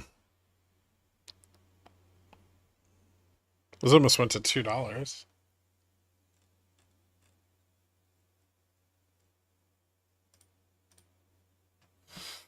All right, so closing under 6,400 here, end of day, which is kind of interesting. Um, just slightly below or slightly above Vega neutral. I need to check that. I think slightly above Vega neutral.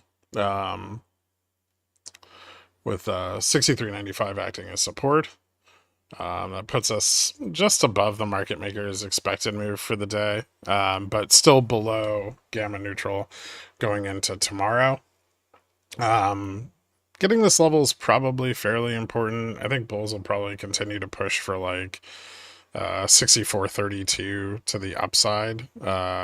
If this reversal fails, you'd confirm that on another failure of 64.01. So kind of closing the day in between support and resistance on ES, with the reversal there and a failure there. If we fail, probably another low going into tomorrow. And it's very possible that bears just simply repositioned on this bounce, especially if we get a lower high. And that might mean a new low tomorrow. So we'll see how positioning shakes out a little later. I'll put it in pickles picks. Yields at the top end of the curve drifting down again today. The slight drop in the dollar. Dollar lost some ground against the yen and the pound, but gained a little on the euro. Correlation looks like it started to break back down into the end of the day a little bit after about 2:30. And continued to move down on the 1 month into close. 3-month correlation stayed pretty flat into the end of the day. But I mean, this still looks like correlation is reversing and pulling back the dispersion trade. Commodities bumped a little bit today. Moves in precious metals, gold, oil, all fairly significant. Probably a good sign. I'd say some of that moving on the back of the potential for the Fed to maintain rates. 3-month correlation moving up. A bond volatility is still fairly low. We're not seeing a lot of significant activity in regards to bond volatility. But as 3-month correlation starts to move up or that spread widens, it's very possible that we'll start to see bond volatility pick up as well. Forward yield on volatility moving up again today, but still negative, which is interesting, given where the market's positioned. The forward yield on vol is remaining so low. VIX and VIX 3-month both up today. But leverage at the short end of the carry trade staying fairly suppressed. Leverage at the top end is still up, but fell a little bit today. Out of the money put demand shrank a little yesterday, but barely noticeable. And 20-day decliners continued to drop off, but the 200 stocks over their 200-day moving average are fairly stable. And we do see a little bit of a breakdown in correlation today, after 4 consecutive days of increasing correlation, so probably a little extra shortfall today. Actually, it definitely was. So we'll see. We'll see what that translates into going into tomorrow. The only significant data we have tomorrow is going to be probably the S&P PMIs and maybe Philly Fed.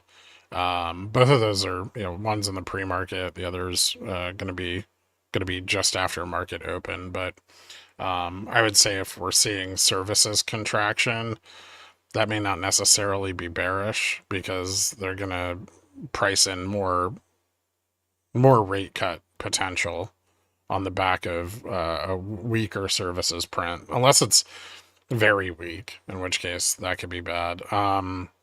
Also, the price index is going to matter because the focus on inflation is going to be pertinent. Fed fund futures moved up on the June or the March and the June, but actually fell a little for January, down to 0.38. It's not really that significant, I don't think, but that was on the back of the FOMC minutes. So pricing a little less likelihood of a near-term rate cut. The bear steepener contracting a little, 10-2 year, just pulling back a little bit. Nothing to write home about there either. On the technical side of things, we bounced off the 30 EMA, which we noted was our kind of almost right off of it, which we noted was our fairly important downside test. We did leave a gap at 63.39 unfilled to the downside. However, if tomorrow doesn't maintain this bullish path and push back up to 64.27, which would be a retest and still also not bullish, but and we opened down from where we closed. Continuation to go down and fill that gap and drop under the 38 EMA is very likely. If we open above 6,400, I would say that bulls will probably try to push out for 64.27 before end of day. That would be the break point, at least going into market open tomorrow. And then if bulls get above that, there's some negative delta out there they could squeeze off and get the rest of the reversal in before Powell starts speaking, which would give us about mean reversion over the last several days at like 64.50. And that's about it, I think. Yeah.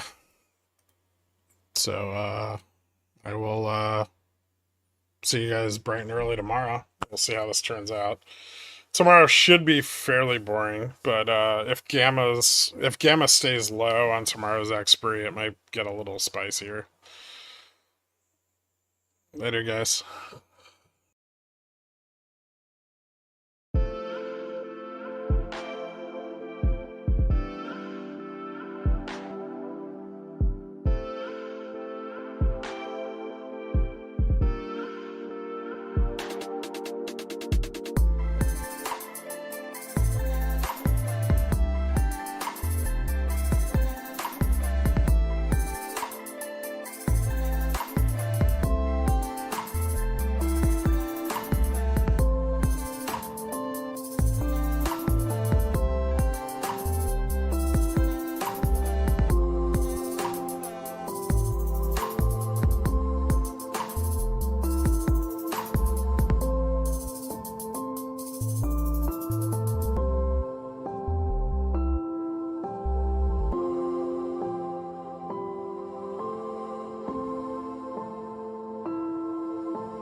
Kenny's Mayonnaise is a proud